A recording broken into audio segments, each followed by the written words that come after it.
night, yeah. Make all the demons quiet, yeah. We were built to thrive, yeah. I think that we've all had enough. What keeps you up at night, yeah. Make all the demons quiet, yeah. We were built to thrive, yeah. I think that we've all had enough. Yeah, I think that we've all had enough. Sick of dealing with the old plan. They know that we're calling it wrong. You got me like, oh yeah, I think that we've all had enough. Sick of dealing with the old plan. They know that we're calling it wrong.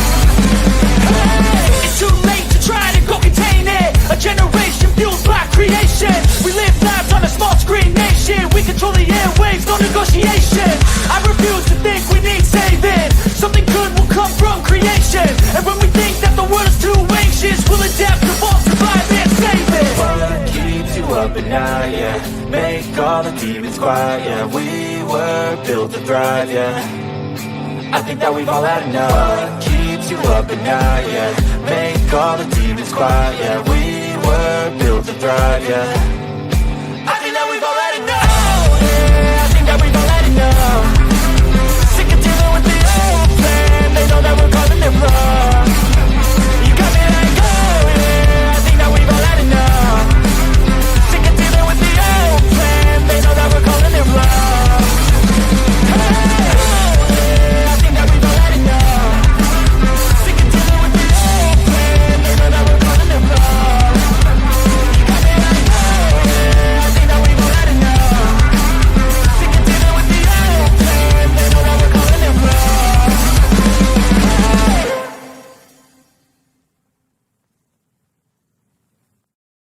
Oh, look at me. I'm retarded. I'm a globe.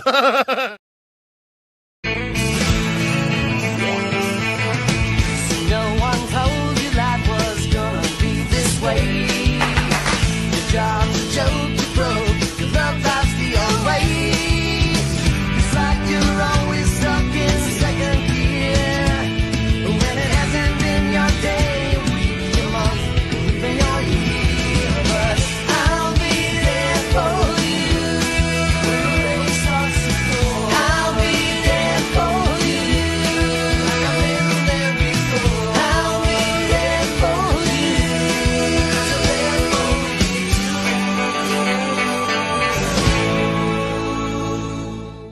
The whole system is designed to disconnect you from your intuition. Why?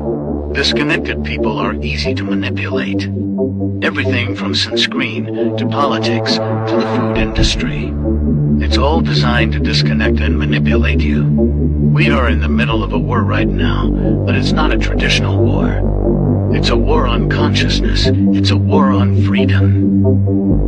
This is the time to listen, not to the news. No, your intuition, your gut, your heart. Love is the greatest weapon against darkness. How do you love more? You begin by loving yourself.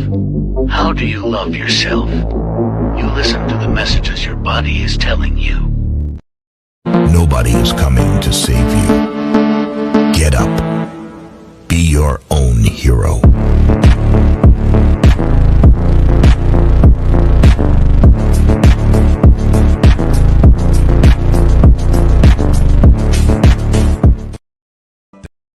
There's an African legend that says, in a race between a lion and a deer, many times the deer wins.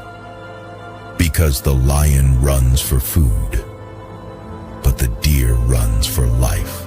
The moral of the story is this: purpose is more powerful than need.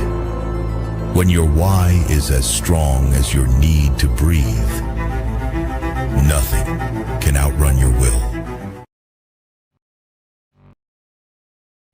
Slaves used to work all day, every day, with no pay. But they got free food, water, and shelter. Today, we work all day, nearly every day, and we get paid. But the money we make, we spend on food, water, and shelter. We're still slaves. The only thing that has changed is the illusion of freedom. I just know we found something so wild, but the ordinary. You got me kissing the ground.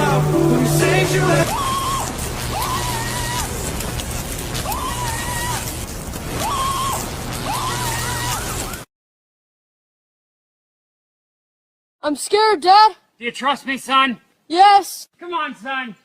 Rule number 1, never trust anybody.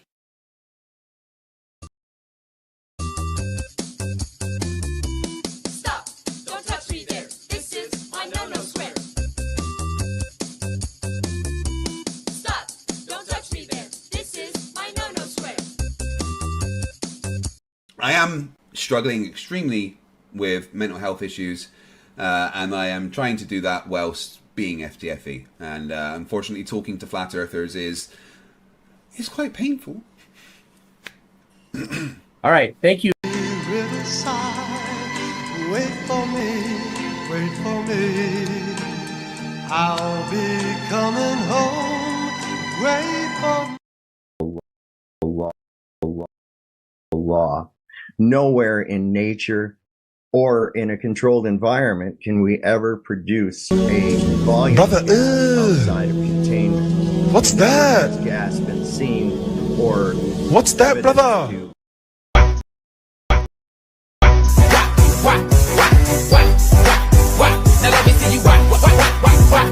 Esta es una historia triste la que le voy a contar. Una historia triste la que le voy a contar. No tiene doble sentido. No. They think little booties matter. I don't know if that's a fact. Cause I'm looking for a bitch who got a midget on her back. Left cheek, right cheek, both.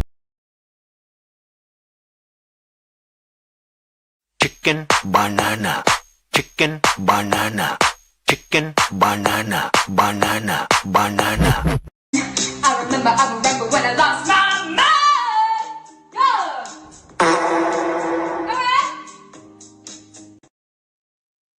All right, good evening, ladies and gentlemen. Welcome to Sovereign Soul Unchained Mind. It's good to see everybody here tonight. Let me see if I've got the right one of these to put up. I always forget. Let me see. Yeah, this one will work. Right there. Sleep, obey. Government is God. Pay your taxes. Right? Do not question authority. Absolutely nothing will not be tolerated. Roger Ledwell. Oh, damn it. I wasn't trying to tolerate anything. So how you doing tonight, brother? I'm doing beautiful, man. Beautiful. I enjoyed my day off. It's my first day off of work. So what's the problem here? Why is this not doing what I tell it to? All my settings from before have been changed somehow. I went back to default. It pisses me off. They do that from time to time. I don't know why. I get that with my restream too. Every once in a while, I'll go in and it's like completely get ass backwards from the way I had it set up. I better make sure that my microphone and everything is the right thing too. It is. Okay, cool. Awesome. Boy, are we going to have a good time tomorrow afternoon, man. Oh, your debate thing going on? Oh, Jesus Christ. This guy, wait till I show you these IMs he's been sending me, man. Nice. Wow. Well, watching your intro right quick, I wanted to ask you a question. Have you ever seen any real footage of the ISS being assembled? Nobody has. Oh, okay. I was wondering. I've heard that claim that somebody had some footage somewhere, and I've never seen it personally. And who are the guys that did it? You know, you couldn't just all done this all automated and shit. I'm sorry. Not when that was assembled, at least, not even close. So there would have had to be guys up there that are tightening down the fucking connecting bolts and making sure everything's locked in and everything. Yeah, come on, man. It's just a big fucking lie, every bit of it. Yeah. These people, that's what they use for proof. And this is what's so fucked up, man. It's like, oh, well, here's my proof. And it's like, wait a second. So you're giving me hearsay information that you got from a less than reputable fucking government agency. That's your fucking proof. Oh yeah. By the way, Terry Eicher just did a video on the Chinese space station, and he caught him red-handed with the foam ball and water on it. It was really good. They had quite a little trick. Let me see if I can find it real quick. Flat out truth, right? Yeah. Dave Banner had it on his channel last night. He was playing a clip from it, and like, whoa, that was cool. Oh, I see it right there. Yeah, hold on. China faking space. No, they would never do that. Well, shit. I mean, they have to fake space. It's not a real place. Okay, this is what gives these people the idea that this is why it was so easy to run on them. Okay, and they ran it on us too. You look up at the night sky. you get the illusion of depth Yeah. based on the brightness and size of the different stars you see in the night sky. Huh. Okay. But anybody that's ever looked at it will realize real quickly that once you're focused in on one of them, you're focused in on all of them. They don't change. You know, this one's further away or this one's no, none of that takes place. Okay, now I can give you that same illusion of depth right on a wall by doing the exact same thing. And on a darkened wall, turn off the lights, and that's all you're seeing. Or even better yet, I can give you that illusion of depth with a domed ceiling and a projector. Oh, wait, they do that already. It's called a fucking planetarium. Yeah, I've been to a couple of them. Sorry, Okay, so yeah. So you've got this illusion of depth, and so it's easy to run this outer space bullshit in these distances that are unfathomable and non-existent, I might add. Oh, yeah. Sorry, Oh. I forgot to share your show. I just did it. I came in and liked it. Oh, no problem. I put you on X too. I do share the shows on X. Oh, good. Thank you. You're right up there with Flat Earth Library and a couple of others. Like what's that plate? The one guy has the 7 in his name. I can't remember his name. I know who you're talking. I know who you're talking about. It's like it looks like a like something out of an old. Yeah, I know who you're. 7 of Clubs or something. Yeah. I know what you're talking about. Yeah. As soon as you mentioned that logo, I was like, yeah, I know. I follow that guy too. What's his name? I can't remember, but he's on Flat Earth Library too. He did they take a lot of his stuff on there. And a lot of these people don't see a lot of this information, and they're going to make it harder for people to see it. And I think in the next year, it's going to be like, we're going to be phantom nobodies from what I can tell in mainstream. I don't follow. What do you mean? Well, like I'll give you, for instance, let's say if you go in and look at a textbook anywhere, or if you look on mainstream TV, you'll have to search the internet hard for us. It seems like all the troll channels and the bigger troll channels are all getting membership platforms. That's what they're doing. Well, that's the whole thing too. And they're not really getting that much. Really, they're not. Yeah, no. How many people are out there going, boy, I think I'll unwind in front of the TV and I think I'll go ahead and pay for a membership because the one thing I want to do is I want to hear some fucking moron with sweaty face fucking faggot tell me about the goddamn globe. Are you shitting me? Well, no, I don't think. They do that shit. This is why they bought all these subscribers for their channel too. I mean, all you have to do is look at the ratio of views that they get in proportion to the amount of subscribers that they supposedly have. Yeah, we did a comparison on my stream after yours last night. We were like looking at how many members, like 2,000K or more, and they're only getting like 30 to 60 people in their chat, and the views are like 100. Exactly. It's all this idea. It's the they try to use the Pied Piper effect. Yeah. Well, everybody else is doing it. Well, it must be really popular. Look how many fucking subscribers he's got. And then you turn it on and it's like crickets. You're expecting there's going to be something like on Redactor with the chats. They got to slow the fucking shit down, but they don't because there's only a handful of people really there watching it. No more than what's watching me. Yeah. Like last night I got 115 views by the time I left. Like, wow. Yeah. And I only have 477 subscribers. That's it. Wow. Mm-hmm. It's getting there though, man. It's getting there. It took me a long time to get up to just a little bit number that I got right now. What is it? 3.2 thousand, I think. Somewhere in there. Talking about the option of monetizing at 500, and they were going over the numbers. They take out like 90% of what you make. Oh, I know. I'm not going to help them. No, I'm not going to help them. That's to their benefit, not to mine. Not to mine. And knowing that there's a lot of people watching my content that doesn't have any ads to annoy you, right? And you don't have to pay for instead of watching theirs, right? The way around that is they want you to buy the premium. Yeah. Well, you won't see a commercial run on my fucking channel ever. You shouldn't. I'm not monetized. Not for a second. So that many people, like right now, there's almost 100 people over here watching this channel, not being exposed to fucking irritating ads and shit, right? And even though they're not giving me their little crumbs off the table from it anyways, I don't give a shit. Oh, me neither. I'm twisting the knife in their side. I am the glitch in the matrix, baby. That's what I aim to be. Yeah, that by my standard, just you're not selling out, so you know. No, I'm not gonna. I don't sell out. I'm not going to. There's just not gonna happen. I'm a hard-headed motherfucker. You're not gonna get me to do it. I thought you were a Cheech and Chong mother. Yeah, that too. Oh, you're a Chong looking motherfucker. Yeah, a Chong looking motherfucker. I'm like, dude, you're not the first. Get in line for that one. When she said that shit, hell, I actually was mistaken for Tommy Chong a few times in Vegas, man. For real, I had to show my fucking ID to these people to prove that I wasn't Tommy Chong. This is no shit. My wife can attest to that. But I took it as I told, and I said, look, I am really, really, really flattered, but honest to God, I am not him. Really. Didn't Tommy go upstate for paraphernalia at one point in time?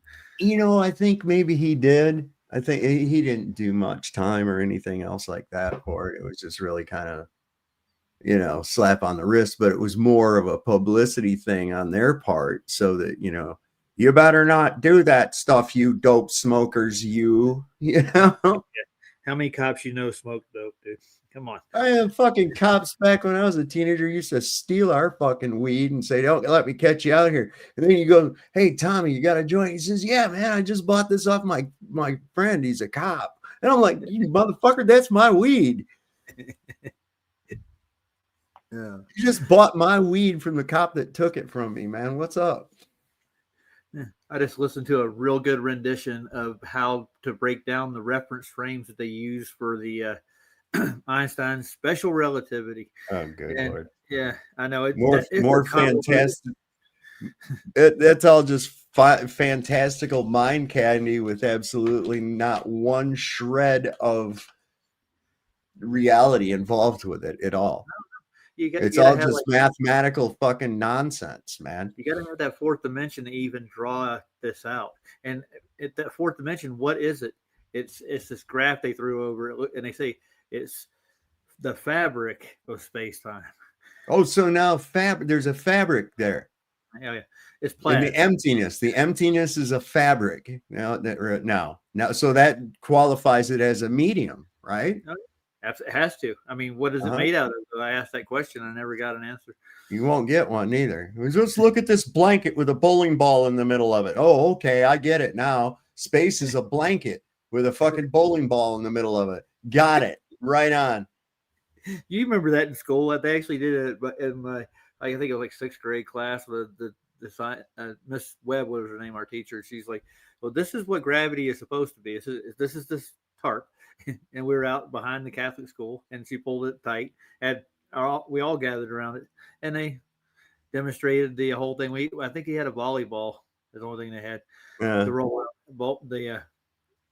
what do you call it? The bowling ball. But yeah, they demonstrated what gravity was supposed to do, but they had to throw it out there really fast, make it go around, and then it hit it. How does that demonstrate anything? But they've been pulling that one since 1908, haven't they? Yeah. That's over 100 years old, and people are still buying that as a validation for. Well, it's because they go. There's this being presented to them by someone of authority. You see, and even though we see it as stupid as it is, it's a fucking bowling ball in a blanket, man. Right? These people don't want to say that. They go, oh well, I'm going to pretend I see what this guy sees. It's like the emperor's new clothes. But what they're really looking at is they're all sitting there going, oh. And it's a fucking bowling ball in a blanket, man. How's that equate to anything that we were talking about, bro? I heard it put this way: it's a hypothetical, and that's what they offer over and over again. You mean like a chunk, like dragging a chunk of gas to space? Yeah, I've heard that last night. That's a hypothetical there. You can do that. You try to come in my jet pretending to be Ironworks. I'll open the door, and there he was. Monkey cat. I'm like, holy shit, man. Are you for real? He's triggered as hell, dude. He got mad. I know. I told him, I says, you need to get, you have really way too much of an emotional attachment to this belief system, man. And that's how you know it's a belief system. It's like telling a little kid that there is no Santa Claus. Look, there's no such thing as Santa Claus, man. It was Daddy put your bike together downstairs, man. That's what it was. No, he really exists. But yeah, but look, think about the logistics of it. No. Oh, my dad loved putting together my Christmas presents. Getting train sets, he would be in there. He fell asleep putting one together. I knew there wasn't no such thing as fucking Santa Claus. I knew that Santa Claus was my dad. I said that's why it made sense to me. He always knows when you're good or bad. Well, fuck, that's you. And so I'd always, you leave out cookies and shit for Santa. I left cookies and beer because I knew that Dad wanted to like the beer. I knew what it really was. And I was told, well, don't ruin it for your brother and that kind of thing. And I'm like, okay, go ahead and lie to the little fucker. I don't like him much anyway. So, Bob, are you the oldest kid in your family? Because I'm the oldest. Yeah. I got for everything, dude. I had an older half brother. Yeah, he was 10 years older than me, so we weren't close at all. You didn't get associated with like what happened. Where were you at when your brother did that? Like right. Well, and he only was there, he lived most of the time with his mom somewhere else. We got somebody named Mr. Briggs behind the scenes here. Mr. Briggs, I'm going to need you to turn your camera on so that I can have you do a few simple exercises and make sure that you are actually a person and who you say you are. Are we in Would the you Navy do that for me, sir? Have you ever heard of Mr. Briggs? No.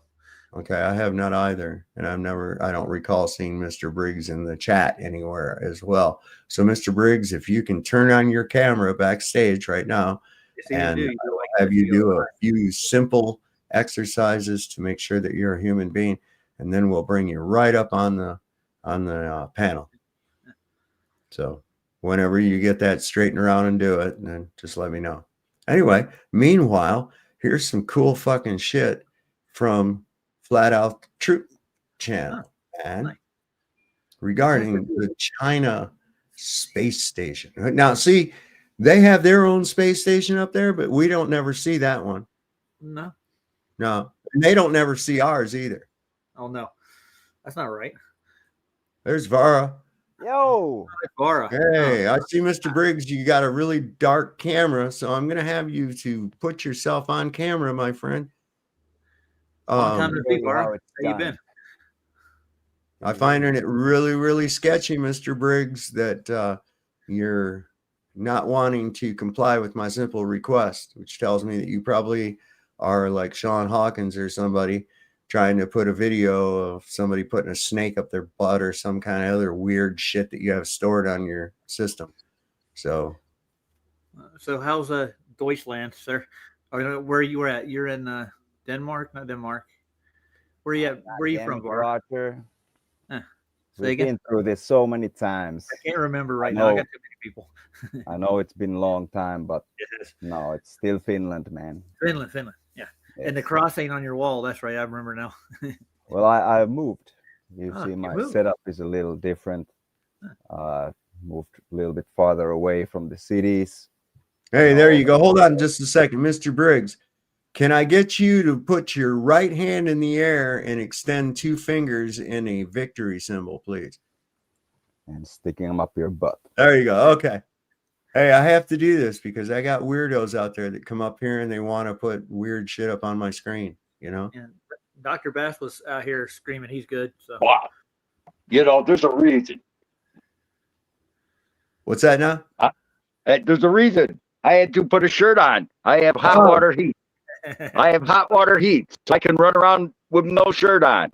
Oh, yeah. It's not like that where I'm at right now, man. It's what, 34 degrees Fahrenheit outside, whatever that is in gay. Yeah, well, it's like 21, but I got cast iron radiators. You don't. Oh, yeah. No, I don't. I got central heat. I got my own fireplace now for the first time in my life. Nice. I have a fireplace. I just don't ever use it. Yeah, but your cast iron, your forced hot air and your central air don't compete with hot water cast iron radiators from 1850. Cool. You know what? I'm willing to concede that you have the #1 heating system in your home, and yay for you, bro. Yeah, just don't lean on those radiators. I sit on them. Okay, That's cool. It's gonna be one of those, huh? Yeah. Okay. No, I don't set them that hot. They don't need to be.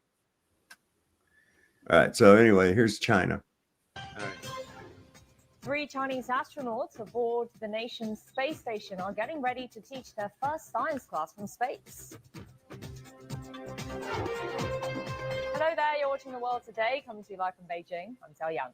Chinese astronauts will be giving a lecture to young students on Earth this afternoon from the nation's space station. So I have a ping pong ball. I put it into the glass of water.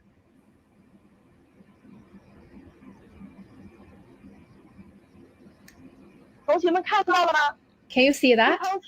The ping pong ball actually not really coming back to the surface, right? It's inside the water. So that's phenomenon quite different from what you have there on Earth, because that buoyant force actually seems disappear because there's no gravity here. So we talk about that in the absence of a gravity, there seems like no buoyancy. I'm Don Pettit. I'm a NASA astronaut. I've flown 3 times to the International Space Station and spent over a year living there. I do not believe you that you can get a great cup of coffee inside the International Space Station. Okay. Most of the time, you are absolutely correct. The standard cup will not work in a weightless environment. You know, the cup that we're all used to drinking. Wait, I have a stunt cup right here. Oh, see, I can't tell if he's fucking drunk or just retarded. You know, when he talks. I don't know. It's a good question. I think he's just, or maybe both. Yeah. Maybe he's a drunken retard. Well, there you go. A standard cup like this does not work in a weightless environment. It requires gravity to hold the fluid in the bottom of the cup, and it requires gravity to allow the fluid to flow out when you want to take a sip. A standard cup like this does not work in a weightless environment. It requires gravity to hold the fluid in the bottom of the cup. It requires gravity to hold the fluid in the bottom of the cup. It requires gravity to hold the fluid in the bottom of the cup, and it requires gravity to allow the fluid to flow out when you want to take a sip. Busted. Now that's really, really funny, and there is no doubt about it. They are both liars, but what's really funny is this lady here says there's no buoyancy in a zero gravity environment. But watch the piece of trash that got into the glass of water. Watch it float back to the top of the water. That's called buoyancy, proving that she's not in a zero gravity environment. The bubble went up to the top too. Oh yeah. Now I know most of you are saying, but hold on a minute. How is the ping pong ball staying under the water? Well, that's really, really simple, because it's not a ping pong ball. It's a little sponge ball. And as she sticks the straw in, that's why she's using this great big old straw to put right over the top of it. And as she pushes it down into the water, all the bubbles, all the oxygen bubbles in the sponge ball go right through the straw. And you never see the bubbles go through there until I zoom in to show you the last little bubble escaping up the straw. Check this out. Yeah. Let me zoom in a little closer. Okay, now watch this. There it goes, right up into the straw. And then you can still see the last little bubble clinging on to the little sponge ball that didn't make it up the straw. I would suggest that China stick to making cheap tools, because they're not really good at faking space. That's funny. That is. They got busted red-handed there. Yeah. Of course. That's what I said. That thing was a sponge in the first place. When you know, a fucking orange ping pong ball, right? You don't see those very often. You have to buy those like special. You know what I'm saying? Best I've ever seen is like yellow ping pong ball. You know, and if you've got yellow tinted glasses on with a yellow ping pong ball, you can really see that fucker, man. Yeah, they had those for the ski club. They had the yellow ones because the clay pigeons were really orange on top. So I remember the black rim and they're orange, and yellow was the color for the skeet shooters shooting the clay pigeons. Like that's a big game too. Anyway, sorry to get way off topic. I just wanted to get in here and see how my audio is today. Got the other phone going. My phone turned over. It's a little screwy, but I mean, it's still a little. It's not a number one quality, but it's better. So, kind of still sounds like you're in another, like you're underwater. Talking to me, or from a bathroom stall, if that makes any sense. You know, like there's like you're in another room, but I can still hear you. It's all right. Don't fuck with it. You're good, man. Don't. Well, anyways, you said 35 degrees Fahrenheit. Is that what you said? Yeah, I think that's what it said. 34. Oh yeah. Well, that's about 0 degrees in gay. Yeah, it's almost close to that. Real close. It's only 2 degrees above freezing out there right now. Well, I'm at 18 degrees right now, Fahrenheit. But Cubby is having a hell of a fucking time where he's at. They just got hit with a monster fucking snowstorm. Let me see if I can. Right. Well, that's heading my way. I'm going to get a piece of that tomorrow. Some of it. Well, get the shovels out, Snowman. Let me see. Yeah, they're out. What the hell? Where did you get? Oh, you know, I got about 3 inches in the driveway right now. I think this is still. Hang on. I think this is trying to hook up to my old phone, not this phone. I'll have to set this one up. I forgot I have a new phone. I was going to try to share pictures. He said he's it's in the feet that's coming down. I mean, really a lot. We're supposed to get a blizzard tomorrow, but they weren't talking feet. They never seem to get the estimates correct when it comes to snowfall. And the other weird thing too, so I was 20 minutes south of here is a town called Bracebridge, and sometimes they get freaking hammered with snow, and then we get, sunny skies. And same about 20 minutes north. So, it's highway speeds are about the same, on the big highway, 20 minutes north and 20 minutes south, 100 kilometers, whatever that is in gay. I'm the other way, man. You know what? I don't even go that far. The Americans can have all their American stuff or whatever, man. Just don't cross that border. Listen, I'm too old. They've been trying to go, we're going to convert and all this other fucking bullshit. And I've been saying my whole life, well, just do it already. Stop converting and just do it. Stop telling me if you're not going to have Fahrenheit no more, stop using it. I'm used to tools now. I got to the point where I got the metrics to the standard when it comes to it. But the automobiles have both, right? You have an automobile and it'll be in metric and standard. Because half of it's put together in Canada and the other half's assembled here in the United States. It's that simple. I know I worked in that field, man. I know exactly why there's both metric and standard size bolts and nuts and shit on automobiles. I know exactly why. On a side note, 14 millimeter can take apart most of the front of an engine of almost every Toyota. Probably to this day, a 14 millimeter will take most water pumps off all this shit. Weird. That's something to know. If I had a Toyota, I'd be worried about it. I'm driving, I guess mine's a half assembled Ford from both sides of the tracks. So probably. So what do you guys think about this bullshit in Venezuela that's getting ready to happen, man? What's happening in Venezuela, sir? Okay, well, right now the Venezuelan military is on full alert. Trump said he declared. Now get this: Trump declared Venezuela a no-fly zone. What? Okay.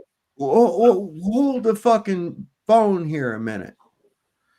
Since when does the leader of one country get to tell another country what they can do?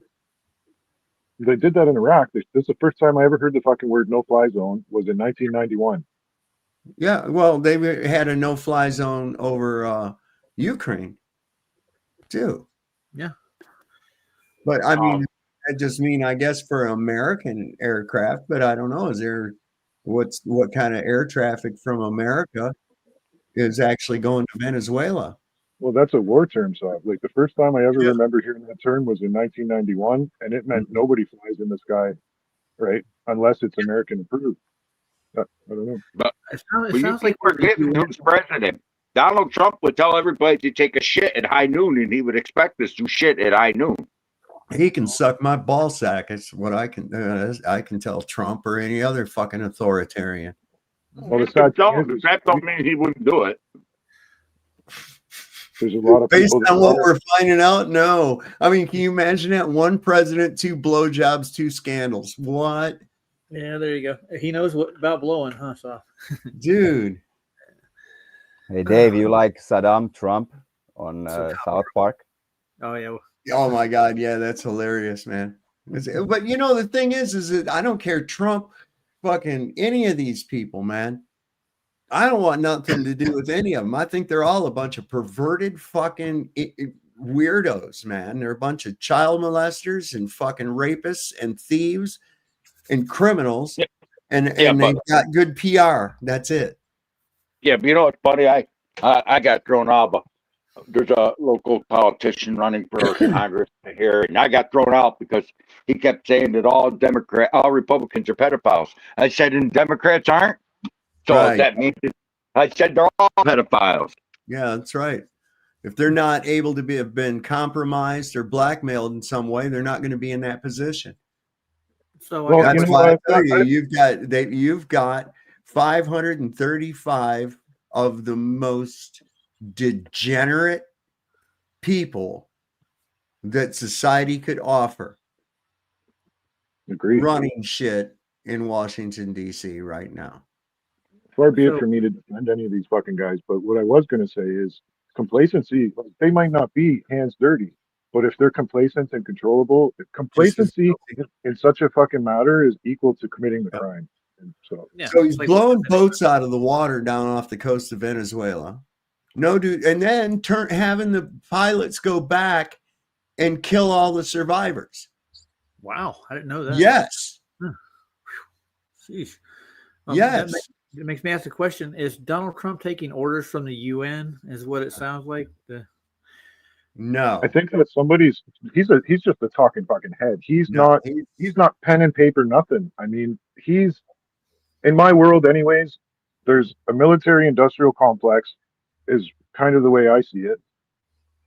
And that includes everybody. And it just gets into that fucking they. And it's not the Jews, it's the fucking demons and devils themselves that are getting everybody to do their work, man. I'm sorry I'm interrupting a bit, but I don't think that it's Trump doing anything. And yes, it's helpful to use these words so we know that we're talking about the leader of America and you know, like to describe what's happening out there. But what I'm trying to say is I think that Trump is just the voice and the face of this monster, whatever the fuck it is. And it makes no sense. And what they're doing, Sog, should be making every American with a fucking good heart, or all these Christian people, or even, you know, any religion that has a peace-minded mentality should be all up in arms over this. It should be, but most Christians are Kinos. Holy fuck. Okay, and what is that? It's an acronym. It means Christian in name only. They don't practice Christianity. They just call themselves that, and they think that they're Christians because they go to some fucking building once a week or once in a while. That's all. They're one step ahead of us because you don't catch sorry, hands. brother. Yeah. Say it again. Say it You don't again, get buddy. buildings. I don't go to those buildings. That doesn't make me a Christian at all. No. No. Well, yes. I say fuck Trump. Like, he's just a Zionist actor puppet, like all the other. Converted to Judaism back in 2016 or 2018, somewhere back in there. I've got a video on it. He converted to Judaism. He sold his fucking kids off to Jews. What the hell? Well, there's a saying: all Zionists are Jews, but not all Jews are Zionists. Well, he went ahead and went the next measure. Full blown. Yeah, he's honest about it. Yeah, he's a bloviating piece of shit. He's two-faced. He is the snake he warned everyone about. Okay, but people were too stupid to realize what he was saying, even after they pulled the rug out from under him the first time. What was the purpose of that snake speech, man? I remember it. It still gives me goosebumps. It was a revelation of the method, man. It absolves him karmically because of the fact that, hey, I warned you. You were just too dumb to take it. He said that too. He said, I warned you. Yep. Yeah, but I'm just wondering what the purpose was. Was that promotional? Was that part of No, that's what I just said. It works on a karmic level. Do you know what karma is? Yes. Yes, I understand what you're saying. It's consent. All right, so that's why he did it. It absolves him of any guilt. Just makes no sense, though. No, because you went with the contract, man. That's the whole thing. You know what that story reminds me of? Remember the gingerbread man who tried to cross the river? He got a ride on a fox's back. What do we got? Or This the guy. Hey, scorpion. read Pythagoras. Can you wave at me with your right hand, please? All right, good enough. What's up? What's happening, brother? What's going on tonight? What am I walking into? Cocaine. Show me your hands. Cocaine. Yeah, I guess. Yeah. Nice What it says on the Movembers, top. man. I guess.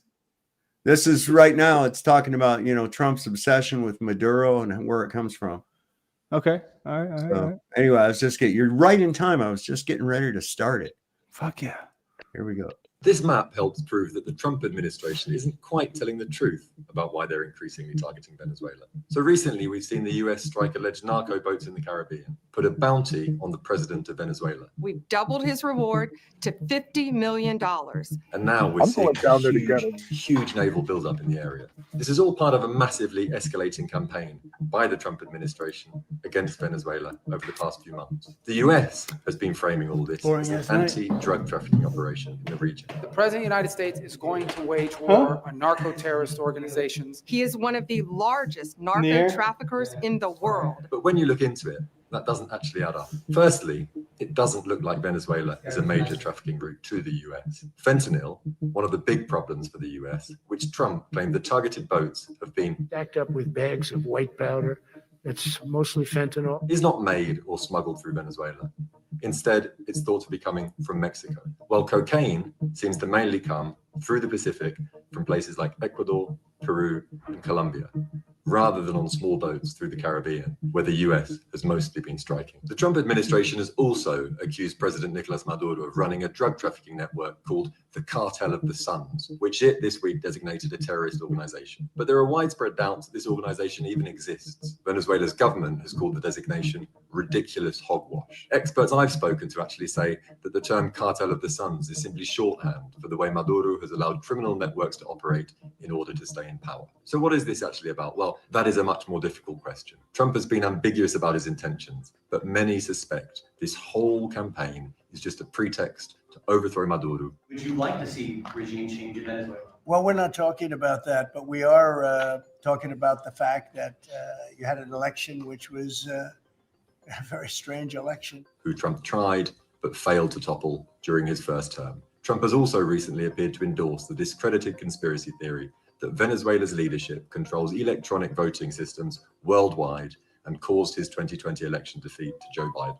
Whatever the motivations are, what we do know is that we could be on the brink of some major military action, with a seventh of the US Navy now lurking off Venezuela's coast and Maduro mobilizing fighters doing special training operations. The UN has already called the US strikes on fast boats extrajudicial executions.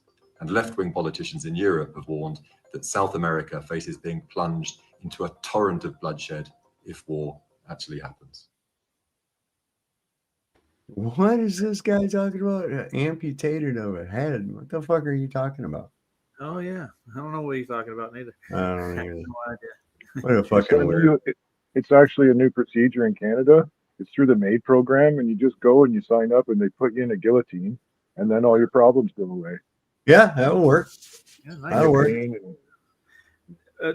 Back on the topic there, that sounds a lot like Iraq. Like they're making this regime look bad. This map helps prove Exactly. And they go in under false pretenses, weapons of mass destruction, narco terrorism, whatever the fucking case. The reality of it is Venezuela's got the biggest goddamn oil reserve in the world. And that's why he wants Venezuela. Okay, but there's a problem. Who says that? Who says that, Saab, that they've got? That's kind of what they said about Iraq and the Middle East as well, that it was the... Those were big oil reserves, but we already knew, we already had those under control at one time. You see, Saddam's biggest crime was selling the oil for the euro and not for the dollar. That's what this other war was about too, because it's got to be Huh. factional. Like there's got to be Oh. something to the Russians Well, versus the Americans. the oil fields in Venezuela, they're selling their own product. Okay. And that's not sitting well with companies like Shell and Texaco and BP Oil and the standard oil companies that are all around this cartel of oil. I had an Okay, idea you have about to this. understand it goes back to the early 70s when Nixon took the US dollar off of the gold standard and they created the petrodollar. Okay, so him selling the oil, their own oil, to whoever they want for whatever currency. I don't want to trump you, but it's a threat to the US dollar. And there is know. where it comes in right there. Yes, can I accent on that a tiny bit? So they talk about gold, right? They call it fucking black gold, right? Okay. Texas tea. Right? But guess what? If they kill the dollar, what happens to gold? Right? Yeah. What happens to gold if they kill the dollar? Become a millionaire. Your kinfolk will say, "Hey, man, move away from there. Go to California. You want to be." If the You money load up system all your falls, shit, you move to Beverly Hills. that's right. That's where I'm headed. So what I'm saying is, if the world goes for if the world goes for a shit, the two things that are going to be worth fuck all is resources and fucking drugs. So what would you rather have? A fucking brick of gold or 2 ounces of weed and a few bullets to sell? Right? What would you rather have? And so this oil is so far in the ground that it's actually in a safe by itself. It's like not both. It seems like I'm just saying. I got I'm them just saying 2 that- bullets. I can have the fucking weed and the gold, right? That's right. That's right. But if you guys are making a joke, but it's real. What I'm trying to say is oil is a currency that it's a threat because it's a pile of money sitting in someone's hands that they don't fucking Golden trust. rule. It's the golden rule. He who has the gold makes the rules, bro. That's how it works. I'm just saying that oil is gold, and that's why they want to control it. I'm gonna go looking for gold next spring. It's my obvious. landlord. It's absolutely obvious, I'm thinking there's something else about this because now Hegseth has got them going back around after they blow up one of these boats and they're fucking killing the survivors. Wow. I'm like, that's wrong. This shouldn't be happening. Let's see. Well, no witnesses. No witnesses. Yeah. Oh, this is fucking hilarious. You guys will laugh your ass off. Smoke a bowl for a minute, guys. This is hilarious. Does the White House have a response to these new Epstein emails that show that Trump, he did it? Who? Trump did it. Did what? He did everything you guys are thinking he did. He and Epstein? Yeah. Mm-hmm. You're not denying it? Nah, fuck it. And also we killed Epstein to keep him quiet about this whole thing. Which was obviously a waste of time, but hindsight's 2020. Hindsight's 2020. Wow, I didn't think you'd come out and Okay, so now that that's out of the way, we're so excited to announce that Trump is going to pardon 5 turkeys this year instead of just one. But we were just as a kind of joke because he's been doing so much pardoning of like criminals. That's pretty good. Yeah, that's funny. That's turkeys are funny. Just move on. Funny is this Epstein thing. Yeah, nothing's going to happen with that. Trust. But this is above and beyond. Nah, it's not. It's not. But the Democrats, they might. No, they won't. Look, our people are still going to support us no matter what happens. And the Democrats, look at me, and the Democrats are still just going to do infighting about how the progressives aren't trying to understand where the right is coming from enough. And everything's going to go back to normal. So just don't worry about it. Let's just talk turkey. It's better that way. Let's all just talk turkey. Okay? Okay, let's talk turkey. Also, Trump might have gone down on Bill Clinton. Turkey. Dude, you have got to make a short out of that. You have got to make a short out of that. That's how they should do it. Just be honest. They literally do forward that. And get close and mingle a little bit. Yeah. That would make an awesome short. Yeah, man. Well, it is a short. Yeah. No, I mean on your channel. Well, yeah, it already is. We just did it, man. Oh, you can mirror stuff too, though. Anything off YouTube, you can mirror it. Like I haven't done it. Maybe I have done it for the show, but I used to do it for Mark. Maybe 2 or 3 shows I've done it in my entire life from different channels. I figured it out or whatever. You can mirror stuff. It just means you're not taking any responsibility. You're just sharing something someone else shared. Right. And I'm sure that if they get a notification to allow it to keep happening or something, I don't know. But, you know, it's not like I do it and then do a spoof like some of these other guys or whatever. Right? I just do what I fucking do and I deal with the aftermath later. That's how it works, man. We're in here. This is like a big old fucking kitchen. We're throwing eggshells all over the fucking place. We don't give a shit if we make a little bit of a mess because we're going to clean all that up later. You see? Yeah, I have a guy for that. Yeah. And that's what I end up having to do. That's why if you watch a restream, sometimes it's kind of a little bit chopped up here and there because I had to go back. It'll say, your video is not allowed to be viewed in some territories. And I'm like, well, which territories? You know, do I give a fuck? You know, is it Guam? I don't care. You know, I really don't. If it's Botswana, that's cool. I don't give a shit. What are you talking about? You know, so a lot of times I'll just go ahead and go back. It's usually only about a minute or, 40 seconds or some other shit like that. And it's you don't have a big audience in Uruguay? No, I don't know, man. I never really looked. I know that my shit's available in several languages now for some reason, but I don't know, man. I don't really care. I'm just like a dude with a fucking YouTube channel, and I'm like spitting out what is real. And if y'all don't like what it is, then I don't give a fuck. Ain't no skin off my teeth. You know what I'm saying? I'm just a firm believer that people need to sack up and control their fucking emotions. Nobody said you're going to go through the world not being offended by something, and if you are, well, fuck it, go ahead and be offended. That's your right. It's also my right to offend you if I want to. Okay. We are not responsible for your feelings. I'm not responsible for your fucking feelings, man. That's just how it is, It may not be legal to walk outside with a beer, but if I feel like paying the ticket, I'll damn sure do it. Right? Yeah. I can see a lot of people in Cuba, they're going to be disappointed this weekend because they're not going to be able to view Sovereign Soul with Unchained Mind. I'm sorry. Yeah. It's, no Sovereign Soul tonight. Por favor. Breaking news, Venezuelan jets mobilize over Maracay amid rising Caribbean tension.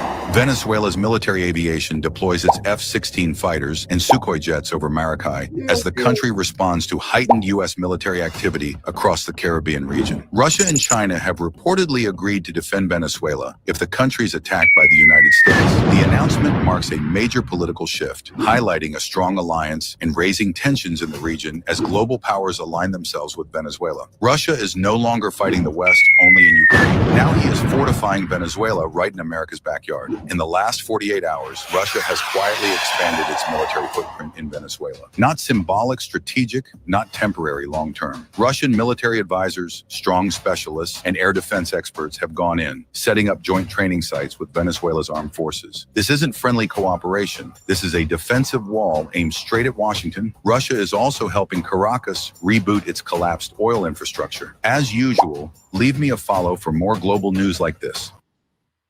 Oh. They're not going to report on the 6 o'clock news and tell you about this, are they? No, well, no, because they're like Venezuela. It's only this fucking big on the map, and compared to America and our big giant American penis, wow, we'll stomp them in a week. Where have I heard that before? At the Gulf of Tonkin, at the fucking 49th parallel in Korea. Come on, man. Yeah. Look who I got. Look who I drug in here. Who was it? It's D-Man. Oh, I see him now. Okay, there he is. Hey, D. Hellos. Salutations, brother. Yes. How are you this evening? I'm doing just fine. I'm eating a piece of pie, and life is good at the moment. Nice. I love it. That song keeps popping through my head. It's like this old fucking song. Every time I hear like about a cup of coffee and shit or a piece of pie, does anybody else remember this song? Yeah. He goes, so let's have another cup of coffee and another piece of apple pie or some shit like that. Do you remember that song at all? It was kind of like the music you would hear if you were at the drive-in and the hot dogs were dancing. Yeah, let's go up to the lobby and get ourselves. Or how about this? Or how about this old one? Crazy Eddie, our prices are insane. Oh yeah, let's take advantage of a mentally ill person and steal all this shit for nothing. Yep. Didn't he steal like millions and then run to Israel when they were going after him? Yeah. Crazy Yeah. Eddie. We had this guy in Detroit, and he was a appliance place, and he'd say, "I'll give you 5 pounds." This is back in the 70s when coffee was expensive. There was some kind of embargo on coffee or some shit. And he's like, "I'll give it. And remember, I'll give you 5 pounds of coffee if I can't beat your best deal." And I was like, yeah. I think about that now. I'm like, well, that'd be a good way to get some coffee. Yeah, there's a store over there so I could have some shit for free. Give me my coffee. Oh, I remember during the oil embargo in my town, the town I live in, they're running out of gas at all the gas stations, and the town had excess gas, and they were selling their excess gas to people for $1 more than what was at the gas station. And people are like, wait a second, you're selling the gas that we technically own for more money than what you paid for it? Back during the energy crisis, they were trying to make us believe that oil was going to run out. Oh, yeah. And it was going to make us believe. And it was like there were big, long lines at the gas station, to get gas, big, long lines. And they had it set in some places where only people with even, if the number on your license plate ended in an even number, you got to do it on Monday, Wednesday, or Friday, and that kind of shit. It was insane. I remember that, and they were like, "Don't forget pushing to buy these what they call I use that loosely. They call them economy cars, the Pinto, the Chevy Chevette. Hell, my father had had a Mercury Buckhead. He didn't buy it because of the oil embargo, but he just bought it because he wanted to hot rod it up. Suck more gas in his V8 pickup." Mr. Briggs, your microphone keeps popping in and out. We were able to get it, but it's almost like somebody's, like you're in a helicopter or something. Let me see if I can do something on my side. Let me see if I can do something here. Hold on. Yeah, there's nothing I can do over here. Oh no. Those mid to late 1970s cars were some of the most horrible cars. Oh man. Yeah. Well, they were trying desperately to try to compete with the Japanese market. Yeah. And they failed. Hang on a minute. They failed miserably. And it was because they didn't heed the warnings of Dr. Arthur Deming.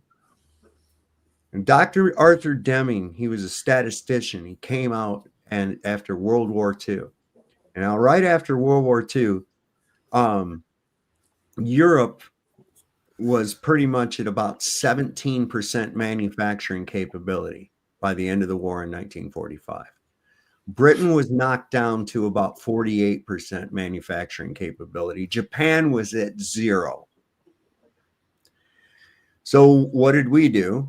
Because we knocked everything down, we went over and we helped build all brand new factories and shit. Now, a guy came along with an idea called statistical process control. And what that was is, instead of waiting and checking the finished product for defects and either rejecting it, repairing it, or accepting it, you checked every part of the manufacturing process for defects. So in other words, you have a machine that makes a certain little pin, right? You have to check 5 random samples that can come off that machine for certain critical dimensions every hour.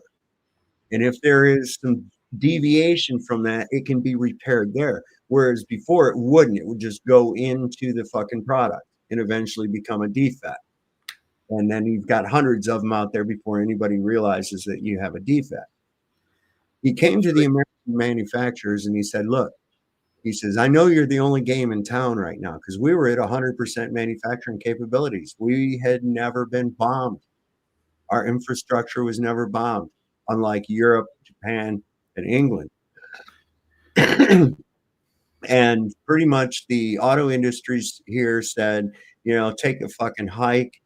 We're doing everything good. Look at how good our profits are and everything. Okay.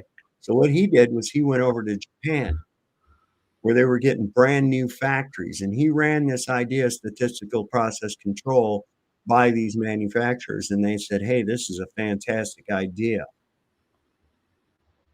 And they implemented it.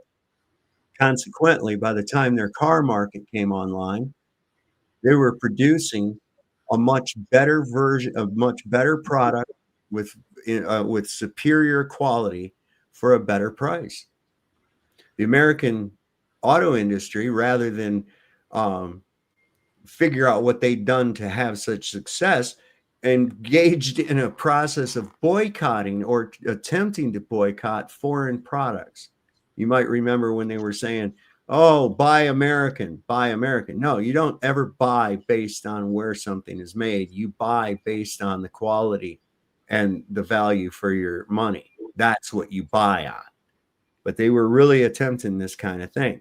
Eventually, by the 80s, automobile manufacturers were starting to get the hint, and they started implementing this program of statistical process control. But it was already too fucking late.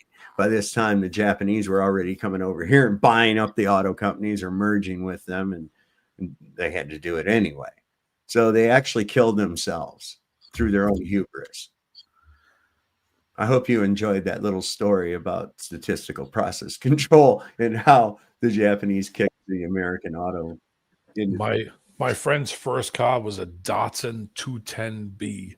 I remember him calling me on the phone and saying, I'm coming by with it. I got my car. I'm coming by. And I'm like, all right. And I could hear him coming from about half a mile away. It's like a little rocket ship too, boy. They go on gas all fucking night long, baby. Yep. A little eyedropper worth of gas, and that son of a bitch was always running good. Yep. And they were sleek looking. They had a nice look to them too. It was a hatchback. Mm-hmm. I didn't like the hatchbacks. I had a 4-door regular Datsun B210. It was a nice car. Do you remember the AMC Pacer? Yeah, it looked like a fishbowl. It looked like somebody put an air hose up a Pinto's ass. But it did. Whoop. You remember the Gremlin, right, guys? Remember the Gremlin? Yeah, I remember the AMC Gremlin. Counterpart. Yeah. The Pacer had 2 different sized doors. The passenger side door was bigger than the driver's side door, too. Yeah, I know why. So the passenger with the back seat can get out. Yeah, easier. Right. Got a longer Man, door. you guys are all nerds. I would have, even if I was a kid back then, I would have bought an old station wagon like my dad did. He drove around in a 57 Chevy in the fucking 70s. I got when I got my license, I didn't, I bought a car. I set I put the car on the road, and my father said, there is no way in hell you are going to pass the driver's exam in a Lincoln Town car. I said, watch me. So the day I had to go get it, because I was underage, I had to take a parent. So my father's in the back seat, and I did a 3-point turn in a 77 Lincoln Town car on a city street. I backed it up 25 feet with mirrors and did hand signals the whole way and passed the whole thing. And when the guy got out, he said, all right, I'll be right back. And he got out. My father pointed at me, and he said, you're lucky. I said, no, I'm good. I know how to drive this thing. And it was almost 20 feet long. It was the ugliest color green you've ever seen in your life. And it was straight out of a junkyard. I literally bought that car out of a scrap yard for $300. And me and my friend put sheet metal floors on it because it was all rotted out. Yeah, and I bombed that thing around the roads all the fucking time. That's how I had a 71 Gran Torino wagon, and this thing was a beast. Did it have the fake wood sides on it? No, it didn't have that. But a lot of them did. Yeah, my dad's did. It had a 351 Cleveland in it. That was a bitchin' ass motor. That was a bitchin' ass motor. And people they pull up next to me and they'd laugh, and I'd go, okay, let's go like that. And I'd whoop their ass every fucking time. They didn't believe that, because there was only a limited amount of those Torinos had that 351 Cleveland, and even less that were wagons. but we called it the Melman bus because we would pack in that motherfucker and be going down the road, and that thing would get so full of fucking weed smoke that you'd have to roll down the window, and it literally looked like Cheech and Chong going down the fucking road. This is no shit. And I remember one time we got a hold of some pot, and we're going down this little 2-lane highway, and we started smoking it. Pretty soon there's so much smoke, man. I got to get up close to the windshield so I can see, right? And I actually experienced that once in my I life. cracked the window just a little bit. I cracked the window just a little bit to let the smoke out. And I look, and the fucking tree is going by like, and I'm like, oh my God, man, fucking time is slowed down. I look at the speedometer, and it's like just bouncing on 0. And my feet are kicked back under the seat like this, and I'm just fucking steering. I'm like, oh my God. So I rolled down the back window. It had one of those automatic back windows. I rolled it down. The smoke went billowing out the back of the fucking car. And then I looked in the rearview mirror, and there was about a half a mile of fucking cars behind us because we were in this no passing zone. And here I am just fucking idling down the road. Oh, I It got must have been good weed. Oh my God. We were so That fucking. wasn't weed, yeah. We pulled off into a cemetery, and, you know, as I said, we don't need to be out there anymore. But, you know, we weren't speeding. That's for sure. Well, nobody was I in did danger. one like that. Can I confess one stupid thing I did? I took shrooms at my buddy's. We were painting all day. I felt fine. I painted all day in this apartment. He had his parents owned the apartment, and we finished when somebody moved out. And I was good all day. Some lunchtime, had a few of those. And similarly, ironically, I was doing 40K in a 70, and fucking everybody was mad at me, and I had no idea why. And like, I felt like I was driving like perfect. Like, I mean, I didn't hit anything. I was driving nice. I could see in my mirrors. I knew I'm usually a pretty comfortable driver, but I was doing 40. The only thing I was doing wrong was driving 40. What's happening, Chad? Howdy do. What's up, man? Look at this motherfucker been out in the snow and shit. I'm gonna put you up here on the top panel. A little warmer up higher. Moving on up in the world. All you need is a yellow rain jacket, and we're good to go. That's it. Yeah, I don't know about today, man. Your face is always covered, so like you're in the top pole position on StreamYard, so I can never see Saul's face. It's kind of weird. 80% of my day has just been plowing snow. Golly, you guys got favorite thing to do, man. Favorite thing to do. Yeah, I thank God for snowblowers. I mean, I had to shovel some because it's wet at the end of the driveway and stuff. But yeah, my neighbor doesn't have a plow or anything, so I was out helping him. Okay. Would you or D-Man be interested in moderating tomorrow? Either or, I don't care. What do you mean moderating? Oh boy, is that at 2 o'clock your time? Yeah, at 3 o'clock. Or my time, sorry. 2 o'clock your time. Yeah. Yeah, I this knew is something was cooking in the background. Oh my God, this guy off Facebook, right? I'm gonna read you these IMs too. This is pretty crazy. He kept going, oh, he says, you're a coward. You won't debate me. I said, I'll debate you. When do you want to do it? And he says, well, it'll have to be when it's amicable for my time. So he sent it to me in Greenwich Mean. And 8 p.m. Greenwich Mean Time. So I looked, and that's. Did you get your $200 as my first Holy question? fucking God. So I looked and calculated that, and that was 3 o'clock my time. And it's been listed now for a couple of days. So I don't think he paid him $300. Man. Sorry. No, I don't think this guy's got $300. But in any case, he's really a hateful fucking person. He's already admitted that he's like, well, let me pull that up. This is pretty fucking weird. He's already, you can tell he's a mentally ill. He said, so let me pull this up. You're not doing it right if you're not mentally ill, so I wouldn't hold that against them, but there's different kinds of crazy. Well, he says here, so let's see, where did it go? Let's see. He says, wow, I'm sorry. This is damn the calculator. I said, so again, confirming the date is you will produce evidence of a flat earth and explain how it works. This will be fun. I said, yes, I will explain my observation and experience of a FE. I will also explain the basic physics regarding gas behavior and water. I anxiously await your reconciliation for a violation of the physics I present. He says, this will be fun. Remember, you can't use the globe. Okay, I'm not going to. All right. He says, we want evidence of the flat earth and how it works. Okay. Water is level. Okay. We don't experience any movement. What now? What now? Right. And so I already I said, cool. See you Sunday. Now see how he keeps wanting to add shit to it. Right. Yeah.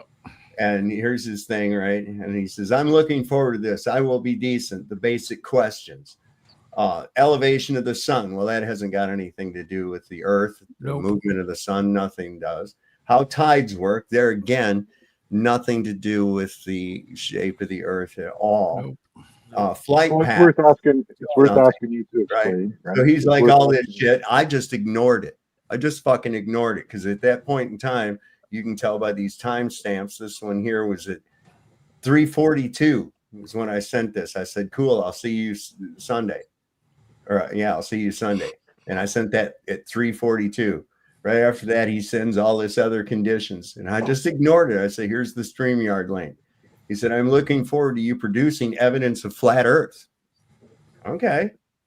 He said, don't think I have any respect for you. You are a lying, moronic, worthless piece of shit. Make sure you bring your evidence as you promised. Wow.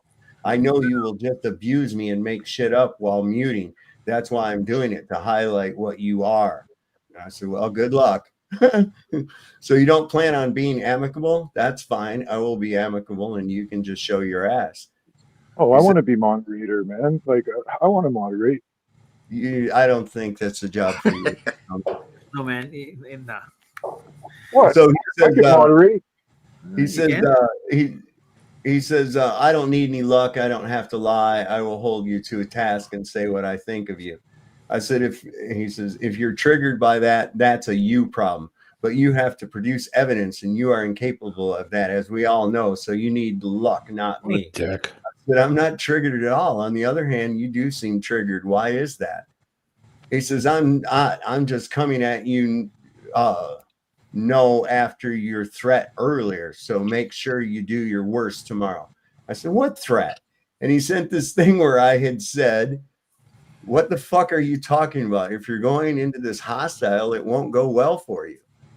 And I meant it. So I'm just keeping you to your word. You want to challenge me? I don't back down. I said, you challenged me, motherfucker.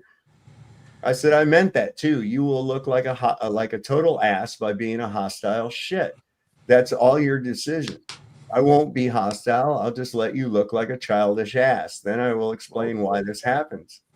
What I was going to say how it'll go tomorrow. I won't be civil to you as you don't deserve that, he says. I will hold you to the standard of supplying proof, okay, which I know you can't. So I have to prove my observation. That's not hard to do. We all have the same observation, which I know you can't. Otherwise, you would have by now. So how this goes is up to you, but let's get this clear. You are a worthless piece of shit, and no amount of you trying to take the moral high ground here changes that. I do not like or respect you. I've seen your debates, and you just get angry when you keep getting destroyed. No, I get angry when motherfuckers keep talking over somebody. It's the voice. It's the tone in their voice, and somehow these demons get you angry. Oh yeah, Sav, really, Sav? Yeah, you really? So really I said to him, I said, so your intention is not about your argument at all, is it? You're just going to come on and start calling people names and everything. That's what you have to do to make yourself look good. I guess that's what you got to do. Even better if you had decent arguments to go along with it. Do you actually see that tactic as winning argument for your side?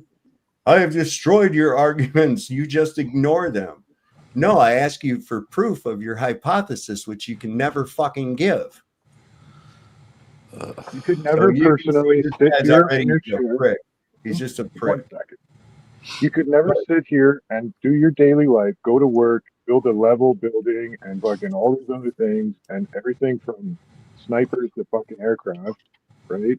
You know, nobody that does any of that shit observes a fucking globe.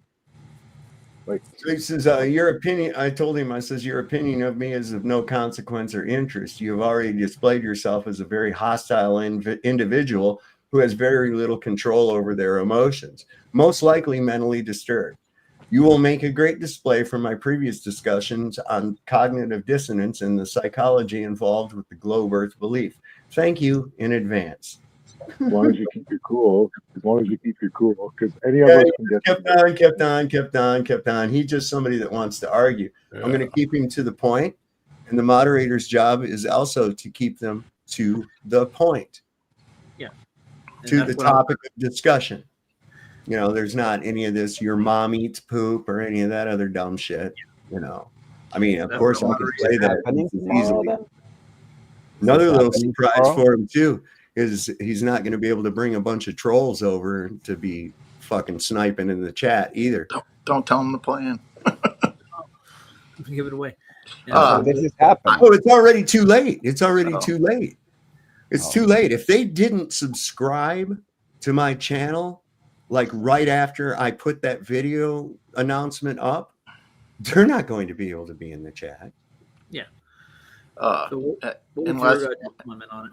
So my numbers haven't gone up, so I don't know. Yeah, I think the only defense for Glober is like that we deny science. That's what they'll say. They say you deny science, right?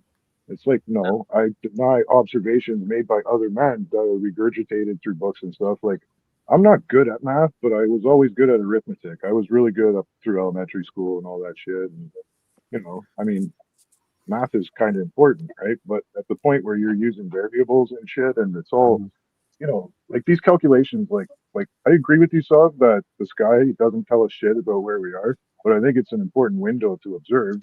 And, you know, but these guys are very fascinating. We can sit and wonder about what those things are and what role they play, other than do basic math but on it, that's right? all we can do. That's you can't all. tell how far away fucking shit is. You can't tell how far away it is. For example, like they could just shut the door, right? Of course not. Unless D-Man or Roger wants a shot at the guy, I can mod, but whoever, I don't care. Well, either one works for me. I say Cubby. I say this debate. I might not be around at 3 o'clock. I might be working. Yeah, Cubby's more like a bouncer anyway. Answer the question. Yeah, just answer the fucking question, you Nimrod. So his whole intention is coming over to be an asswipe. That's the whole thing anyway. Yeah. But I'll go ahead and I'll go first and say, yeah, he wanted me to prove my observation. Okay. And there it is. I observe a level, motionless plane. Water is always level at rest. It seeks the lowest point and remains level. There you go. What time is the debate tomorrow? 3 o'clock Eastern time. It's 8 p.m. Greenwich time. Okay, I gotta check that. David Weiss time. I got a sneaking suspicion that he's gonna sound exactly the same as that other doofus we had on a while ago. With the signs. Yeah, with the older guy.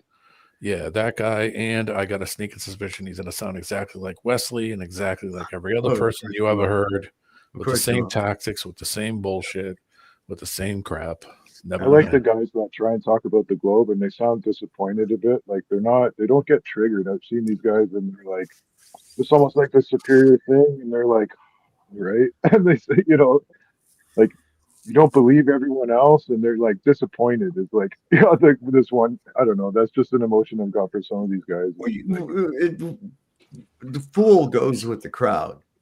If you're just going with it because it's the crowd, you're not thinking at all.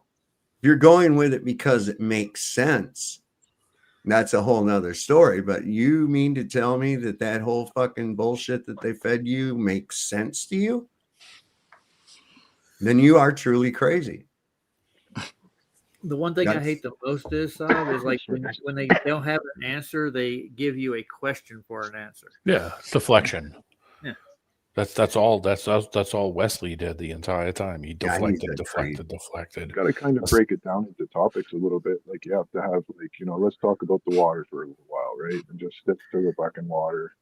have a little, you know what I mean? And then they'll go to the sky or whatever. Look, here's the real reality of it is he thinks he's cut a hog in the ass because he thinks he has the reversal fallacy. He doesn't have high ground.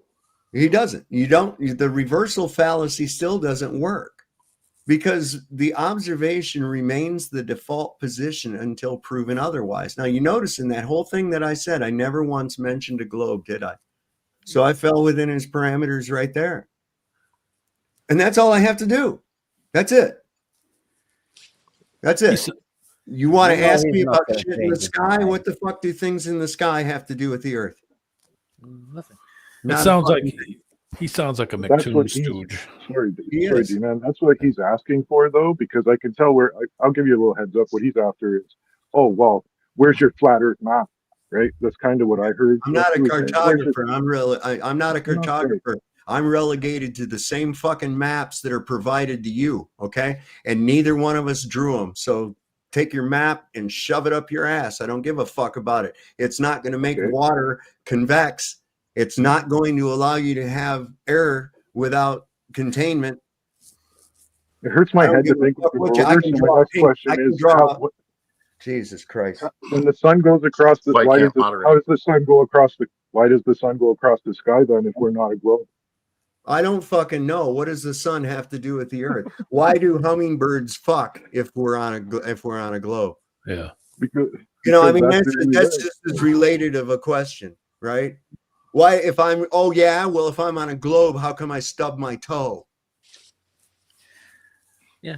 Well, Saab, I can give you observations that prove that the sun doesn't just go across the sky or go behind the globe, I don't give a fuck about the sun.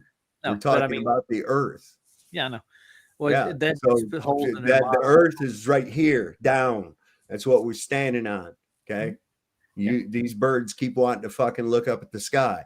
Well, I'm going to prove the earth's a globe. You are? Yeah. Look up into the sky. Wait a second. That's what magicians do right before they pull their fucking trick. It's right in the moniker of the earth. The earth. We're not talking about the stars and the sun and the fucking hummingbirds. Yeah. Those things aren't even in the realm of science. Okay. The planets and stars and all that bullshit is not even in the realm of science because the best you can do is observe them and make note of repeating patterns. Now, you can make up stories about what you think you see. I mean, back in the day, they used to draw them into little animals and characters and call them things like Libra and Sagittarius and Scorpio and things like that, right? Because they didn't have fucking iPads to draw on. So they just looked up there and said, yeah, look. If you connect these dots, you can make this picture. All right, awesome. And notice that comes to this point every year at the same time. Isn't that really cool? And so they made note of these things. And that's how they kept track of them. It doesn't mean they knew what the fuck they were. It doesn't mean that they knew how far away they were. And you know what? None of that fucking mattered. Yeah. None of that mattered because regardless of what the fucking sky does, the Earth's water is not going to convex around a ball and assume its shape. What's your theory on the tides then? That's the only other weak spot I see. What's your theory on the tides then if there's nothing? I don't know. What are the tides? What are the tides? I don't know. I don't claim to know anything about the fucking tides. Yeah. I'd like to see the math on it though. Why? The math is just going to be a numerical description of what they already say. Way above Buddy's pay grade too. Like he can quote the math and shit, but he could never do the math. Like these Glovers. The math is just it's just the description of what they think is occurring.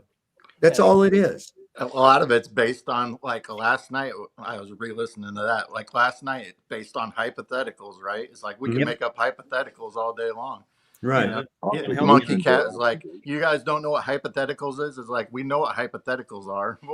That's not how you base your math and science, buddy. Well, so basically, the geometry of the Earth isn't a scientific discussion to start with. The measurements of convexity have never been shown or proven. Mm-hmm. So the whole point is there's a win there too. We have observations that are well beyond the geometric horizons that they claim that they have.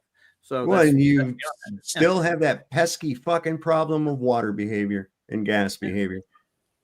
You can never get away from those, man. You can never get away from those. The I don't care physicality. what you think you see off in the distance or what you interpret that to be. It doesn't fucking matter because the behavior of water tells it all right there. The behavior of gas requiring full containment to be in a specific volume is still there. What about Jupiter? It's all gas. How do you know that? How do you know anything about Jupiter? I've just gone full globe card. That's what I'm saying. They'll try to use that. And I'm like, how do you, so you're using hearsay evidence from a less than reputable government source. Well, even These are NASA like states 2022 questions and arguments. Yeah, of course. So yeah, even NASA in their definition of what gas pressure is, it requires containment. You can go to their website, look it up. In order to have gas pressure, Even their testing, how they tested it, they put it in a container. Like Jesus. The gas was the thumbnail today. Was chunks of gas. Yeah, the first thing I thought of was Jupiter when I saw that. But it's a ball of gas. Yeah, it's a ball of gas. Thing, how do you get a fucking ball of gas? We got to understand. How do you get a ball of gas? How do you obtain any volume of gas without something to put it in? Well, put it in the cloud. No, that's the other one I heard. Yeah, put it in the cloud. This is why they had Einstein invent his crap, because they couldn't reconcile gas behavior with gravity. It doesn't work, or liquids. It does not work.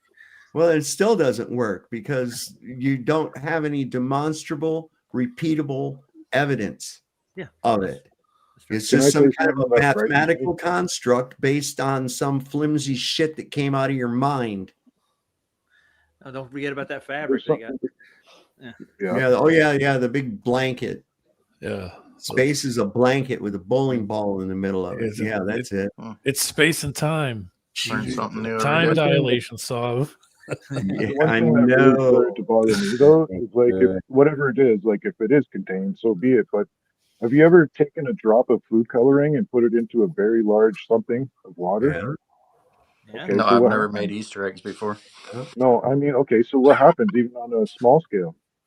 Yeah, it goes through the whole fucking medium. It dissipates through the whole medium. Well, me and Roger watched them spin the pot around, and all it did was just go out to the outside. If I fart here, though, do you smell it in your region, D-Man?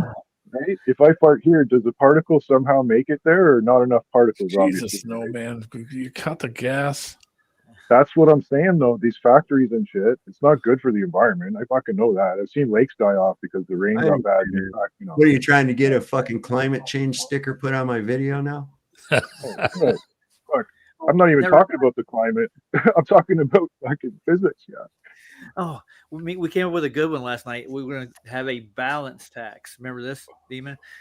Yeah. Sorry, but a balance tax? Yeah. So you remember when they said they made that giant dam in China, and it's throwing the Earth off its orbit or its rotation. So we got to keep the Earth in balance. So we're going to go around, regulate everybody, and charge them taxes when they build big buildings or dig deep holes that are going to throw the Earth the rotation of the Earth out of balance. Yeah, we got to pay a tax. Did any of you guys see that Terry Eicher video about the Chinese space? We showed it a little while ago. Yeah, yeah, that's pretty good. It's pretty good. The water's sitting there fucking level in a glass. How did you get that? Yeah. And then the topper took a sponge ball and pretended it was a ping pong ball and shoved it out in a hole. Yeah, I noticed that right when it started. It was like, what's that bubble there? I don't know. That ball reminds me of a beer pong ball. It was sponge. You could even see when they zoomed in on it. You could tell it was fucking sponge. Real ping pong ball. I don't know. You guys have a format for the debate tomorrow? Is it just don't be an asshole? Yeah, it's pretty much don't be an asshole. His thing was, he said that I was supposed to be providing proof of a flat Earth. Okay. Which means basically proof of my observation, because I don't observe a globe Earth, right? And I know that the physics of water Did you want to go ahead and tell it instead of me? Go ahead. Sorry. Go ahead. You've already kept interrupting me. You must have something really important that's more important than what I was saying. So go ahead. I'm sorry, man. So he wants me to, well, I guess, prove my observation, which is the default position anyway. Does anybody see a different thing than I do? Do we observe level water? Do we feel motion? No? Okay. Your turn. Sorry, man. I just wanted to say that, if you don't find a moderator, I'll volunteer. Yeah, Cubby just said he's going to do it, man. All right. I think as long as you just act like an adult, observe decorum, stuff like that, you don't need a moderator is not even really needed as long as you can just stay on topic. It's pretty. It's pretty psychological. Yeah, I know. Psychological. It's like the dude with the fucking clipboard. It's no more or less. What happened? Where do you go? It's like the guy with the clipboard. He doesn't really have authority, but you perceive authority because he's holding on to a fucking clipboard. James Freeman. But he's like the Speaker of the House in the sense that, though, he can actually help, like, okay, well, if we both agree, we'll stay on one topic. Like I said, their biggest, well, you said a lot of times, and I agree, is that they just change the subject. It's like, well, what about Jupiter? And it's like, well, shut the fuck up. Because you're not making any sense. One of my biggest things that I use all the time is this, because they'll do that. I'll say, well, go ahead and prove your claim that goes against the observation. And I say, well, let me ask you that. No, it is not necessary for you to ask me a fucking thing in order for you to prove your claim. You don't got to ask me shit. Yeah, I see what you're saying by that word as well. I see what you're saying finally after hearing you say it like a million times. Prove your fucking claim, right? Well, that's it. I don't have a claim. I have an observation. Yeah, but I finally understand what you mean. Like, it hit me better that time. Yeah, like, I was trying to go glow-tard, man, and I just feel stupid. Like, I don't know if you've seen the color of my eyes, but I was trying to, like, think of counter arguments, and it's like, and they just go off into someone else's books, and you don't know about von Braun or whatever, and who else they got? Fucking Einstein. They'll talk about fucking all these fucking characters. Now I see them like, just to me, they're just as silly as Erica Kirk or Ivana Trump or whatever the fuck. Like, it's just an authority trick, is what it is. It's all it is an authority trick. I really don't think Einstein was anywhere near as smart as they played him out to be. He just looked wacky. He only ever read to the public. He never spoke to the public. If you find Einstein looked like if you find any video of him talking, he's reading. Okay, so now this is a guy that took his Nobel Prize money, paid off his wife and left her so he could marry his cousin who had 2 little girls that he referred to as his little harem. He also wore women's shoes and, as rumor has it, women's underwear as well. People would jokingly call him Alberta. Damn. Yeah. Yeah, and the only thing he ever patented and actually officially invented was a blouse design for men. Yeah, I was gonna say Mr. Briggs might be on speakerphone, and that's why he's getting that. I've heard that kickback before when I've been like just having telephone calls. Sometimes if you got the speaker too loud, it picks out the background. So he created the bro. Yeah, there you go. Yeah, right. Get out the ghost pipe. Ghost pipe my ass. We're going with the fucking full bong. That's how that works. We got the herbal remedy right here, and it happens immediately. This is what's so beautiful about it. I got a sneaking suspicion that he's just going to be a Wesley 3.0. Oh, he is. He is going to be one of these douchebags that we've all seen a million times. I've told him, I says, well, if you're coming on with a hostile attitude and you're just there to be a fucking asshole, I'm going to let you go ahead and be an asshole. If you think that's a win for the globe, then, well, all right, then, Jerry, you know what I'm saying? Who is this guy again? What's his fucking name? Stephen Cole something. What's his name? Stephen Corbin, I think. Corbin, there you go. Does he got a channel, or he just came on here? No, he's off Facebook. He's some douchebag off Facebook. Yeah. He's one of these globe. I mean, I personally think he's not going to convince him. What is it? Say it again. You're not going to convince him that the world's flat. I mean, flat, and he's not going to convince the world's round. There ain't no way. It'd be like convincing a Democrat to vote for Donald Trump or a Republican to vote for Hillary Clinton. It's not going to happen. I'm not Once trying people make to up their convince- mind. It's done. Mr. Biggs, I'm not trying to convince him. No. Okay. Well, I know. The I'm just saying he's not going to change your mind either. Well, no, I'm not going into it as that either. What I am going into it for is a display of the mental illness that is globetardism. That's what I'm wanting to show, and he will come on and display that, just like Wesley did, just like Monkey Cat did. Okay, The whole world's mentally come ill. on and they'll lose their fucking mind, become angry, and unable to control their emotions over the shape of the earth and their belief in Martians and shit. That's The whole world's basically mentally what ill. it's up to. The whole world's mentally ill. Whatever, dude. Beyond that point, and so I watched Wesley come on Flashes, and that was a great. He automatically started off, well, science isn't perfect, you know, and he started off with an apology when he started his little debate with you on there. Anybody got the over under on Wesley? whether or not he's got the laugh? Oh, yeah. I'm sorry, Roger. I thought you were done. That's all right. No, I thought he was asking me when Wesley came over on Flashes. What was it, Friday, Flat Earth Fridays, and he started debating Saab, and he started out by apologizing how not perfect science is. You know, that's the way he started. Yeah, his demeanor was a lot different than it normally is. Mm-hmm. Maybe he got thrown off here for being an asshole. Yeah, you know, that's basically it, and it was basically the decision of my viewers. I had an overwhelming amount of viewers and comments saying, "Don't ever let that fucking idiot come back on. He really hurts the show. He's not favorable to that, and it's understandable." So sorry, Wesley. So you got more time to suck dick, I guess, than normal. Well, he starts off going right after your personal incredulity, and not incredulity. He goes after you with an ad hominem attack about something he thought you did wrong, or he knows more than you to start with. He taught you what perpendicular meant for some reason. Yeah, he's an idiot is basically what it is. He's looking for some kind of a gotcha, and he never can get it, and it frustrates him. And so he goes home and masturbates while he thinks about his mommy. Yeah. It's always something stupid too. Some little thing like, "Oh, you spelled something wrong." It's like, "Oh, you've never spelled anything wrong before. Sorry, grammar Nazi."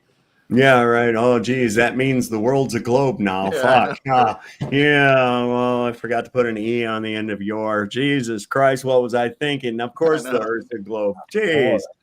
It's obvious. You can't spell soft. What the hell? You must be stupid. Really, soft? Really? This is what you're doing? Well, Back to right to insults, huh, soft?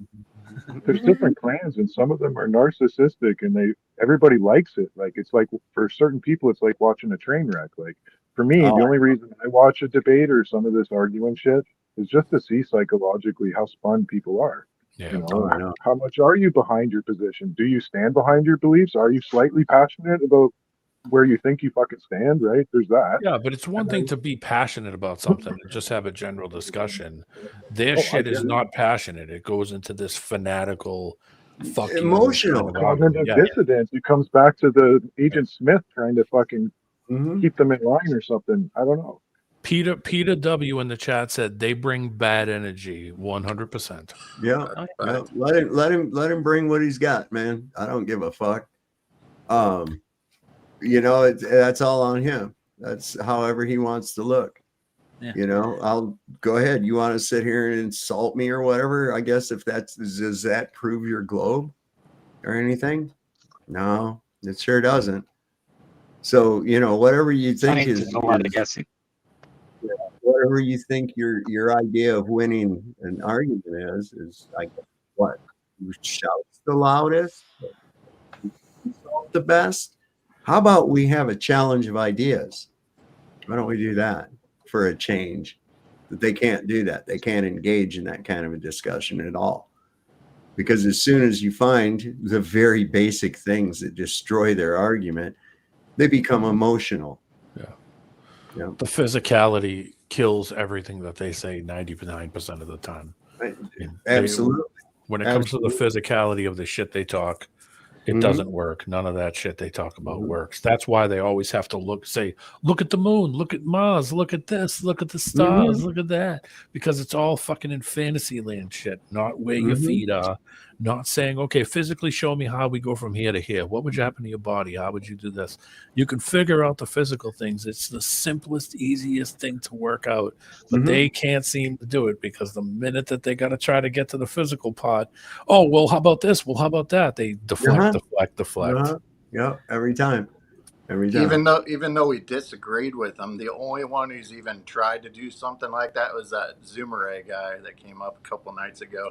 He was the only one that could actually, I don't know, he at least attempted something, and he at least was, cordial and cool about everything. I got to give him props. You remember that guy we had, Ken Reynolds? Yeah, the Canadian guy. Kevin? Or British, actually. Yeah, I don't remember him. Yeah, really well spoken. Kept his shit together, presented his arguments, weighed the information, like a normal person would. Yeah, he sounded like a teacher, I think, if I remember the guy. He sounded like not a teacher. Looking for some kind of a childish attack. That's what they do, is they're like little children all the time, And well, I think that that's one of the things that probably stunts the maturity growth of a lot of people's minds, especially when they're delved into it so hard. They stay in that adolescent mind frame without the ability to critically think or deductive reasoning or anything, man. They just go by what they're told and what's most popular. More people think this, so this must be right. That's their whole gig, which is so let's look in the sky to prove what's underneath our feet. Yes, that'll really prove it. Let's do it. Let's look at it. And this is the kind of demons really that you got to watch for right here. Check this fucking guy. This guy right here. Who do you think you are today? The more we learn about this covenant of God. What blood? The blood of this covenant, glory to God. Yes, like Moses of old. There's they're coming one. Oh! Don't ever do it. Don't ever feel sorry for yourself. Don't ever do it. Absolutely stunning. Delicious. It's so good. And he will be like Moses, and he'll live 120 years. And he said, yeah. Preach it, brother, preach it, brother, preach it. People send him money. They leave all their shit to this fucking guy in their wills and stuff. Why does he look like Charlie Kirk on crack? Actually, him and Erica Kirk have very similar eyes if you look at them both. They do. Except he's not going like this with a Kleenex fucking 12 weeks later every time they talk. Looks like Charlie Kirk on crack. Yeah, man. And it's another thing too is that your tear ducts are in toward the middle of your face, not out here at the edge. And this bitch is all the time fucking drying the edge of her eye out here at the outer edge. That's not even where fucking tears come from, you dumb bimbo. What she's practiced. What, Snowman? Sorry, I just said I can't even watch the like you were saying, out of the wrong side of her face. Like it's so fucking fake. It's almost frightening to watch. Like, how do people look at this guy and think, "Oh, he's a man of God"? Well, I'll send him some money. That's a body language thing when the people lean like that too. To kind of gain your sympathy and stuff like that. It ain't just the tears, they're leaning towards you and in. But anyway, go ahead. Yeah, that's a big body language thing. Yeah. and we have a healing covenant. Dwells in me, the pure, spotless blood of God. And Hesed was performed for me. He's my blood brother, and my father is my friend. Oh, yeah. Who is this guy? That's Kenneth yeah. Copeland.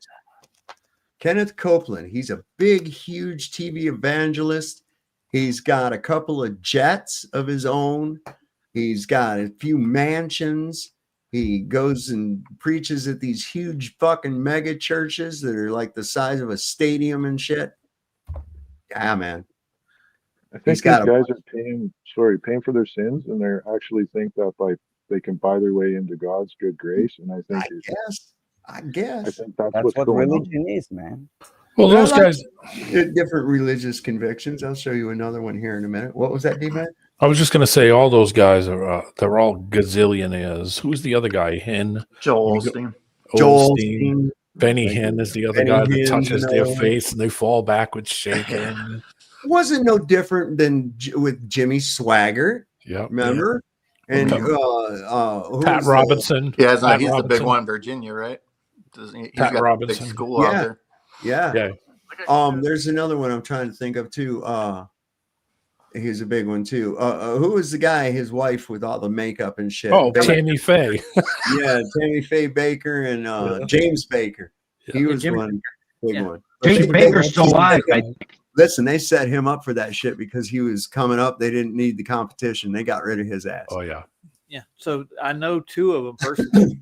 I know Jim and I know Kenneth Copeland. I met him as a child. I was at his church. He used to go to his church, Kenneth Copeland, and I was raised half my youth down at PTL. Oh my God! Keep an eye on you. Tammy Faye put on all that freaking makeup and start crying on TV every day. People would send tons of money. Well, it isn't fair for us to be just only focused on the Christians. We got to get to the Judeo aspect of it too. Here's another little religious ceremony of some kind. I'm sorry, but truth doesn't care about your feelings.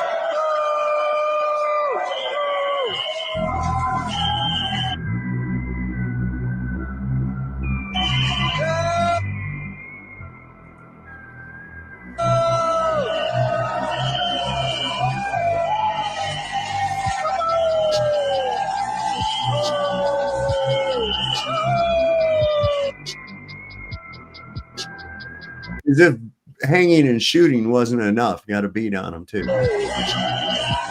This is an effigy, but makes you wonder why. What are they doing? Why are they so joyful about it? So peaceful people. Lynching and shooting and beating a fucking child-sized effigy. And Trump can't figure out why his numbers are going down. Right? Well, at least it's the justice system and some of this fucking racism.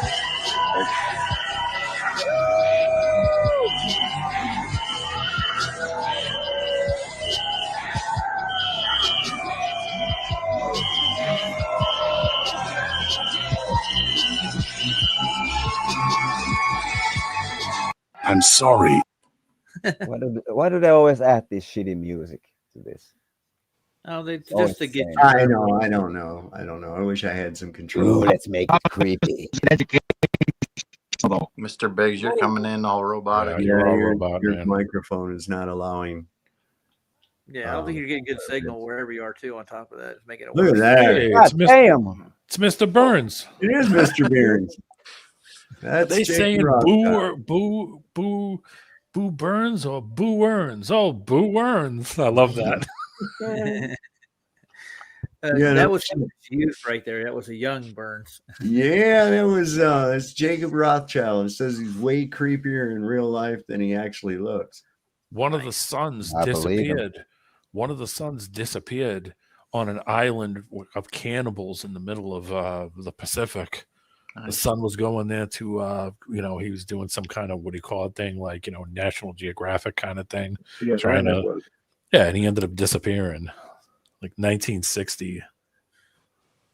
Oh, interesting fun fact. Harry Shearer voice of Mr. Burns is a Bohemian Grove member. Very fitting. Oh. And just so you know who that is, it's this character here. Yeah, no, Harry, sure. Where you think they get all that inside knowledge from? Of course. Of course. These people, whoa, look, the Simpsons predicted. Just shut the fuck up. Release the hounds. Yeah, this is look at here's a couple other here's the people that run shit. Look at this is back in the day. This is John Rockefeller. Jeez, please. Yeah.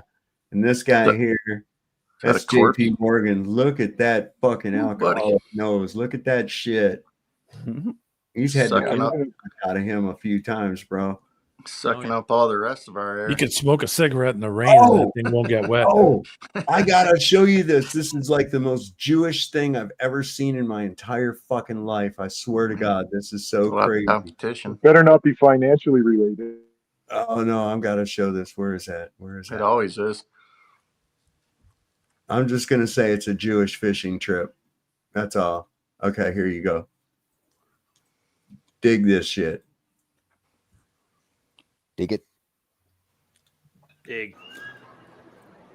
Yeah, I've seen this. Stealing people's wishes. Look at that shit. Yeah. My mom would beat the shit out of me if I was doing that as a kid. Well, you learn pretty quick, right? But I'm just going to say, like, what does karma to do with? Why don't you use that stupid little hat for something? No shit, right? I just now noticed he's wearing a stupid little hat. Look, you missed one. Look at him looking carefully. He took everything. Look, he's still looking. Use it for a little coin purse. And notice nobody's walking over to him and saying, "Hey, stupid, put all that shit back, or I'm going to stick you in the fountain." That was my wish, boy. Yeah, that's some pretty fucking crazy shit, man. Yeah, I was over at Pablo's site looking for some black swans to give you a sob. But guess who's in the comments over on his sister channel of it? Wesley's in there. Well, just now. No, he's in the comment. Yeah. He may put a comment. There's one of these channels that do like long range photography, and Wesley's over there. They're trying to debunk flat earthers with long range photography, and Wesley's making comments over there. I left him a couple. I said, "Too bad you don't have a geometric horizon to hide behind." Right? Yeah. Fuck that guy. He's everywhere, dude. I swear to God. Tards. That's all they do. It's his job. He has to. And I'll bet you money they don't have a job. I have a theory. I think that these are people that have been caught with some bullshit on their computers. And rather than go to jail and get your fucking ass kicked every day, they're going to have you do this, you're going to pay restitution or some kind of shit like that, because no fucking normal person does that. Nope.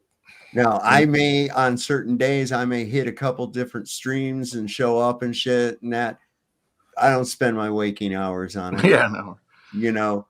These guys do. And you're like, wait a second, you're supposedly this guy and you do this kind of work and shit. When do you do this fucking work? Oh, every 15 minutes. Yeah. Yeah. Bullshit. I think they're all full of shit. Of course they are. Well, we already know for a fact that one of them definitely does. Ozium. Yeah. So I'm sure he's not the only one.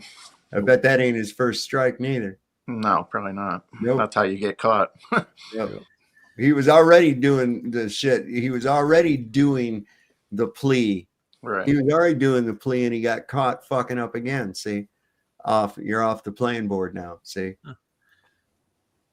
I mean, that's just the theory for entertainment purposes only. Yeah, allegedly. Sorry. I'm not saying that Michael Toon, aka Ryan Kruger, has children chained to a pole in the basement. I am definitely not saying that, but I'm not saying he doesn't either.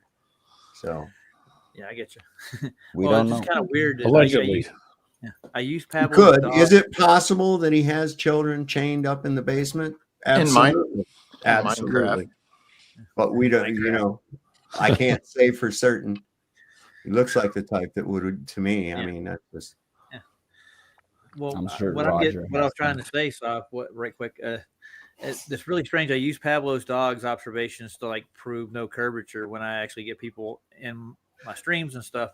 And now Wesley's over in there making comments on his channel. That's just kind of weird. Who Don't cares? let them live in your head, Roger. Roger, you do. You let those fucking people bother the hell out of you, man. Yeah, it's just I find it kind of weird that he's over there now doing it. Frank.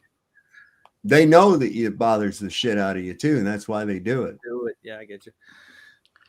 I'd be willing to bet that a good majority of them have a Roblox account. Yeah, yeah, but they do. Yeah. I would imagine probably. What's this going on here? Dude, what the fuck is going on? I just want to go ahead and put this out there that I am of sound mind and I do not intend to harm myself or anyone else. I already had a video prepped about how Trump was trying to sway the narrative from these 2 members of the National Guard who were shot in Washington, because he's trying to say, oh, this guy was never vetted, but he was working with the CIA in Afghanistan. He was vetted, but he applied for asylum, and it was Trump's government a few months ago who actually granted it to him. But there's like some even crazier shit happening. Days before the shooting, both of those members of the National Guard had their names searched in a specific place several times. Her name was searched 19 times. His name was searched 100 times. And if you'll notice, they were on the exact same date, 2 hours apart. And this is where their names were searched from. And the exact same thing is true about the suspect. I have no clue what's going on here, and this is really crazy shit, but it looks like Dumpy and our government may be attempting to start an armed conflict with Afghanistan on behalf of Netanyahu's country.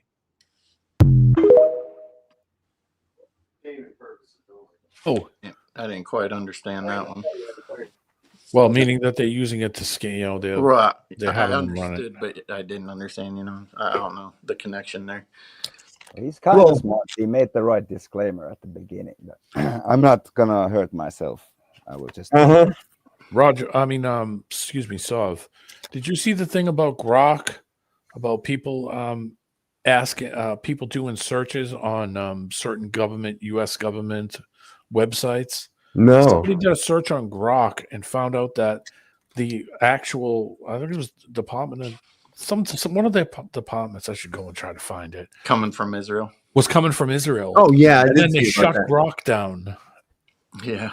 Did you see that? It was a feature. It was a feature on X post where you could see the origin of the posts and that. Yeah. Wasn't it like? And they tried to hide behind it being on a VPN or some shit.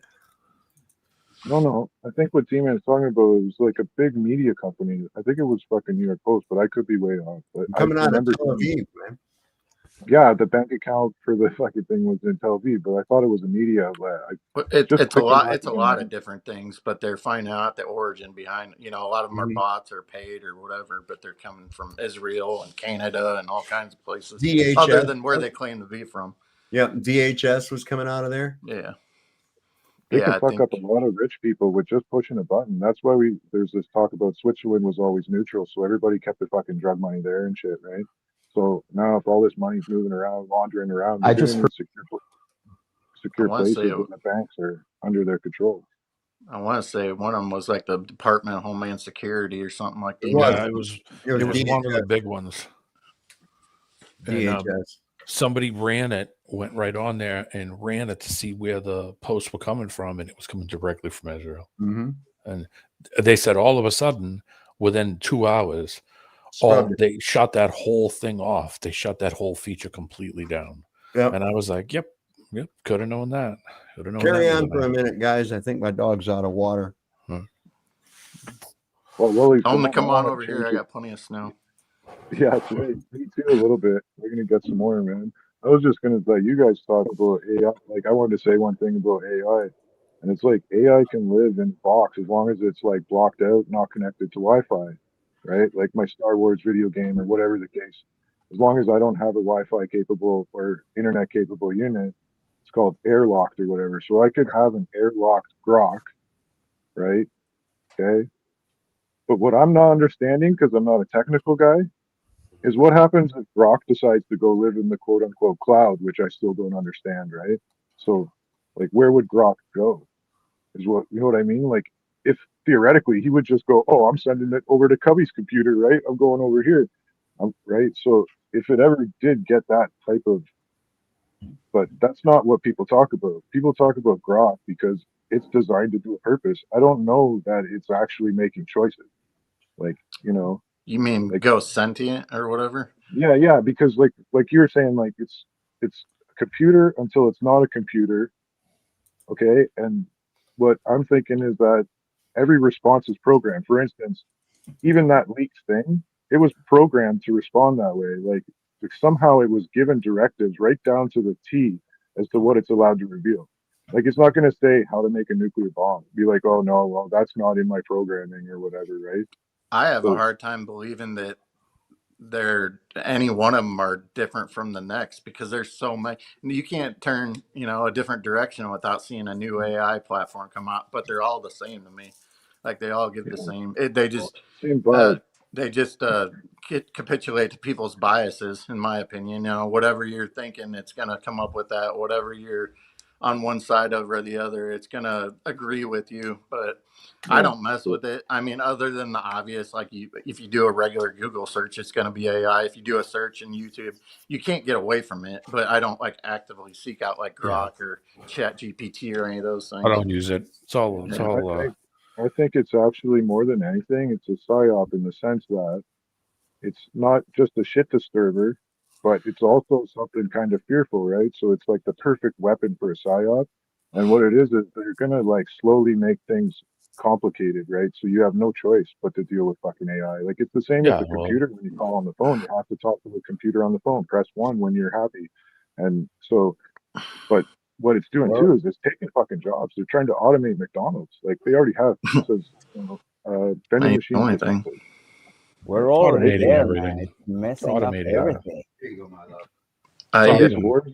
I'll let you guys go. I'll talk to you. It's automating. We're almost a year in when Google released their quantum chip. We already have artificial general intelligence. Google has been AI from the get-go, from the jump. Like, how do you think it generates all them search results for you? You think that is there somebody on the other side of that computer? But it lies, though, Cubby. It lies. It lies. Yeah. Because that too. Yeah. It'll tell you that it found like so many million fucking results in a decimal fraction of the fucking second, right? Yeah. Try to find them. You won't get past 4 pages. And then it just starts repeating over and over and over again. It's a lie. It's also outpaced us far and away, years in advance, long ago. It's outpaced the human mind. The fact that anybody thinks that they can like spot the difference in these things, you're only spotting what the government allow, like that little crap that they let you play with, but anything they're using is far more advanced than anything we'll ever see. So I threw that story link. I found it. It was in the Tehran Times. It's in the private chat. Last link. That's my favorite. The wartime. That's what I have. I'm wondering. I've been wondering where my subscription to this went. I used to get up every morning and pick it up off my doorstep. I just renewed my Jerusalem Post subscription the other day. Yeah, should be seeing some more. For Duffy, huh? I got one better in the article. I think I got something better. It's not about the quantity of your audience; it's about the quality. I used to tell Brian Stavely that all the time, man. It's not the quantity of the people that come around, man. It's the that's what that shows in Sav's here and Stavely's too, because look at all those guys. Well, we talk about it all the time, I miss them. I miss them. Well, the McToons and and Jarens and all of them, that they're all bought and paid for. That's good. Oh, the Globers. I wasn't fully going like, well, what kind of probation officer gets them? Like, then I started to think, well, who's going to be friends with the guy who's in, like, I got words written down, but Club Disney or whatever.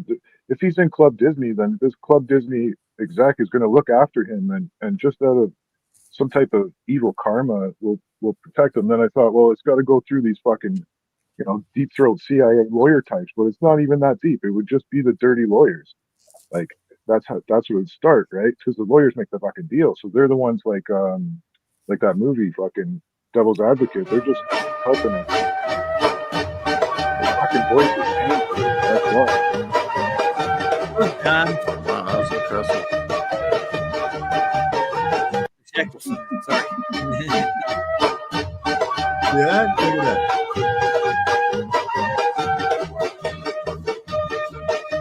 called Jiu-Jitsu. Try go fighting with that. I always keep a pocket full of pennies. That way I can throw them. I can do this thing. It kind of impresses, you know. You can put off your elbow. quarters on your elbow right there, and if you go just right, you can catch it like that right in the air. Because oh man, how do you do that? And we did try to have contests to see who could grab as many as the other could. I think that's one of the events in the retard Olympics. Well, I must have been in it. That was a big thing back in junior high school. I remember that. And you can't use the R word anymore. Well, we use it affectionately here, but anyways, you know what the worst sport ever is? Slap boxing. You ever see the slap where they do the slap contest? That's the most idiocracy thing I have ever seen in my entire life. Curling is the worst sport on the planet. So boring. Soon we'll I'm starting to think about taking it up, man. It's boring. Olympic breakdancing proved to be entertaining. Yeah, what was her name? What was that chick's name? Raygun. Raygun, yeah. I don't think to this day I've seen that. No, I mean like the rest of anybody it's hilarious. else who did it. It's hilarious. That's why you'll You know never why see. that's sad though? But I've seen other people on like Got Talent and stuff do some serious breakdancing stuff though, right? And these guys look like they were like, you know, senators' sons and, you know, people that were like fed good food and got good education. They didn't go to the public indoctrination system. Like, I don't know. It was weird. It was almost like they didn't take the culture serious, and it showed, right? They didn't pick the best guys and stuff, right? They just picked whoever the hell they could get. Who said, "Oh, you know how to break dance." I didn't see it all. I'm looking for that. Damn, I have a video about that shit coming up in out of Tel Aviv and shit, and that it got scrubbed. That's been a few days since that shit goes so goddamn quick. It's not even funny. Yeah. Where was that thing I found? It was so good. Oh, you know, you've heard of Roe versus Wade? Yeah. Right? Okay. I forget. I'm sorry. It passed. Roe lied about being raped. Yes, she did. She admitted it on live TV. Before she died. Democracy is on the ballot. Oh boy. That's what we need. That was the whole. They tried to make everybody believe that was what the last midterms was all about. Was Roe versus Wade. Well, just what the fuck are you guys speaking in French? French, no, American politics. Oh yeah, it's abortion over here. Yeah, okay, well, that's what I was looking for. Roe versus Wade is the law that they passed to make so that abortion's legal. Well, they made an industry out of it. Basically, that's what they did. Yeah, the doctors take all the fetuses and sell them for pots and get money. That's yeah, she lied about being raped and then decided to be a taco muncher instead. Yeah, that's a dangerous conspiracy, D-man. You're scissoring. They're scissoring. Listen, this is great news. Sadly, talking about anti-Semitism no longer works. Yay! It should. You know, like anti-Semitism is incredibly real. It's rising like crazy. You know, you have even a simple thing like Dave Portnoy, who's a entrepreneur and like dickhead podcaster. He goes around and eats pizzas. Some, you know, young right-wing kid threw money at him and called him a dirty Jew, and like Dave didn't back down. You know, you have these types of things happening every day. So anti-Semitism is rising like crazy, but we're at a point where people are so tired. Portnoy probably paid that fucking kid to do it. Well, if he called him a dirty Jew, it kind of implies that there's good Jews. So it's not really a racist thing. He's one of those sports betting. Good ones. Could you like not talk, Snowman? What'd you say? I'm sorry. I was going to say, sorry, Snowman. I think we're on a delay. Portnoy, he's one of those sports betting guys. Like that's his life. Yeah. That's all he thinks about all day is sports stuff. Jew shit. Andy goes around and just eats pizza. Yeah, that's how he made his claim to fame. I'm glad you brought that up. It's like, so that's how you made all that money on just going around reviewing pizzas? You know that he's connected to sports betting and just eats pizza, and that's it. And it's like, yeah, okay, he ain't nobody. Yeah, he's not. And I'll guarantee you he paid that kid to do that. I saw the video clip of it. And I guarantee you he paid the fucking kid to do it. How many times have these fucking Jews been caught false flagging their own goddamn anti-Semitic shit? Yeah.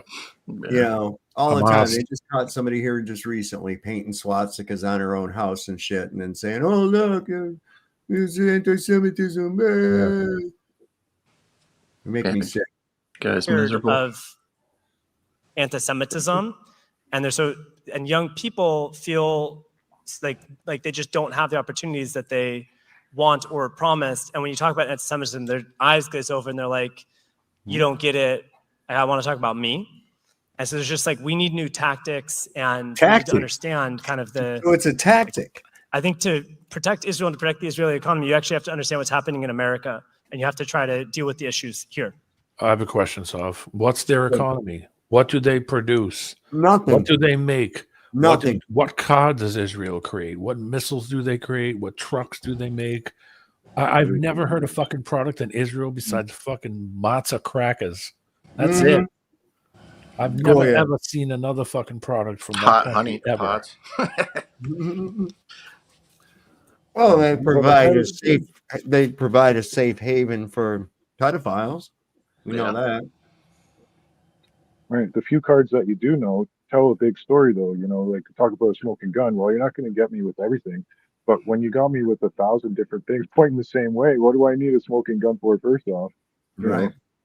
Sadly, talking about anti-Semitism no longer works. Wow, what happened? It should. You know, like anti-Semitism is incredibly real. It's rising like crazy. Little kike. You're not even on my screen. Go away. Jew was talking. Yeah, boy, I want one of those Israeli-made fucking toasters. Yeah, right? Or a car. Yeah. Yeah, the Israeli auto industry is really booming, I hear. Oy vey. I've never seen an Israeli product ever. You know what? I did when I was a kid. I got this game at Christmas one year that was like ping pong, but it was small. And it had these little things that the ball, you'd catch it in, then hit the button, and it would fling it back out. And I remember looking at that, and it had that fucking Moloch star on it and said "Made in Israel." Didn't they invent frisbees? At graduation, they took their little fucking beanies off and threw them up in the And then those guys with big furry hats said, "No, we will have none of that. Not with my big furry hat. No one will throw it. We will sit on chairs and dance and be gay with one another." They'll throw that big go-kart tire hat. Yeah, man. And then they all pile up on each other, fucking being all gay and shit. They're really listen, I'm just here to tell you the leading cause of anti-Semitism is Jewish behavior. Okay, that is the leading cause. Yeah. Okay, you saw the kids with the fountain. Yeah. How many of you were sitting there going, "Man, I'd dunk that little fucker under that fountain until his bubbles"? I would have walked right over and tapped him on the shoulder and said, "Put all that fucking shit back, or you're going to be in the fountain." Yeah, and that would have been that. You under there till the bubbles quit coming up. And I would have pulled them all over and said, "Come on over here, everybody." You know why they're coins in the water? You know why they have big noses? Because air is free. People lost their sack a long time ago. Like I said to Saab, he said he would have got swatted. And that's what I would have got too. They would have been gentler because it's. I can come by. I can tell you that honestly because they had like a fountain like that at our mall when I was a little kid, and I remember seeing it. And I remember wondering why nobody ever took the money out of it. How come nobody ever took the money out of it? And my mom told me that because that goes to something else. You don't take it out of there. And I thought, what the fuck is stopping somebody from And then I came up with the idea that the guy at nighttime, the custodian, was in cahoots. He was scraping up all that money. Nobody knew it, But what does it say? Everything is a psyop to avoid the obvious debate versus evil. Okay, cool. You're a Glober officially now. You are officially a Glober. You got signs. You got props. You got props. You're gonna bring up the fouls. Look at me. I don't have a fucking chin. Is that my right, neck just Snowman? comes Really? up into a face. My neck just comes up into a face, and I hold these signs up. Oh, really, Saab? So you just want to insult me now? Go right to insults, huh, Saab? Yeah, really? I do. I see how you are. I do. That is how I am. I want to insult you, and I will make fun of every fucking physical flaw you have. I don't give a fuck. Hey, where's your guitar? Play me some Tragically Hippo, man. You're gonna get the old guitar tuned up. Shouldn't have been a shit. You eating That's my advice. Because I don't give a fuck what's wrong with you. If you act like a shit, I'm going to treat you like a shit. Are you eating cheesy poofs? I am eating cheesy poofs. But then I just now remembered. See, I ate a piece of mushroom chocolate a couple hours ago. That's why you're so nice. hyperactive. Yeah. It's a nice little thing going on. But then I just now remembered that I have whatchamacallit in the fridge, man. Uh-oh. Oh, I haven't had one of those in a while. Oh, I real know, one. like an You're old- talking about the candy bar. Yeah. Yeah, I know. I was thinking that. Maybe I Like, should I got clarify what- candy bar. Yeah. A lot of people haven't seen them in years, but the gas station up here where I get my cigarettes at has them. And I'm like, oh, yeah. Oh, yeah. I remember I'd walk all the way the fuck up to the end of my neighborhood to buy one of those things for $0.25 when I was a kid. I used to Fucking like things that. are $3 or $2 now. I know.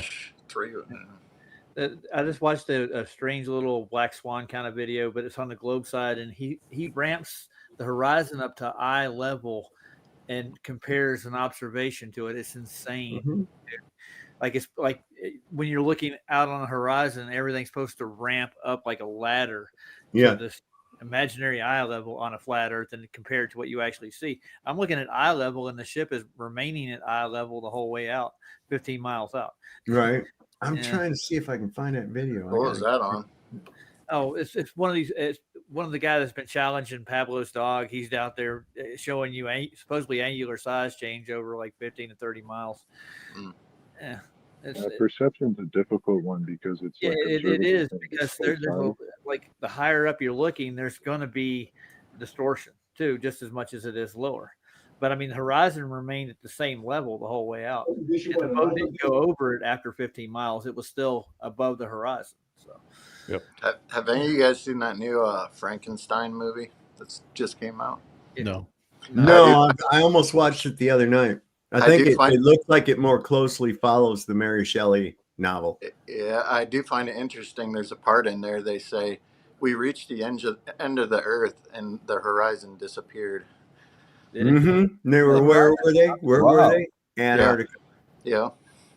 That's interesting. It is interesting. Here, I think I clipped it. I might be able to send it to you. Yeah, I'm trying to visualize that in my mind's eye, like how would that look like? Yeah, me as well. I've experienced that when you look across a lake and all you can see is Lake Ontario. On a good day, I've seen it with my own eyes from the shore of Oshawa across to the American side. So I've seen, the smokestacks and shit with my naked eye, right? But what I was going to say is, as far as going up to your eye, I feel like it depends on the person standing there. Like some people might have peripheral vision. Like I just went cross-eyed, tried to demonstrate it. You look down, right? But I don't really see what's right under my chin. But the whole argument was that I see it at 50-50. That's my observation. That's weird. At the water where the sky and the fucking factory start is about 50% up, like exactly halfway. I don't know if that's what people are describing as well, or like it's an easy fix. Just raise yourself up and raise yourself up, and that convergence point will go further away from you. Lower yourself down, and that convergence point will come towards you close.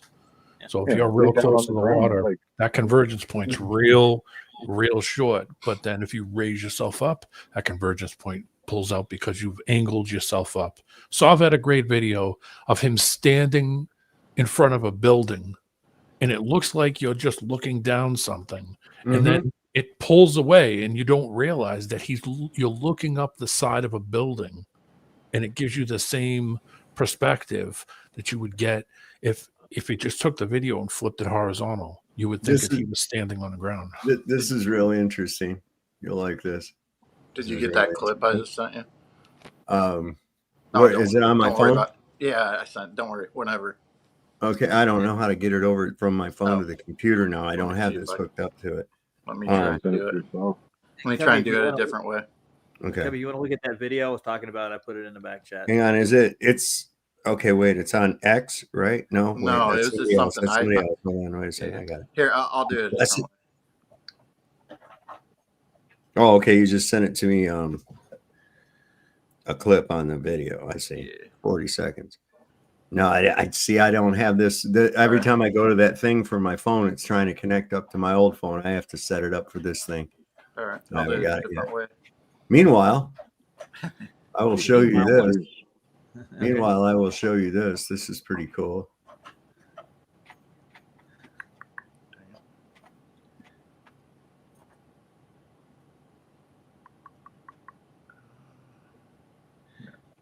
Now, how far are those wind farms? If that's what he goes beyond it. He goes beyond it. Yeah, there's a horizon well beyond that. Yeah. See, watch that again. You see zip, right? But then as we magnify. At that distance, looking at those whatever the hell electric things, they should be tilted back. Yeah. From that distance, not standing straight up. Yeah. And you can see where the water level lines are on them. If that's over 1.2 miles from the 6 foot of river height, it should be below your eyesight. Yeah, and they should be tilted down. The top should be tilted away from you, and the bottom should be closer to you because of wherever they have to set those on that kind of plumb system. Then wherever you are, your plumbing level. So they would have to set those individually for where they're footed. So they would all be tilting away from each other to be plumbing level, because everywhere you stop on that curve, you'd be plumbing level. All right, here we go. I think it's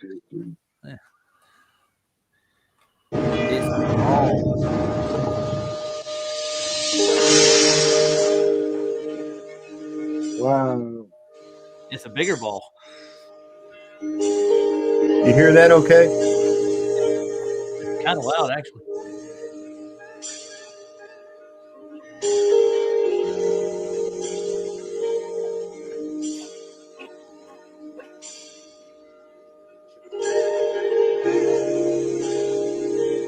Remember what I was trying to say to Monkey Cat? If you're there in the water on a sphere, you are at the highest point. So what is going on?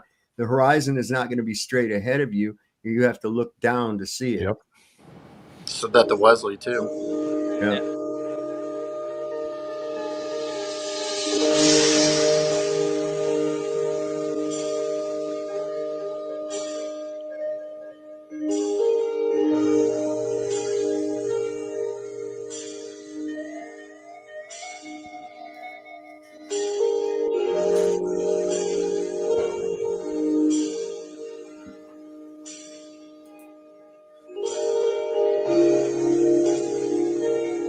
It's yoga ball.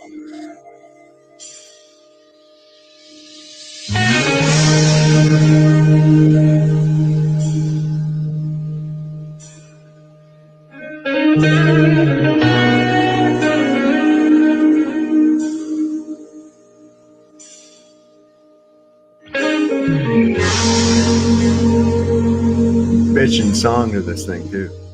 Yeah.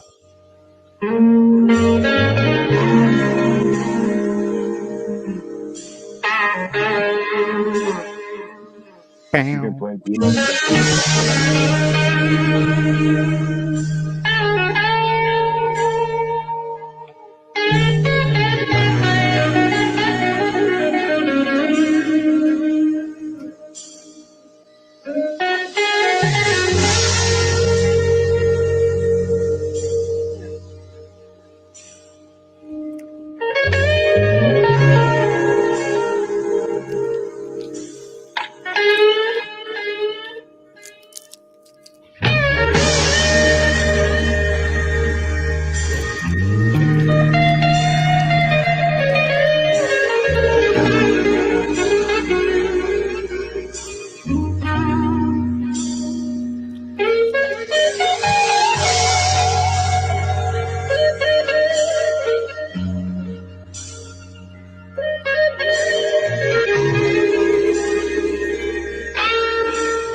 That's great.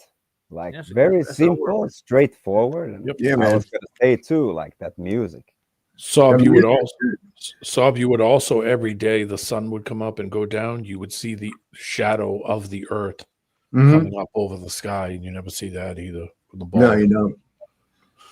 I put that clip in the regular chat. Sorry, Demon. It's okay. Okay, hang on. I gotta get that. That's why, like Pablo, when he does his pans, he gives you the weather condition, the water condition, the tide, and everything, so you can describe his observation and the effects you get. So, and the distance to the horizon, but it's not a physical distance. There's never a physical distance to horizons. That's why I use landmarks like oil rigs, mountain ranges. Yeah. And the weather conditions make their observations look different too. Like they'll magnify the mountain or not. You know. Also for perspective. Yeah. Hopefully the volume isn't too low.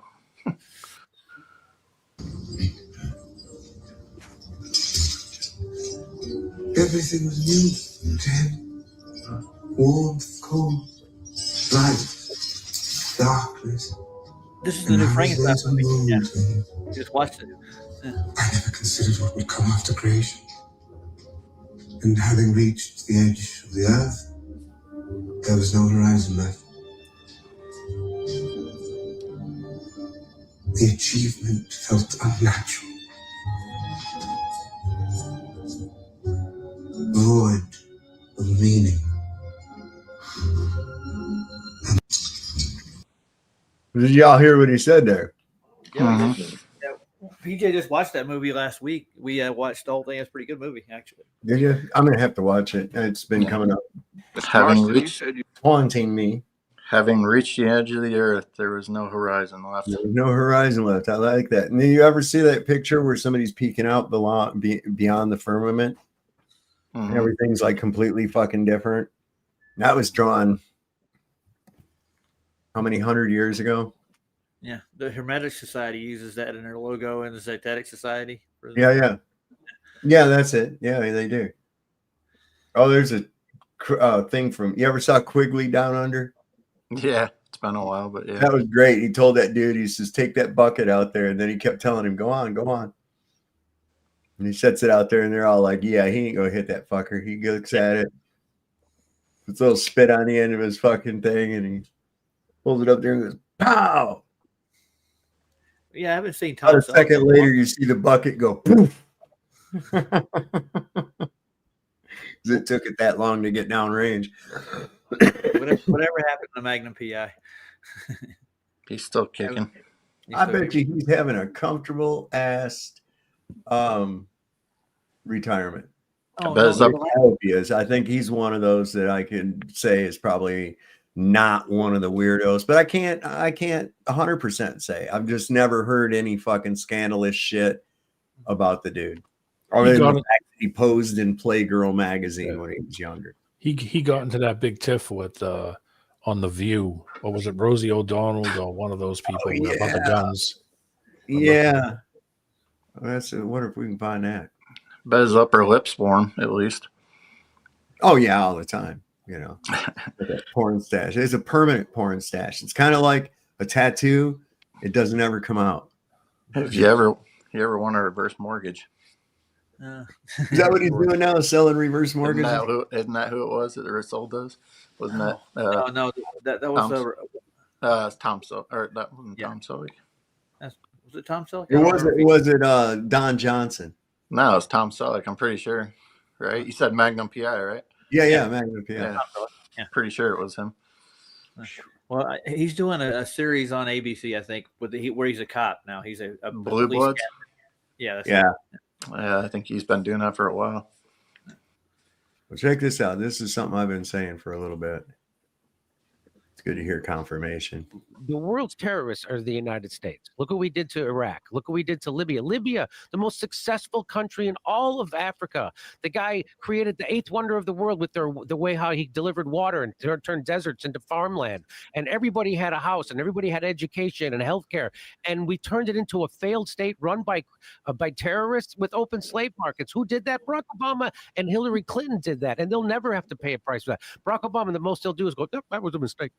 But why did they get rid of Gaddafi? Because he was going to start a currency of Africa just for that was going to compete with the US dollar and the euro, and they can't have that because the way the United States controls the world is because the United States dollar is the reserve currency of the world. So that's why they can put sanctions on all these countries. And so what they're doing, which they shouldn't do, they're weaponizing the US dollar. And so like when countries want to trade with each other, they have to go take their currency, change it into US dollars so they can trade. And it was a lot of it was based on the petrodollar, which by the way, Saudi Arabia just quit. They didn't renew it. I don't know if you heard about that. Yeah, I did hear about that. So, and all of a sudden, CBS News is starting to do news stories about how Saudi Arabia was involved in 9/11. All of a sudden, 24 years later, all of a sudden, oh, you know what? Turns out there was something happened. And they're like, you mean 2 weeks after they decided to not renew the fucking petrodollar? Now CBS News is allowed to talk about that and investigate it, which when I talked about it, got demonetized. But anyway, so that's why, because Gaddafi was doing that. He was going to set up a currency for all of Africa, and it was going to be based on have a gold standard. And so they're like, no, you're not. You're not fucking doing that. And they made up a bullshit thing like, we got to save the people. Whatever. You guys, they don't give a fuck about the people in America. They got veterans and everybody else living under every goddamn bridge in this country. You think if they gave a shit about those people, don't you think they'd start helping the people right outside the front door? Right. Instead of, no, we gotta go help people in Libya, and we gotta help people. It's about helping people in Ukraine, and it's about helping people in Taiwan, and it's about no. This is all about an upward transfer of money. This is about balkanizing countries and turning it over to BlackRock and Vanguard. That's what this is about. Yeah. And we'll be right back. It was called the dinar. The dinar, yeah. Yep. And they were going to trade. They were going to say, well, you want oil from us? Then you trade up to the dinar to pay us for it. And then all of a sudden next thing you know, Gaddafi's last speech at the UN, he told them all that was going to happen. He said, oh, I know you guys are going to kill me. I know what you're going to do. He told everybody. He sat there for 2 hours and literally told them, yeah, we know who killed JFK. Yeah, we know what all this is coming from. And boom, within 6 months, he's dead. Huh. How many of them boxes you reckon are full of kids? Huh. Oh, it's a evergreen. So yeah, or kid potty parts.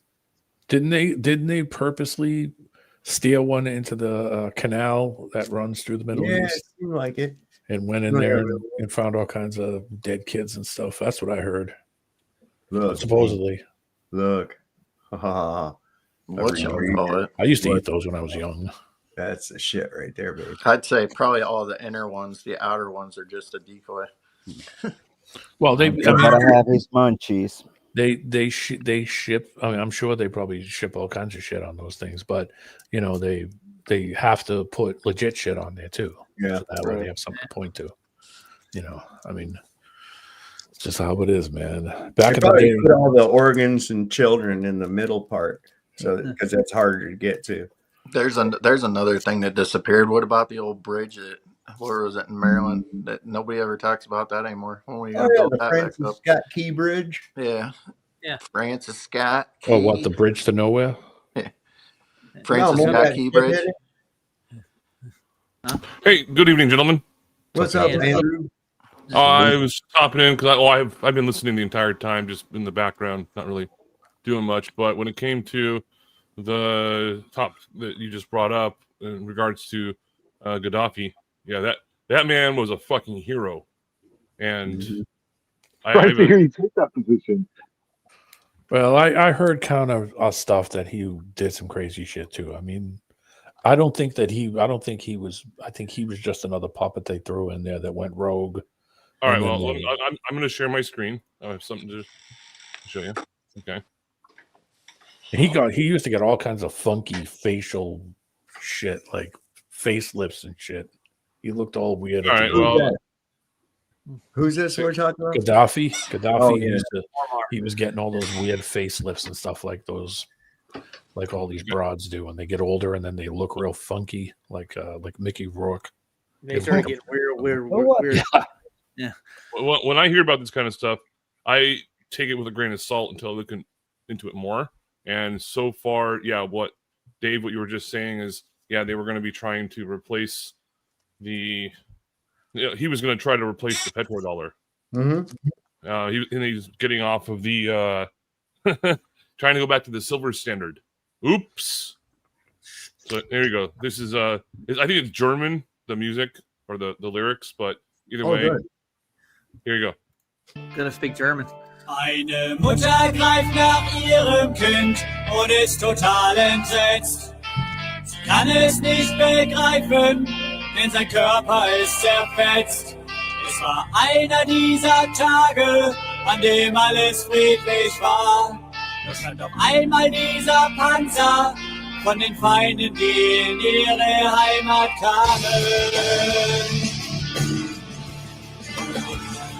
Plötzlich drehte den Turm einfach zu ihr. Nahm die Mutter und den Sohn exilisiert. Er war mit Scheinen und lief auf den Panzer zu. Und rief, lass mich schon mein Land in Ruhe.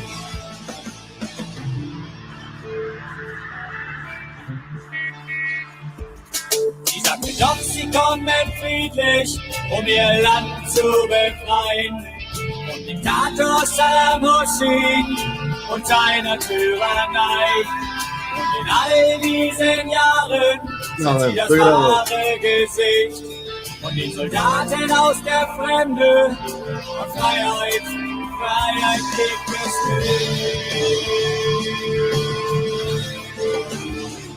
Plötzlich drehte den Turm einfach zu ihr.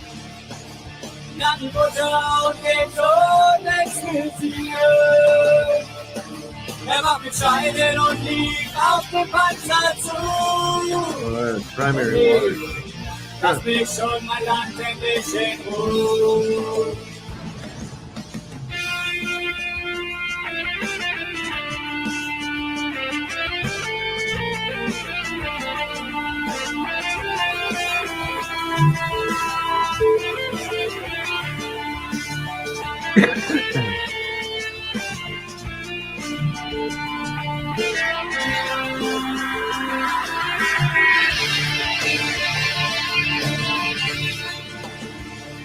Plötzlich drehte den Turm einfach zu ihr.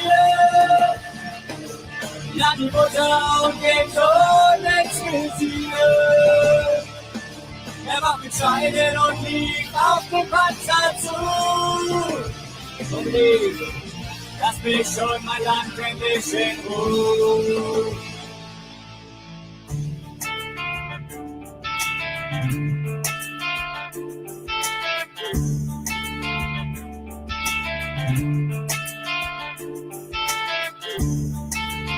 Jesus.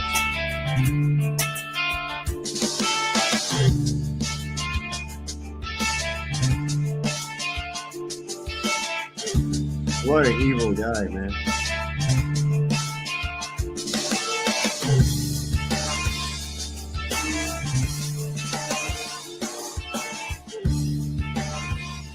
There's like 2 minutes left. They look like farms as well. They don't just look like reserves.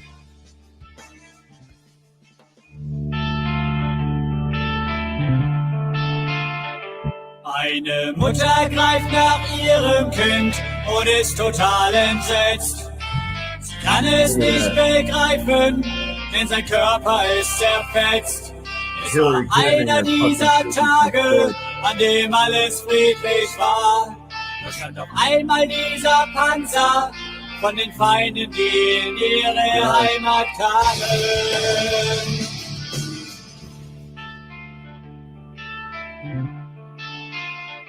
Eine Mutter greift nach ihrem Kind und ist total entsetzt.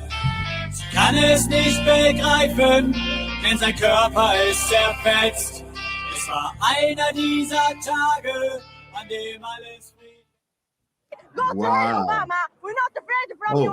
We're not afraid. We are with Muammar Gaddafi. This is the Libyan people, not you.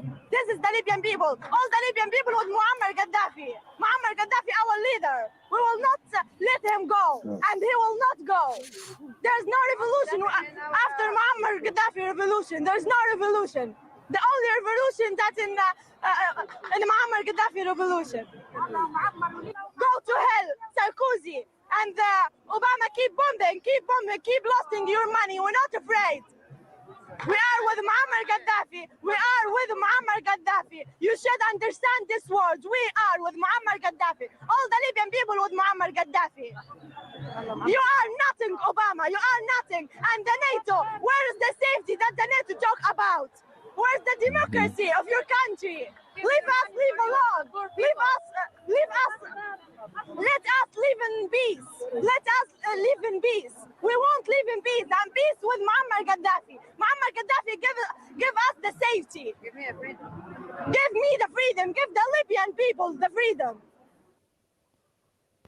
So good video. Yeah, very well, and that's a short one. I've watched the 2-hour documentary. Oh yeah, and then when you watch Hillary, we came, we saw, he died. Ah, that fucking pantsuit cunt. I swear to Wasn't God. it a fucking drone strike or something? On that one. Oh, so just a little comedy for the evening. So Trump, Obama, and Hillary Clinton, they all die at the same time. They're standing before the pedestal of God, and God has his throne. He's got 2 seats right there, and he says, "Okay, well, 2 of you are going to get to earn the spot to sit beside me on my throne."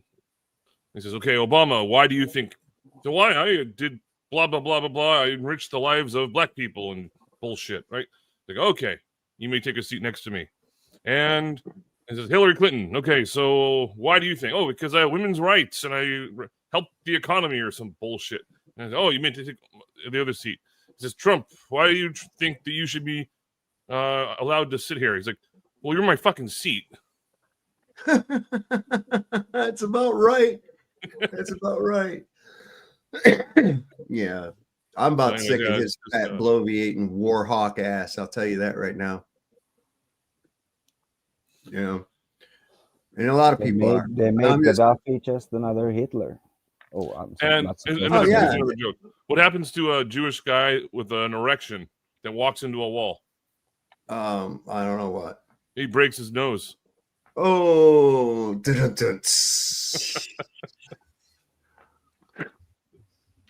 You missed the one I told earlier. Why do Jews have big noses?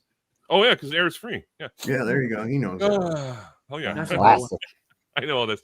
Like, how do you kill 5 Jews at the same time? I don't know. Throw a penny in a wood chipper. Just throw a handful of change and make them stand in a circle and throw a handful of change, and they'll fight to the death on it. Mm-hmm. Oh, you didn't see my clip earlier, did you? I probably did. With with the Jewish kid going through the fountain. Yeah, pulling that shit out of the fountain. Mm-hmm. Man, I hold that little motherfucker under there till the bubbles quit coming off. What are you thinking, bitch? It makes me think of that one part in the Goonies when everyone's like throwing all the change down into the well, and then one of the guys, I can't remember his fucking name. He was one of those child victims. Corey Feldman. Yeah. Oh boy. Yeah. Why did the Jew get an electric car? Oh, I don't know why. Because he was afraid of the gas. Hey, don't make fun of Corey Feldman. He's an amazing guitar player. No, he's not. He's terrible. I got one. Did you see that latest spectacle that he had where he was trying to have some kind of a rock group with these Jimi Hendrix got nothing on him. Oh my God, that guy. No. Now, have you heard of the new Jewish sports car? No, what? It turns on a dime and picks it up too. There's worse ones than that, I promise. You guys are being antiseptic. Stop. These are all no, absolutely not though. Well, okay, this is something that really irritates me a lot when people. I hear this from a lot of different people. They say anti-Semitic, and they don't even know what Semitic even means. They don't have a clue. Even the people, the Jews using it don't have any idea what it means. It's because it's a made up fucking nonsense word. It's a nonsense word, like homophobe. Yeah, what the fuck does that mean? I have no idea. Transphobe. Yeah, the phobia. I can explain this a little bit. Sorry, I don't mean to step on your toes, but a phobia is an irrational fear of something. Exactly. Sort of like if someone is, afraid of spiders or afraid of gravity. It's like, or afraid of space. It's just an irrational fear. It doesn't mean it's actually something that is, well, it's irrational, so it's not rational. Well, here's the thing. If I become revolted at the idea of someone eating their own feces, does that make me feces phobic? No, it makes me disgusted. That's what that is. That's disgusted. So when I see two men trying to act like they're a couple and have intimate relations, it's revolting to me. Okay, I don't fear it. I just find it revolting. It disgusts me. Makes me uncomfortable. It's not uncomfortable. It disgusts me. It makes me want to fucking puke. I've been there. It's a rational fear of something, phobia. Yeah. So that's what a phobia is. The word homo means man, right, in Latin. So a homophobic would be afraid of man, right? Yeah. Okay, so that doesn't make any sense. No, it doesn't. But they make it into a buzzword, and they just go along and repeat it like fucking quacky ducks, all the time. Yeah. Homophobe, trust the science, Remember Jim Brewer doing that shit? Green light, red light. Yeah, no shit. I mean, and people are so easily led because they've already been programmed to just fucking go with the flow. Just go with the flow. Everybody thinks this, so that must be what it is. And it's like, look, there's only two things that go with the flow: dead fish and shit. Okay? I don't want to be either one of those things. So this is something Roger sent us here. Yeah, this guy's trying to show curvature over distance with a scale. Oh boy. But watch the ship itself, it actually shrinks over distance. He doesn't take the angular size of it into account. But it's all right.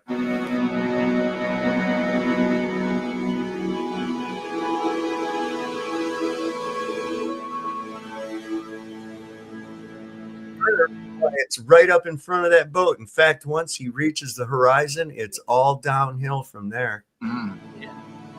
Well, the geometric horizon is already coming up here. Yeah, as you can see where it's mirrored.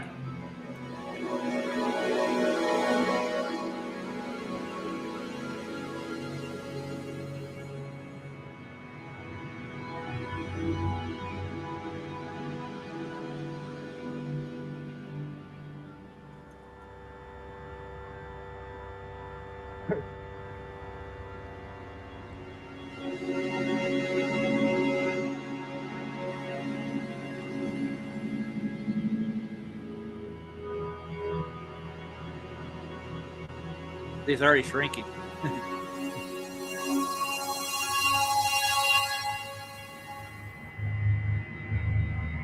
Oh, 10 miles.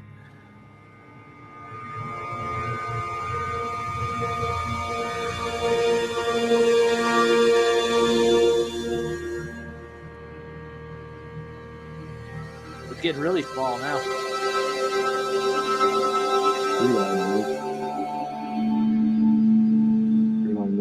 Veered real bad there.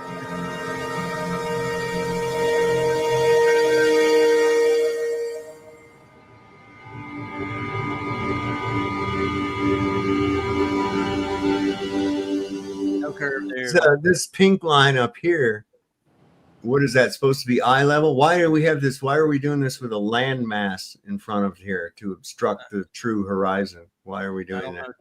No, but you that's not eye level from where he's looking. That pink No, line. you have to look up to see that. Eye level's about right here. Yeah. Where my arrow's at. And He's it a did liar. shrink several times as it went over in each one. So when it actually shrinks vertically and horizontally over distance, so that line can't be even and level across. Well, you know what? It is absolutely perspective. And do you know how you know that? Yeah. Because water doesn't fucking convex. No, it doesn't. There it is. This is what I try to tell these people. I don't give a fuck what you think you see. Okay. Yeah, and the other thing about that as well that same kind of thing was used with the Lake Pontchartrain Bridge. It's Yeah, the longest bridge in the country, and it's a 47 miles, I think, something like that. And that's when I forget who it was. Some Glober was like, "Oh yeah, see there's the curve." But then if you actually do the math on it, that would be the circle would be so fucking small. I know. I've got a We video. debunked Pontchartrain a long time ago, and that's not curve. Lasers don't lie, and probably for about $200,000, we could shut them up about the fucking curvature across the lake. Like and that's only like it's probably about $200,000 the equipment, but you need a fucking surveyor that is like overpowered to fucking go 200 miles and a fucking receiver to draw an X on, like as if you were zeroing in a scope. It's an easy test to prove if you have a couple $100,000 to buy the equipment. Hey, hang on a second. Shouldn't we just ask Jaron? Should I just call him up real quick and just? He's a millionaire, that guy. We are told that gravity is the reason the oceans. No, that's not that one. Okay, millionaire, But yeah, there's another thing as well. The Danyang Kungchang something bridge in China is the longest, 104 miles long bridge. And I looked up the engineering data on it, and they never accounted for anything. Well, you can't. The bottom line is, just as I said before, water does not convex around an object. It doesn't do that. It won't do it ever, ever, ever. I don't give a fuck what you think you see or what kind of lines you draw on a map or any other such nonsense. The physics of water prove it to be level. That's all. I don't give a shit what you can see at 100 miles or any other. That just, okay, good. That's wonderful. The truth is in the water. Yeah. Well, the reason the boat did that with its markers, it does shrink over distance. It's angular size change. Of course it does. That's further it goes away, it actually looks smaller over distance. Anything does that. You can take a completely level surface, and Flats has done this over any distance, and you can. The further away you get from it, the smaller it gets. That's common sense, of course. Yeah. Angular size change. That's what it is. I mean, that's just common sense. Everybody knows that. And you combine that along with the reality that water will not fucking convex around an object. It just doesn't happen. If you cannot demonstrate it, you cannot prove it, then it's just a story. Okay? That's what we've got going on with these guys. A bunch of stories, most of them hearsay evidence from a governmental agency that is less than reputable. Well, is there any government agency that's not less than reputable? But Sov, look at the sun. Yeah, I know. Isn't that neat? Oh, look, a bird, a squirrel. No, you're not supposed to look at the sun. That's another thing they tell you. Well, there's other factors as well. Pilots and also people that have taken some pilots and also air traffic controllers say that they have, the radar. Radar stands for radio detection and ranging. It's a straight line situation, and some aircraft are over 500 miles away, and they have contact with them, line of sight contact with the actual aircraft. And if you do the calculation on that, that would be miles of Earth curve in the way. And then there are other people that have been just up in an aircraft, and they were passing over a very particular mountain range, which was like 800 miles away. They're at like 30,000 feet or something. It's 800 miles away. It still looks flat, and you can see the fucking mountain. There's something wrong. I mean, simple observations on lakes and all kinds of other things, and you could see 25, 35, 20, 30 miles when you wouldn't be able to see a laser shot or a construction light or whatever light device you want to come up with, even just a flasher, a light flasher. You wouldn't see it from that distance. It'd be miles and miles and miles underneath where you wouldn't see it. It just doesn't work. When you put the physicality into it, you realize real quick that nothing they say works physically. It just doesn't physically work. That's why they're always saying, but how about the sun? And how about the stars? And how about this? And how about that? I know. Doesn't refer to anything that you that you would experience in the physical world. Meaning, if you were walking forward and you were walking down a hill, you would be leaning yourself back. It's the same thing as if you were, you were walking backwards. You would be leaning yourself back as you would walk backwards. Same thing as if you drove over a hill. The nose of the car would tilt down. Buildings would tilt away. So, I mean, all the physicality parts of it don't work. They don't work, and they can't explain it, and they're never going to. I've been saying for months now, why don't they just get on a plane and put some angle meters on the side of them and just get the data, and you'll quickly see that you're not following a circle or a curve or a shape or Well, how whatever. come I can't see the mountains from here? I don't know. I can't see the mountains from here that run up the west coast. Yeah. They're How fucking far away are mile those high. mountains from you, Snowman? There's limits to perception for sure. Yeah, I'm just asking how far they are, like physically. Well, I mean, even just traveling over a shape. 5,000 miles. Yeah. Well, I doubt you can see 5,000 miles. But Snowman, even if you were traveling over a shape, driving, flying on a boat, you would follow the shape. Your body would change with the position of the shape. So as you'd be driving, the front of the car would be nosing down continuously. You'd be horizontal when you got to the middle. You'd be inverting as you went underneath the equator.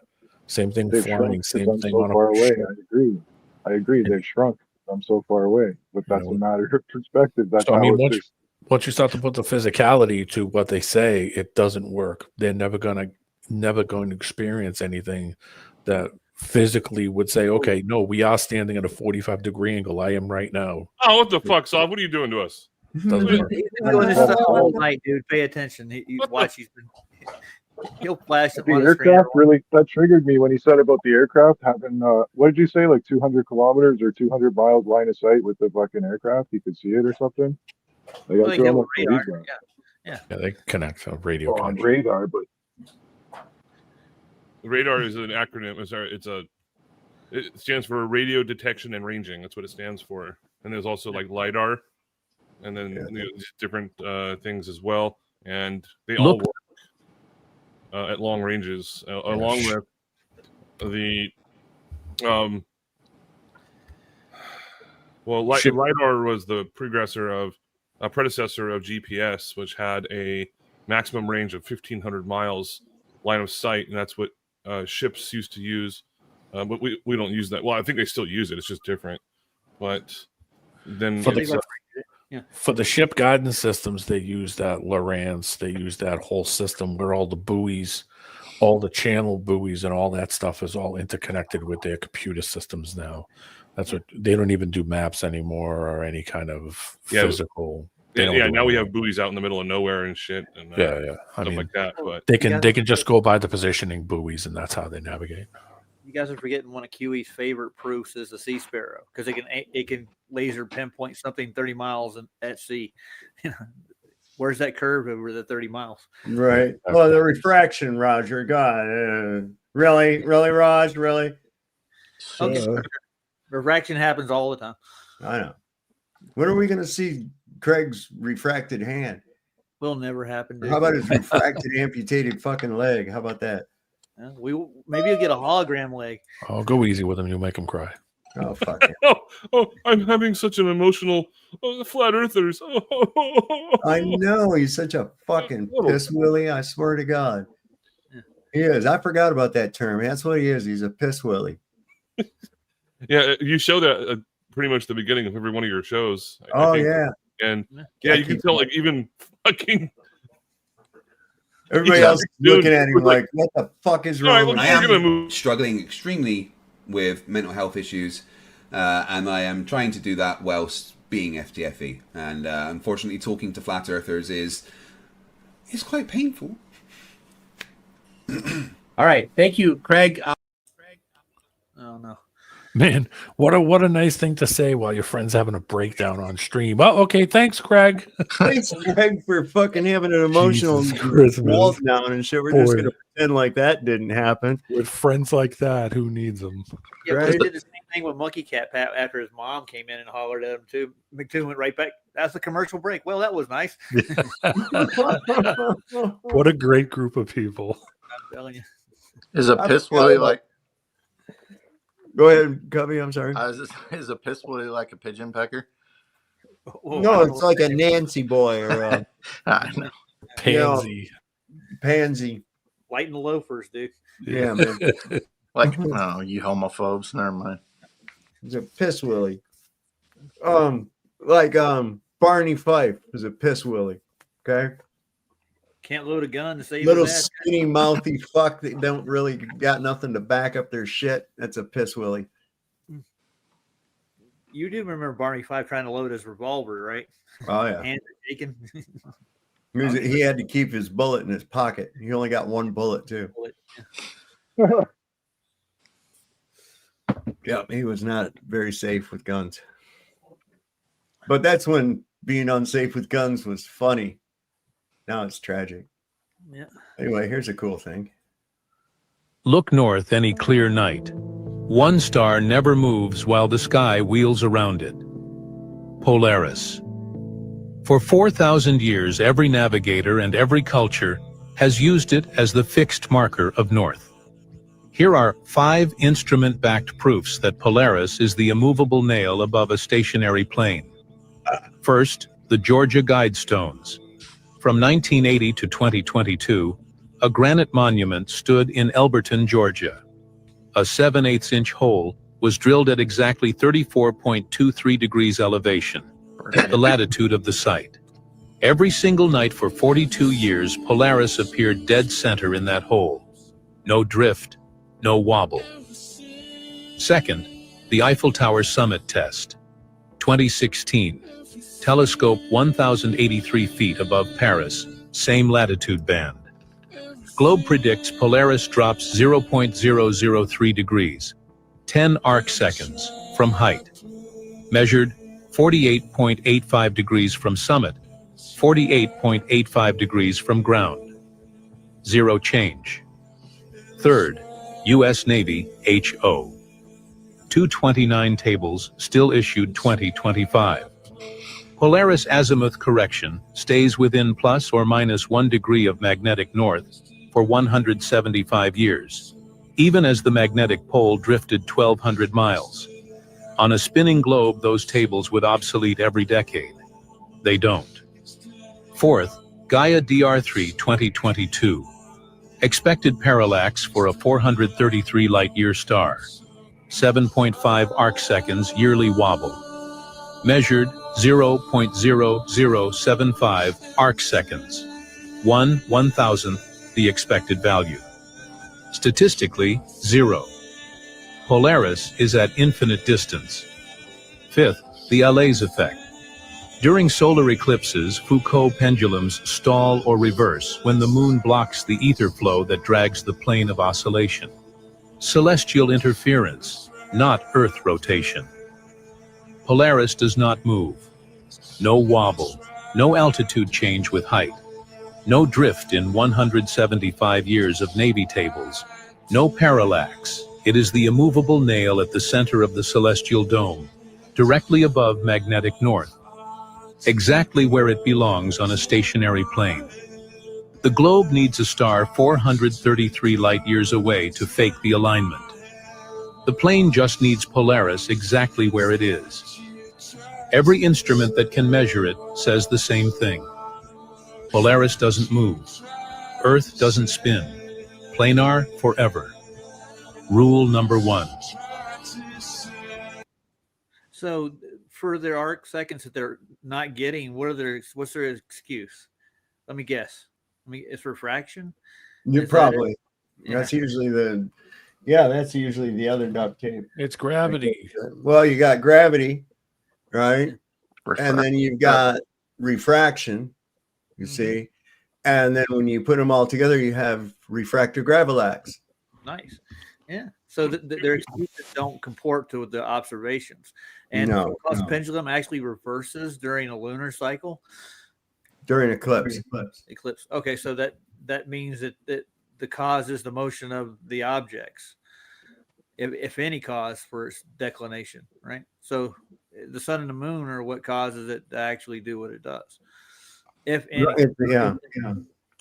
Not Earth movement. So I'm sharing my screen again, gentlemen. I'm sorry to interrupt, but this is some more of the information that I've researched in regards to this, because Dave, you can probably this is the U.S. Army Field Artillery Manual Cannon Gunnery, and I've read most of it.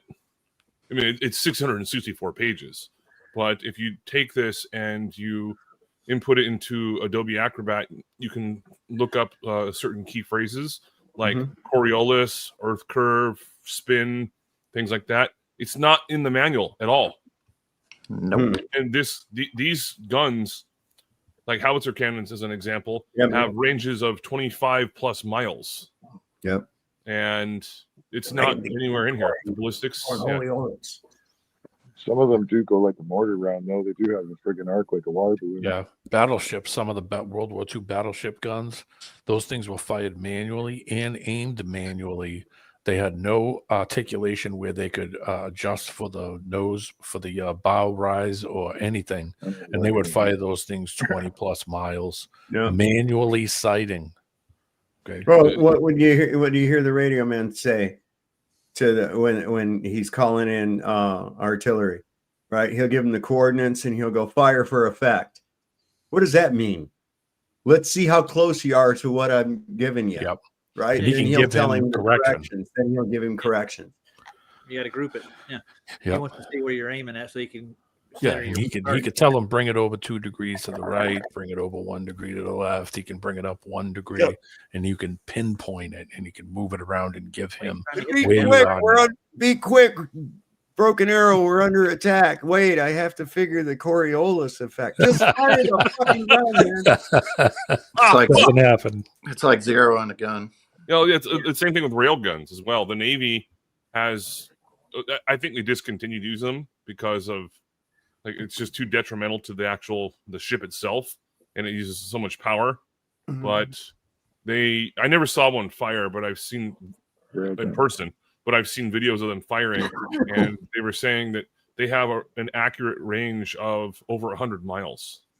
Wow. And and it's moving at insane speeds too. Yeah, it's like 5 times the speed of like an AK-47 or something like that. It's it's insanely fast, and it's just a huge block of steel essentially. Yep. So it's like a dart. It's like a giant dart. And they do aim them up a little tiny bit, only because there is going to be a dip that happens with any projectile. Doesn't matter what it is. It's going to dip. Well, I mean, it once just like you would fire a gun or anything else, it's going to go perfectly straight to a certain degree until it starts to lose energy, and that's when it'll start to drop. I can take a bullet of whatever caliber you're shooting, hold it right next to the chamber, and drop it at the same time as you fire, and that bullet will hit the ground the same time as the bullet you shot did. As the crow flies. Yeah, the rifling. I'm not trying to nerd out. I know some of you guys have probably been in the military and stuff like that, but the rifling is a 3-to-1 ratio in regards to the M16 rifle, which used to be a really good gun, but now it's kind of shit. They should replace it. They did with the M4. Yeah. Well, an M4 is just a condensed version. I had an M4. That was what I was issued. But it's the same thing, though. It's just a shorter stock barrel. That's all it is. But it's a it's a 5.56. It's not. It's. I got a Mini 14 chambered in 5.56. And what? That's an accurate fucking rifle right there. Theoretically, Ruger. Yeah, it's an M14, but it's called a Mini 14 because instead of being in 308, it's in 5.56. I've never heard of that. Looks the same, operates the same mechanism, everything. Even looks exactly like the regular M14. It's the Mini. Yeah. Yep. Yeah, it's a sweet rifle. If you can find one, which you should. Ruger makes them. They're a damn accurate rifle. I'll tell you that right now. I'd trust that over any one of my AR-15s, probably even over my AR-10. I always wanted a Vietnam, after the Vietnam era, mid-70s M16. Yeah, with the Always wanted handle and one. the full Yeah, stock. with the big full stock on it, and they were Yeah. really long and really long barrel. I always wanted one. Every time One I tried thing- to look up for one, they were always insane money, 2, 3, 4 grand. Oh yeah. To get a real one, not a remake Turkish Right. bullshit.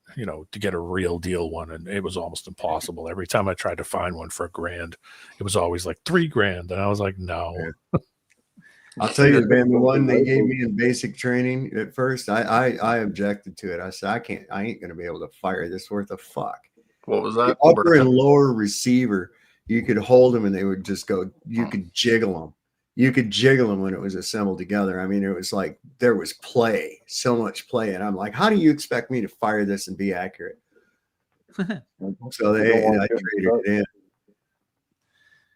So are you comparing Craig to Chopper, D-Man? Hot in the fuck up, Craig. You know shit, fucking Nancy boy. Watched a guy put 17 clips through. I think it was the M16. I'm not sure what it was, man. But You don't put clips through an M16 magazines. Not an assault rifle. Yeah, clips are used to load magazines. Magazines go in the rifle. Strippers. The only one I can think of offhand that uses a clip is an M1 Garand. Actually, I have one of those.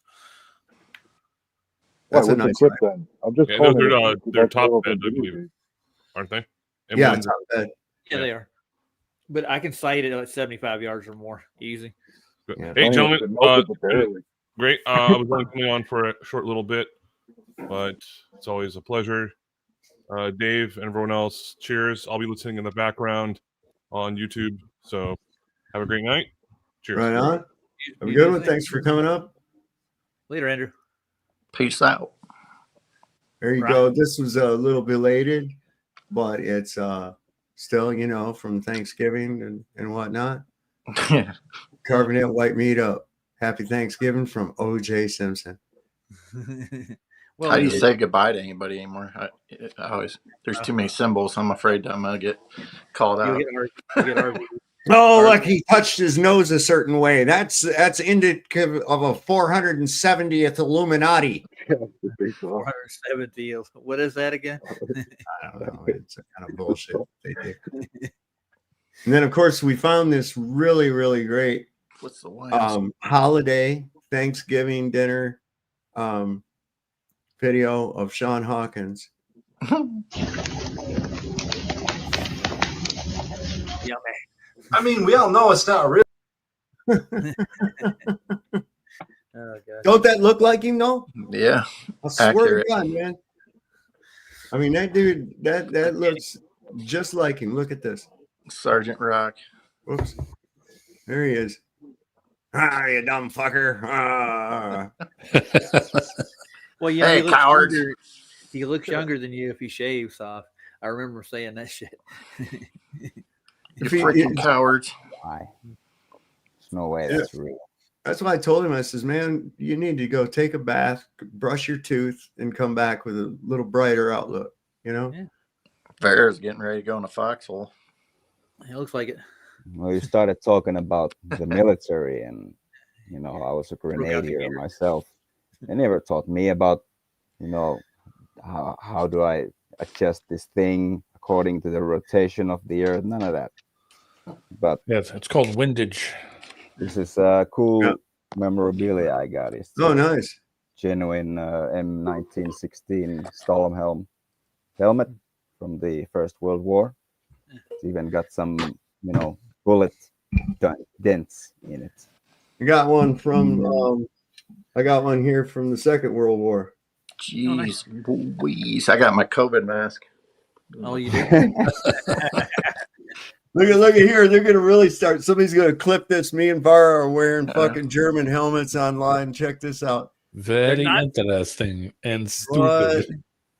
Very interesting. Oh, got the gas mask too. Look at this. Mm-hmm. Oh, this is a dissident channel. Oh my word. I've got a Scully cap on because I'm Irish. Bunch of ex-drug addicts and freaking racists. Though,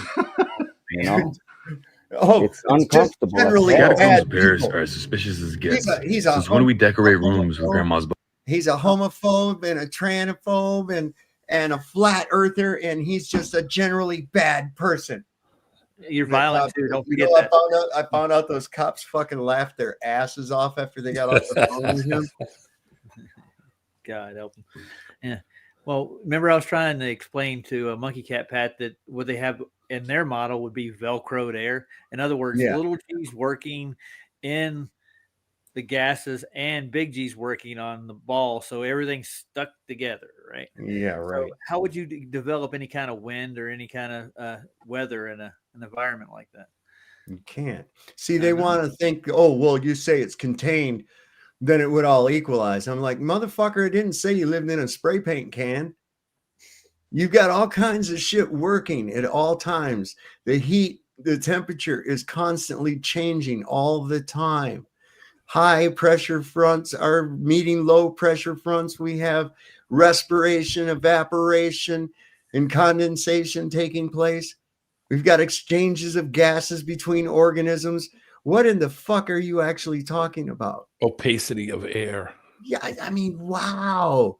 It's a dynamic system, but nevertheless, dynamic or static. You can't have a specific volume of gases without a physical container. There's no way to do that. You can cry gravity all you fucking want to, but there's never been any proper demonstration of any kind that proves that gravity, if it existed, has any effect on air or gas behavior. See, this is the thing. They can't consider the medium because they are in it. It's truly a case of you can't see the forest for the trees.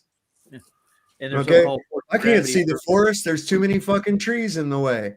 That is the forest, dumbass. Well, gravity has never had any effect on gases. They can't prove that. That's why they threw that Well, whole of idea course out. it doesn't, because the medium is the deciding factor. Yeah. The medium is the deciding factor, and they prove it with their stupid fucking vacuum chamber shit. Yeah. What was the one thing that you modulated?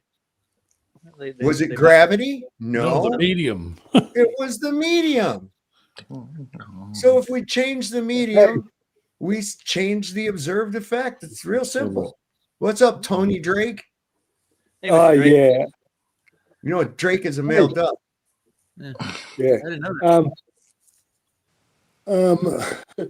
Why can't I see the pole star where I am if the Earth is flat? Because of its altitude, does not allow you to see it from that distance. As So you get, please tell me.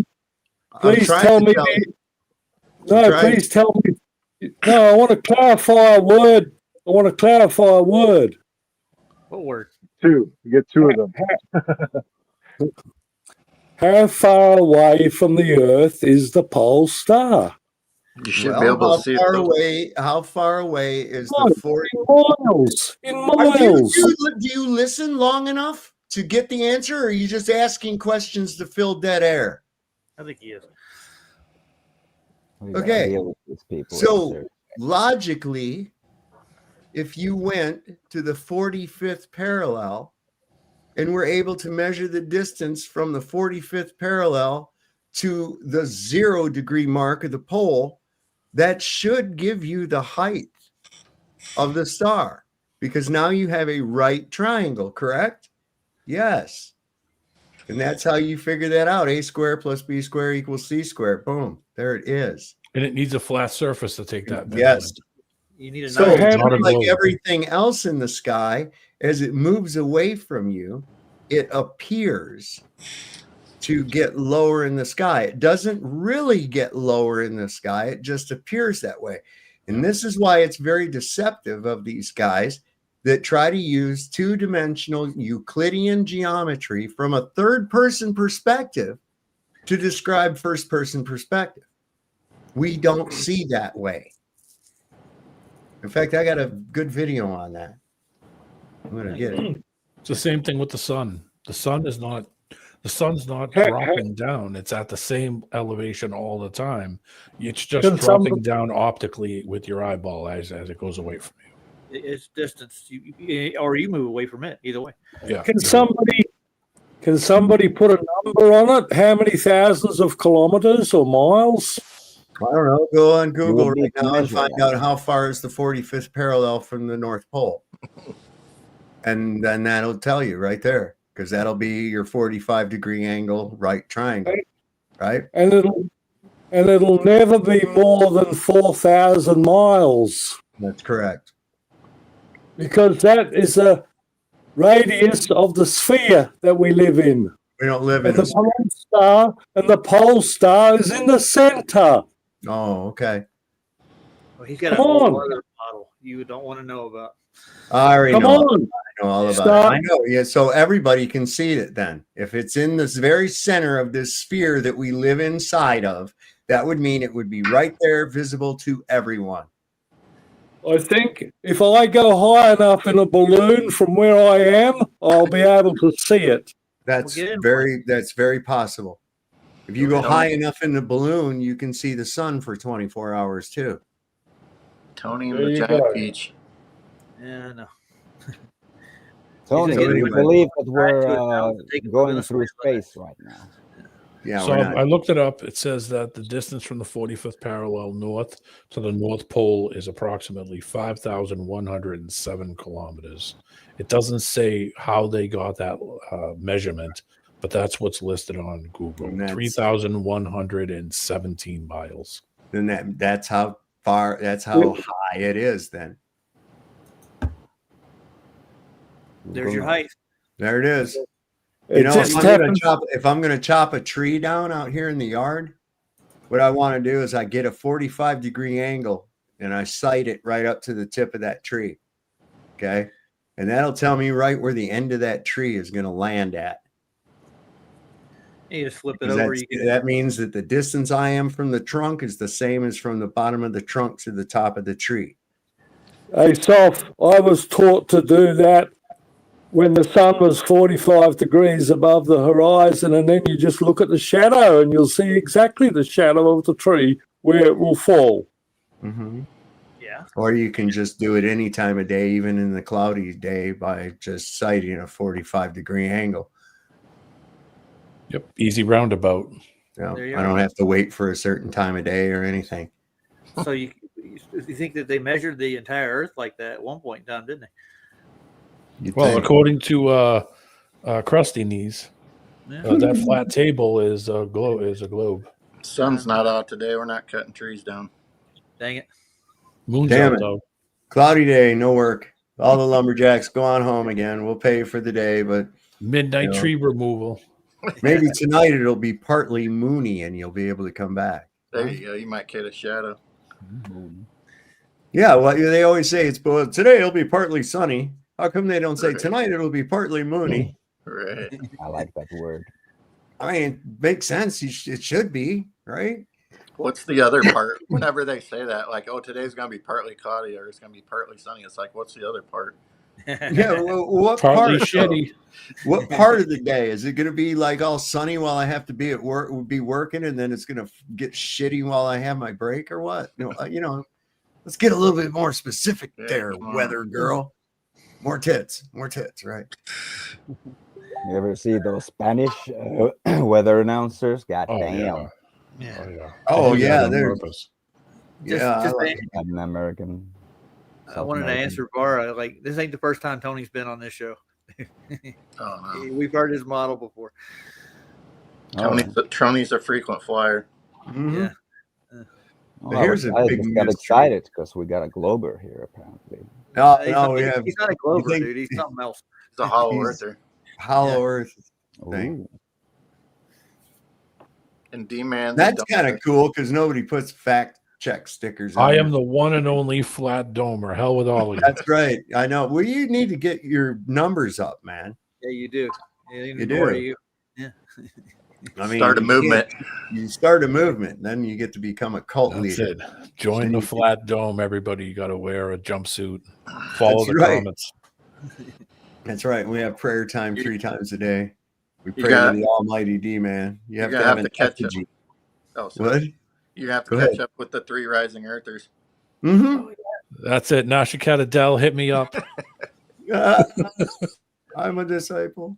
The catacombs of Paris are as suspicious as it gets. Since when do we decorate rooms with grandma's bones? To me, this has everything to do with cannibalism and human farming. The catacombs are some 200 miles of labyrinth tunnels and over 6 million skeletons. There's almost an equal number of quarries and tunnel networks that stretch far beyond the boundary of the city. It's said one could spend their entire lifetime wandering without so much as scratching the surface. And while people do travel the catacombs illegally, much of this vast underground world has been sealed off. They claim it's due to the danger posed by cavities. So evidence is being deliberately filled up and sealed with concrete. Basically, no one needs to see what's going on down there. Now, this tiny portion, which is open to the public, which is only under a mile, is known as the Denfert Rochereau ossuary. And when we look at these ossuaries, something about them just doesn't sit right. Again, we don't decorate our rooms with our ancestors' bones. These ossuaries have a ritualistic aspect beyond mere burial. To me, it's obvious all these deaths were happening in the same time frame, some type of mass extinction. Just pay attention to the bones. Many of the skulls have a hole over the pineal gland, denoting some type of violent death. We see skulls, femurs, arms, and legs, but where's the rest? You don't see chest bones, sternum, scapula. These aren't small. And this is the case in practically all the catacombs. So unless you've been living under Rockefeller-induced programming, you know there's worldwide accounts of giants in every single culture, many of which that were reported to be cannibals. And then we have the Book of Enoch that states these giants devoured all the labor of men until it became impossible to feed them. This gives an entirely different perspective to all the scattered piles we see throughout the illegal sections. Was Paris at one point a human farming factory for giants? And here's where things get weirder. In the 1500s, Paris's population was supposedly 205,000 people per square mile. Now, judge for yourself if those numbers sound feasible, because the most densely populated city today is the city of Manila in the Philippines, and they are utterly suffocating. And their population is only 107,000 per square mile. So those numbers of Paris are either BS or they were being cooped up like chickens. That would match the legends of humanity being a slave race to giants at one point, because most of history, as we know, is a lie used to push a certain narrative. One thing is for sure, the truth behind these catacombs is much darker than the original story. Question everything. That's what I've been saying, man. They've been eating us for a long time. Yeah, that's what I was going to say. I was going to say that that's probably them trying to hide bodies just disappearing. So they were like, we'll just put it underground. No one will see it. Yeah, they were trophies, man. He had the skulls, one for each man. There was a lot of skull work and femurs, he said. There wasn't any rib bones hardly, or any, like he was saying, there was none of that. So that means that's like for numbers effect, first of all. And if it's all real, like that's not porcelain or something, right? That's way too much work. That's masonry, dude. That's almost like art. Some of that shit was like, you know, arranged. It's not like art. It is. Look at those chandeliers. They're made out of fucking human bones. Those chandeliers they showed hanging in there were made out of fucking human bones. Where did they come from? Who are these people? That's not the only country where they've discovered these. I think they have them in LA. They're all over the place. They're everywhere. They're everywhere, man. There's a bigger one than what's under Paris. I think. Where did they say? In Odessa? I think so. Yeah, I think that's what he said. I think that's where he said on my lunch break. You ever watch that? That's a great channel, man. That's really. Did you see the latest one where they basically admitted that they lied? There are no fucking blueprints for any of these things, man. Not even Big Ben. I know. That's crazy. Yeah. How do you do that? How do you do that? How do you not have any records of load bearing, any of that shit? No engineering, no technical prints, no drawing, nothing. How would you put a safety plan in place for the building? Right. Exactly. You know, if you're going to be all about OSHA and everything, and not there over there maybe, but I don't know. Is OSHA a worldwide? I don't know. Occupational Safety Hazards Association or Administration or whatever. Anyway, but I mean, they even have plans for the Tower of Pisa. Yeah, and that's I don't know how. I think that's older than Big Ben. They built that one fucked up. No, they built it on the wrong land. Yeah, exactly. That's what I'm saying. They didn't have the footing. Built it on clay. But the fact that it's still standing, even though it subsided that much, is a testament to the building, to the quality of the building, though. You know what I'm saying? Yeah. There's a modern day thing like that, if it were to subside like that, it'd come right the fuck down. Yeah. You're talking about building and architecture. You just went live for 3 hours and 30 minutes. Freemason confirmed. There you go. If the Earth were truly in a space vacuum, all the air on Earth would seek equilibrium to that infinite vacuum, and there would be no air on the Earth to breathe. That's it. Bye-bye. In every direction. If the Earth were truly in a... Oh, God. That's what they can't get. They can't get that. I don't know why. This is kind of true. You got, Mary Poppins is a nice story, but really, if you think about it from an abstract situation, imagine being 8 years old and your absent father hires a woman off the street to sing to you about how fun it is to drink cough syrup. Sipping on some syrup. I mean, for real. Just a spoonful of sugar helps the medicine go down. I made that mistake once in my life. I went to work and I was too sick to go to work really, but I was like, fuck, I need the money. What are you going to do? So I went to work and I got to work and I had a slug of it or whatever. And I went to at lunch and had like another slug of it out of the thing. And I was actually in bad shape. And they were telling me like, you sure you're okay? And I'm like, yeah, you're being funny. And they're like, no, you're not usually funny. You're actually funny right now. So there's something wrong. You're robo tripping. Yeah. Yeah, man. Doing a little purple drink. Just get that tussin. Got to get that tussin. Oh. So I was thinking today, and it was, I don't know why it hit me.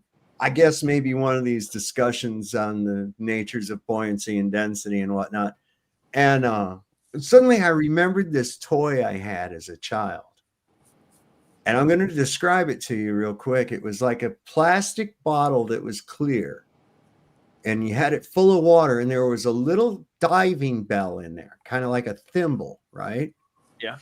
And it had these little claws on it.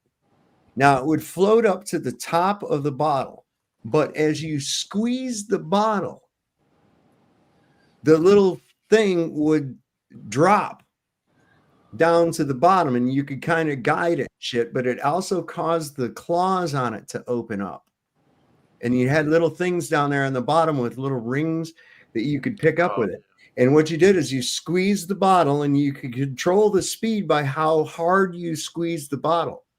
And then it would go down, and you could guide it over. And then as soon as you got the hooks in a thing, when you released it, it would rise to the top and close the clamps real quick and rise back up to the top. And I was like, oh, I wish I still had one of those. That would be a really good illustration as to what buoyancy and density really does and what causes it. That it's actually the pressure of the medium itself. So do you remember when you had it? Oh Lord, it was it was in the 70s, I know, probably early 70s. It was like one of those little puzzle games, right? Kind of. Sort of. I mean, in a way, it was a toy, but yeah. My dad picked it up somewhere. I remember brought it home vaguely. to me, and I was sick with one of them common childhood diseases that everybody's fucking scared to death of these days, like mumps or some shit like that. Measles. I mean, but anyway, I went and did a search for it. I didn't find the actual toy itself, but I did find this. And I think this is going to be kind of interesting for you.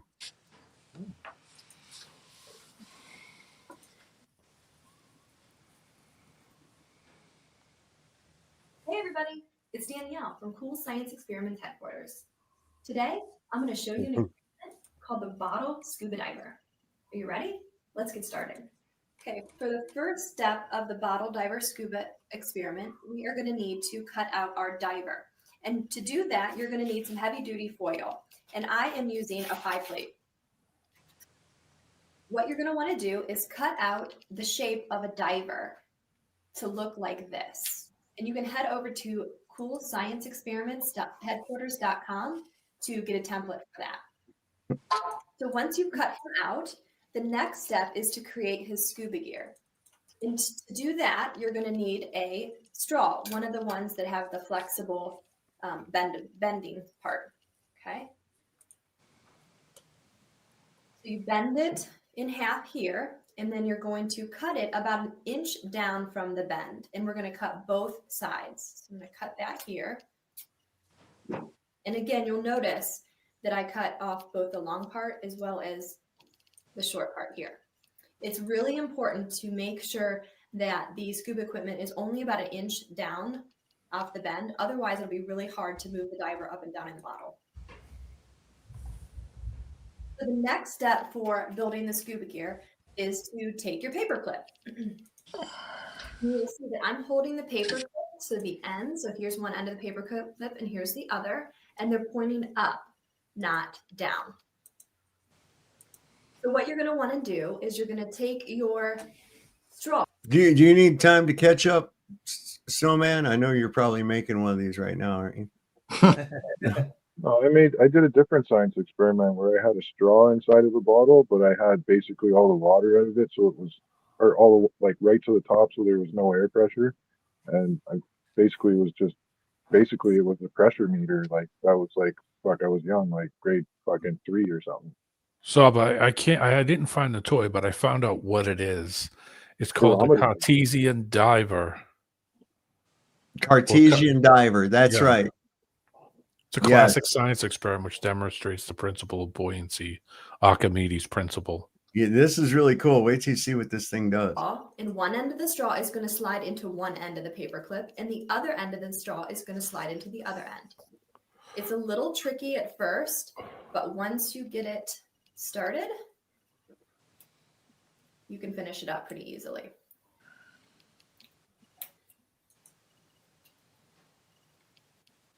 You'll see here that, again, this end of the straw is slid under that end of the paper clip, and this end of the straw is slid under that end.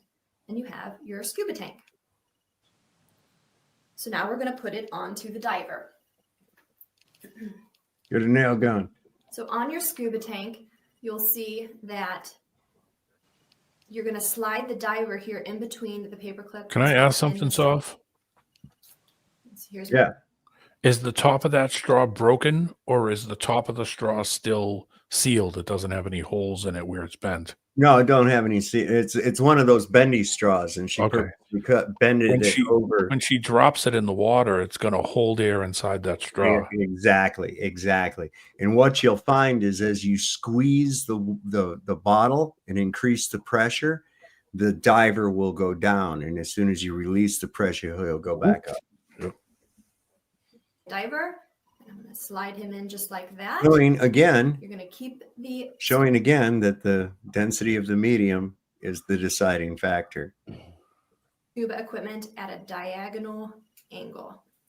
So here's the side of the diver where the paper clip is, and then here's the side of the diver with his scuba tank. The next step is to get your Play-Doh or your putty, and you're going to put it on the feet of the diver. And you want to make sure that you put it on the same side that the scuba tank is on.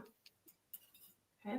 And to do that, you're just going to take that Play-Doh or the putty and kind of mold it to the bottom of the foil and push it on there. And it should use a fishing sinker. One of them little split shot sinkers work better. Stay pretty easily. If not, you can put a little drop of water on the back of that to get it to stick. You see, now we have our scuba diver. Now we're going to test our diver. And to do that, you're going to need an empty drinking glass and some water. And I'm going to fill the drinking glass full about 3/4 of the way with the water. And then I'm going to take the diver and I'm going to put him into the glass feet side first. And you'll notice that he floats. That's what you want him to do. If for some reason the diver were to sink to the bottom of the glass, it's likely caused because there's a hole in the straw. If that happens, then you're going to want to follow the steps to create a new scuba tank for him. Then test him again. Once you have a diver that floats at the top of the bottle or floats at the top of the drinking glass, you're ready to move to the next step.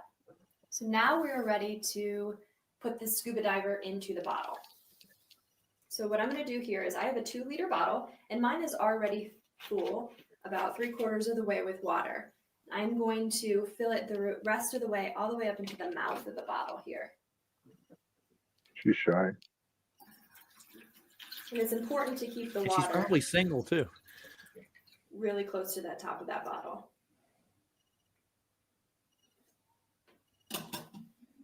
There you go, Snowman. Okay, so now you can see that the water level is right here.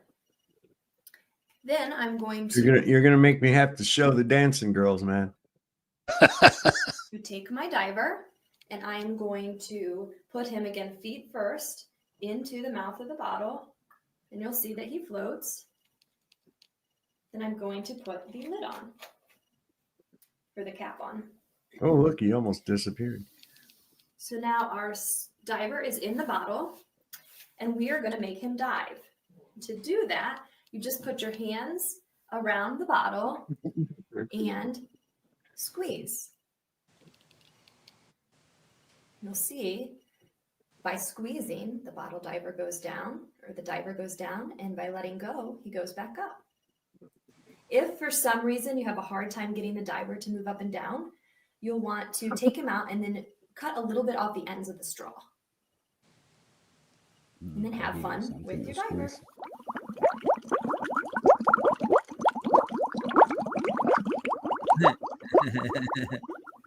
So do you know what causes the diver to move up and down in the water? Leave a comment below to submit your guess, and then visit coolscienceexperimentsheadquarters.com to find out the answer. You can print out detailed instructions for this science experiment, as well as the template for the diver. And then you can see many more cool science experiments that you can do at home too. Thanks for watching, and we'll see you next time.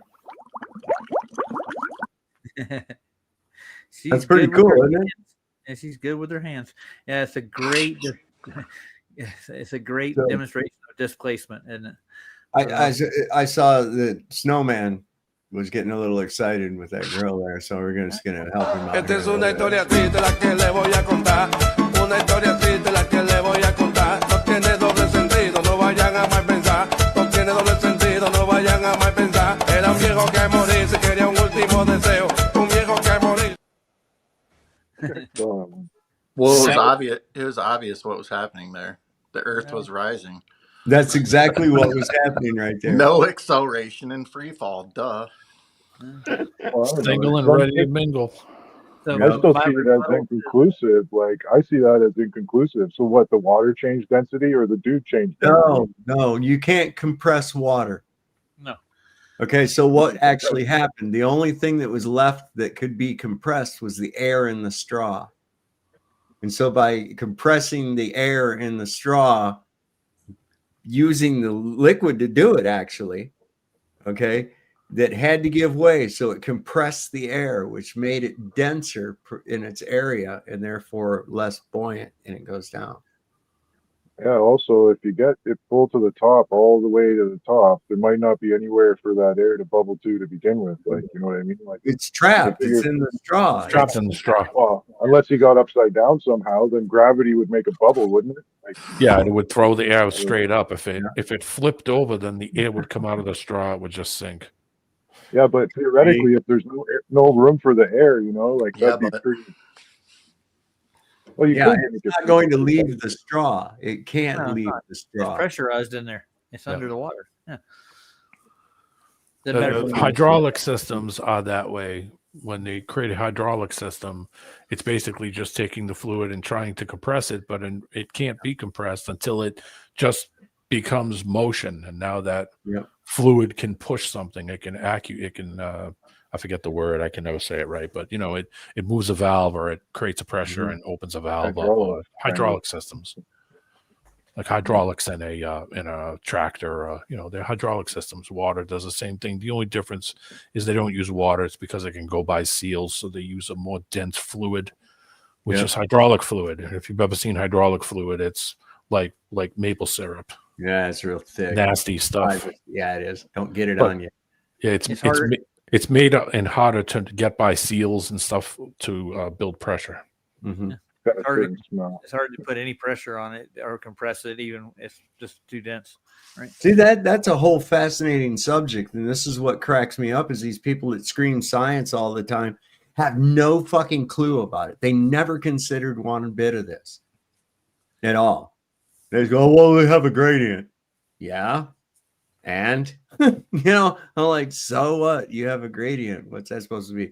Oh, don't go away yet, Snowman. Hold on a second. I got Thank you, AO. Thank you. Accutate. I can never say it right. I always say accurate. I can't. He's saying don't drink it too, dude. I'm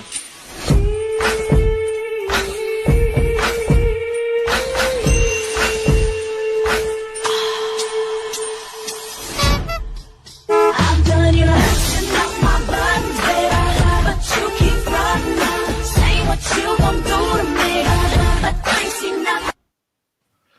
I like anybody who is tuning in right now. Gorlock What the the hell have sister. these guys been into? Gravy make a splash like Pippin. Shit, that's nothing. Splash. Everybody call me Big Pimpin'. No, I ain't bluffing. I'm with you. She's got an ass in the front and in the back. But what if those are balls? What if those are balls? Unchained mind. What if those are balls? What's your credit rating? What's your credit rating? I got a good one for you. It's a good little song. I ain't going in the bedroom after you shit it. Smell poop. Even if I gotta piss real bad, I'ma wait like 5 or 10 minutes. I ain't going in the bedroom after you shit it. Wanna smell poop? Even if you say the dookie don't stink, I'ma kick it. I ain't going in there after you shit it. I would have never thought to write a song like that, but it makes sense. Well, what's worse is how do I find these things and why do I have them on my computer? That's the question all of you need to be asking. This is No wonder your other phone died. I'm telling you, man, weird shit like that Uncle comes to me Tom. all the time. That's just all the time I run across some kind of shit like that. And I'm like, oh, I had to see that. I'm going to make a lot of people have to see it. That's what's going to happen. That's what we're I know doing. you like South Park, so I'm not surprised. I love South South Park. Come on, bro. Sov, awakened Nemesis says, I was just about to eat Sov. Wait, oh, wait, there's more. Hold on. Wait a second, where's it? Oh man, maybe I my got driver was just it was just a pen lid, a simple pen lid, if I remember correctly, would do the same shit. Oh, and that's not even, you can't even put pressure that way. This is an interesting thing. I call this from the micro to the macro.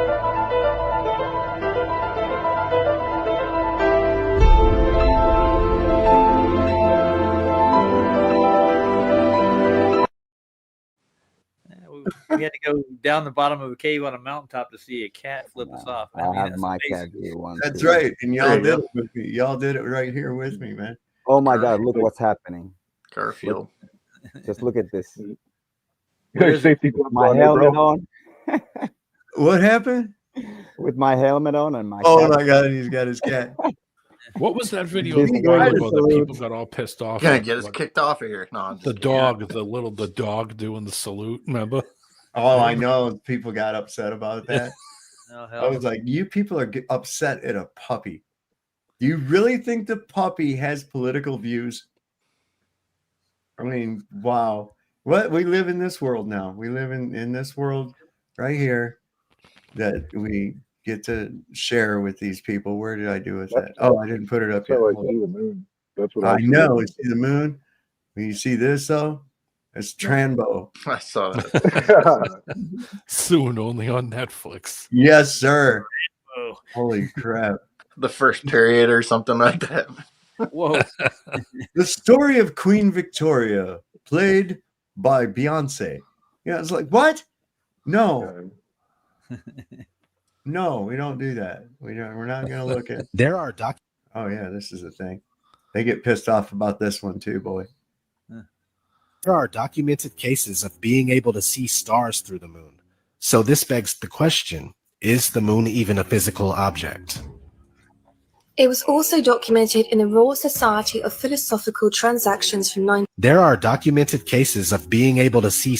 Oh, it would have been nice to have that not cut off, wouldn't it? Yeah. That was Anyway, the Royal Society in the early 1900s, Royal Astronomical Society, they had that listed in as an observation, stars through the moon. I've seen stars through the moon. I've seen like a crescent moon with a fucking star where it shouldn't be able to be seeing it. Yep. You know? Me too. Explain the sky to me, Saab. Come on, really. Explain the sky. Yeah, it's that thing up above you. Oh, End of story. There it is. Well, why does that happen, Saab? Why does that happen? I don't know, man. There you go, making fun of me now. Now you're right to insults, huh, Sav? Huh? Yeah. Let's see how you are. Yep. That is how I am too. So deal with it. My show. Deal with it. That's what I just tell them. Look at. Oh, here's it. Yeah, that's a hot one too, right there. You're gonna like this one. You ready? You guys ready for this? I don't know. I was born ready. I'm gonna do with all that junk inside your trunk. I'ma get you drunk, get you love junk off my hump, my hump, my hump, my hump, my hump, my hump, my hump, my hump, my hump, my lovely little lumps. Check it out. What you gonna do with all that? It's hard to tell. I don't think she has an ass. It's up front. It's up front. I've seen it in other videos. It's up front. I don't know, man. It's scary. I don't know. Yeah. We go. Now, come on. Well, see here. Yeah, this one right here. This will tell you. You'll see it. It's like right up front.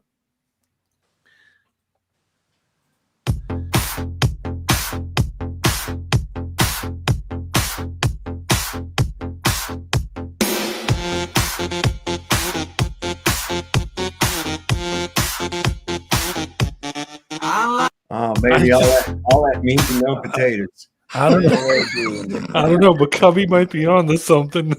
Yeah, those might be balls. You got two asses. No, she ain't got a back ass, dude. It's all in the front. Cubby's like he can see the future or something. I'm cured. Listen, that right there, that's all meat and no potatoes. That's Full comes pendulum. You full comes Scott. It's a tumor. It's not a tumor. I'm gonna hop off now. Guys. I gotta get my show ready.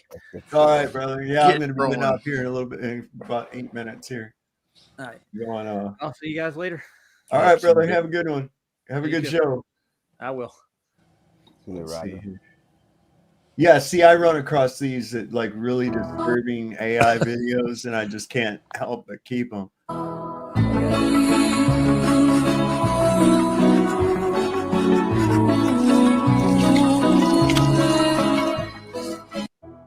I mean, I sit there with this curiosity of who's fucking thinking of that, man.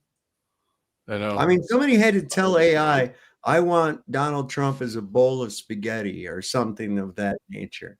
Well, this is trending. This is trending now. They're making food that looks like humans. Like they'll dress it up so that it appears to be cannibalistic. Like a cake was like the first time I really remember happening. There would be like a fake cake of a female, for example.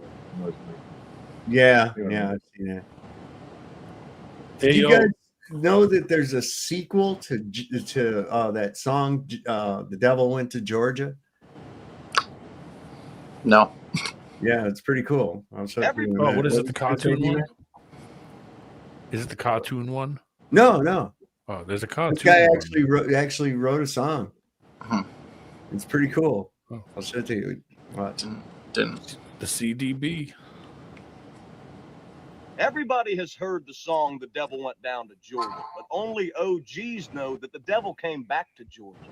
But what if Johnny went down to hell and had to play his way out, not only to save his soul, but to save all of Georgia? Well, I went ahead and wrote that song, and here's the whole thing featuring the winners of the fiddle competition. And by the way, it's out now.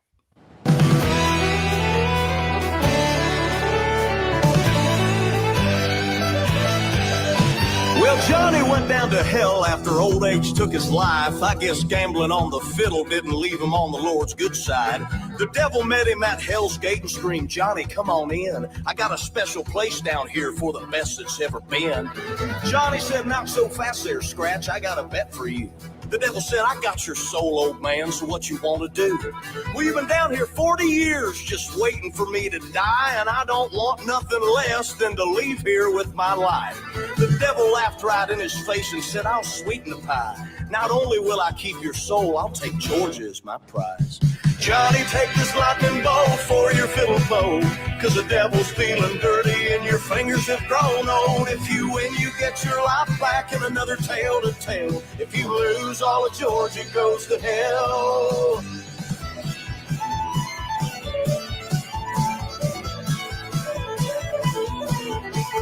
Well, Johnny said you got the honors there, King of Lies, and the devil played a note so rancid even the darkness cried. Belphegor and Abaddon grabbed their strings and they joined in, and they played a tune that burned and grew, and it sounded just like...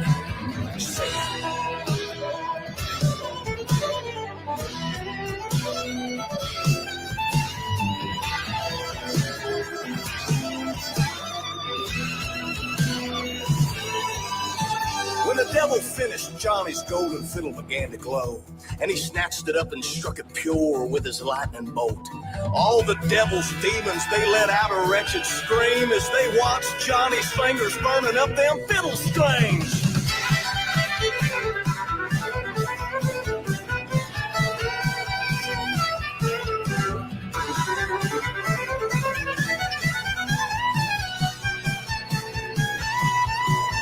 When Johnny finished, the devil said, tell me, why must we fight? Imagine the hell that you could raise with me there by your side. Johnny looked up from his bow with a crooked grin and said, Satan, you still ain't got nothing on the best that's ever been.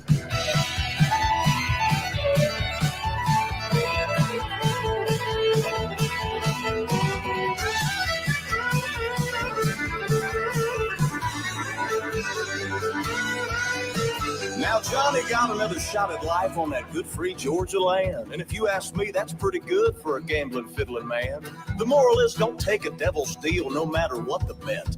Unless, of course, your name's Johnny. The devil ain't beat him yet. Everybody has heard the song The Devil. Pretty decent, man. That's pretty good, isn't it? I was kind of skeptical at first, and I was like, man. And those fiddle players, damn it, Cubby. And those fiddle players, man, they were good. Those two fiddle players he had play those parts, those were really good.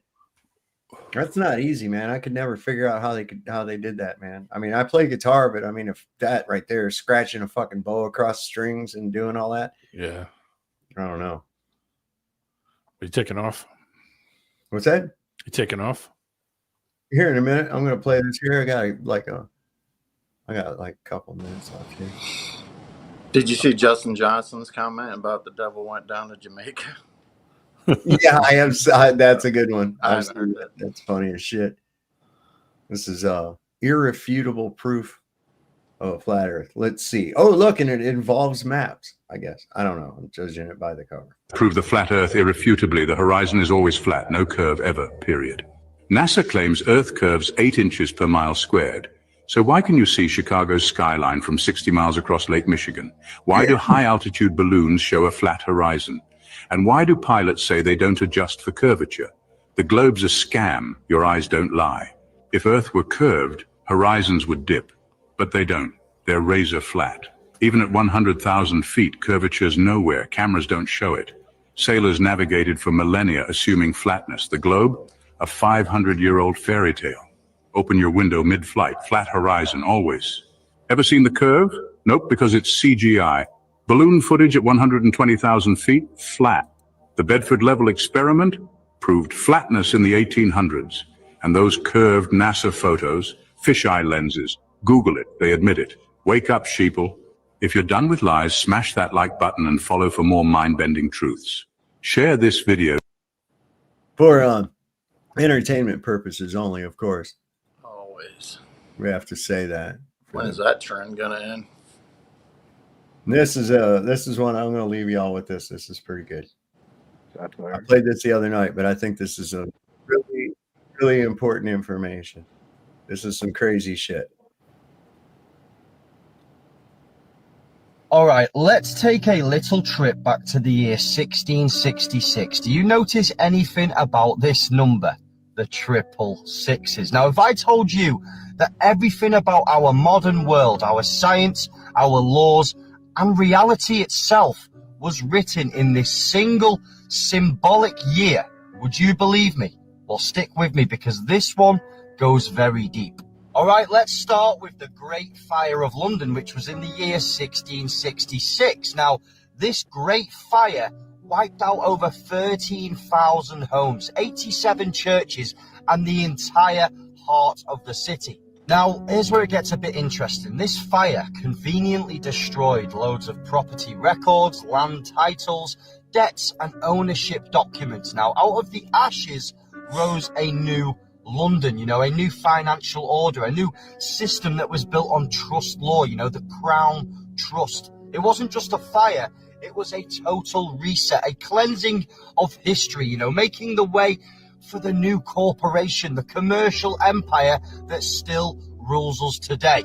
Okay, so whilst London was absolutely burning, a man named Isaac Newton, who was sitting in isolation during the plague, that's when he supposedly discovered the gravitational theory, the invisible force that binds us all to the imaginative ball that we are told that we live on.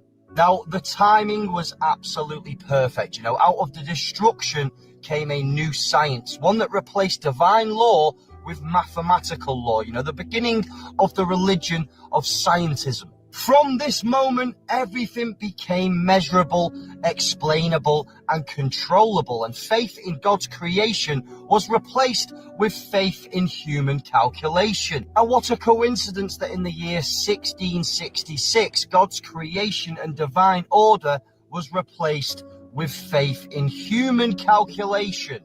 Now, it doesn't end there. The same year, the Parliament passed a quiet little law called the Cestui Que Vie Act of 1666. Under this act, anyone lost or presumed dead could have their property held in trust by the state. And guess what? They extended this concept to everyone. When you were born, or when we are still born today, your parents register you, unknowingly handing you over to the living rights to the Crown Trust. You become a legal fiction, a corporate entity written in all capital letters. Your birth certificate isn't proof of your life, it's proof of ownership. Okay, so let's just quickly recap. In 1666, the city burned. Science replaced spirit, and the law declared humanity lost at sea. And from that day on, we have been living under their illusion, a world of contracts, corporations, and control. 1666 wasn't just a year, it was the year that they took our soul, the year that the deception started, the year that the beast system was incorporated into our everyday lives. The beast system in the year 1666, and until you reclaim your soul, you're just another straw man floating in their system. We need to wake up. But let me know what you guys think in the comments, and obviously for the sensory reasons, this was all just for entertainment. What if a 6 turned out to be 9? Right. I wouldn't mind. If all the hippies cut off all their hair. I don't care. I got my own life to live. Look at that, perfect. Doing it almost Shatner-esque, with his rock cigarette and a suit.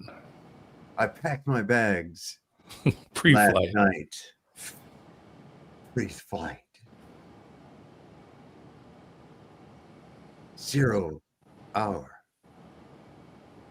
9 a.m. Can't believe that guy's still alive. I can't either. He got juiced up when he went to space. Oh my God. I thought I had another good one here. I'm full of that chrome. Oh, the McDonald's. I showed this. Yeah, this is fucking disturbing as shit, man. People got to quit. But it's true. You ever wonder why the McRib keeps disappearing? Ha! It's because this isn't pork. We press every slab fresh, straight from the source, you know? Look at these beauties. You can't get ribs this perfect from a pig. You love the taste, right? This is where we get the flavor, right here. Frozen fresh from yesterday's batch. You are what you eat. We couldn't make these without you, the people. No, like literally. We never said what kind of ribs. Now did we?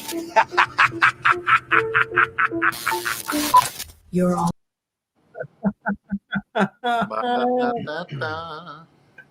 I'm loving it, baby. I'm loving it. Oh, this is nasty. You guys want to hear a good song real quick? Hold on. Do we have a choice? Yeah. We do.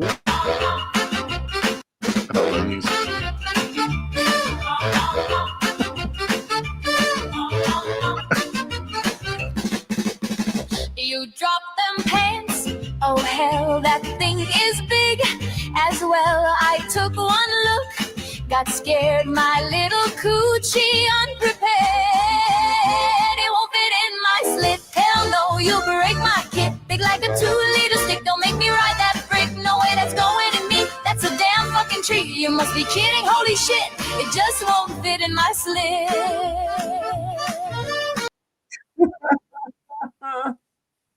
Dude, we're heading down a slope. Yeah, we're going down a hill here really bad. Not on the show, just in general with all this AI. Like, Oh, I know. Like almost the majority of all of them AI songs are like nasty stuff that it's crazy.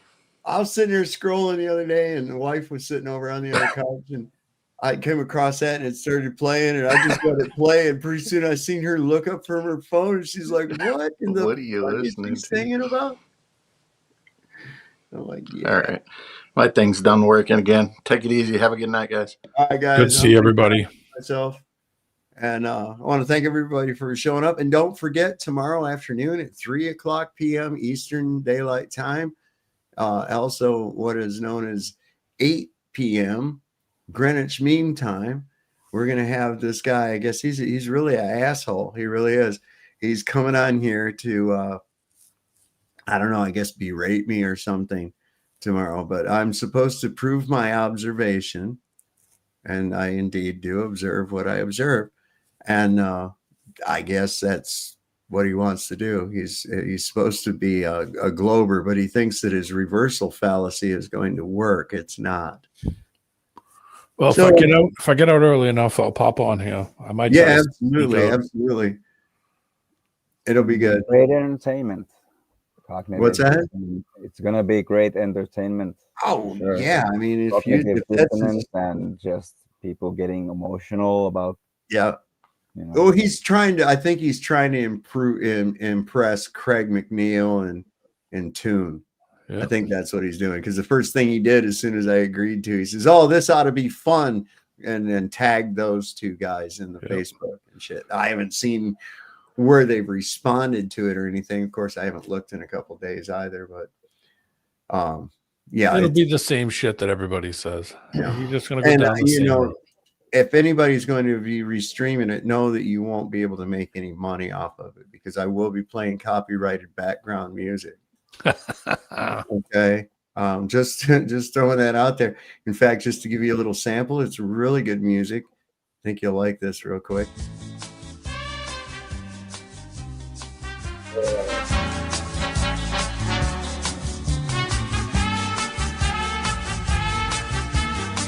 Al Hurt.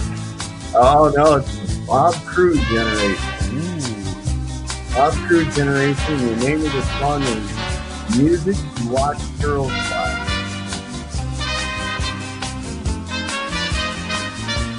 Yeah, that's banging. I mean, imagine you're standing on a street corner in LA, 1966, and there's some days walking by and you're checking out, you know, they walk by the nice weather and sunshine. Back before they had a million tattoos blue hair and a bunch of fucking piercings in their face. It looks like they were fixing up a Claymore mine. You know what I'm saying? But look at that bitch. Looks like she's been bobbing for fishing tackle. What's going on? This is not what you think. We're talking about the days of the full bush too, baby.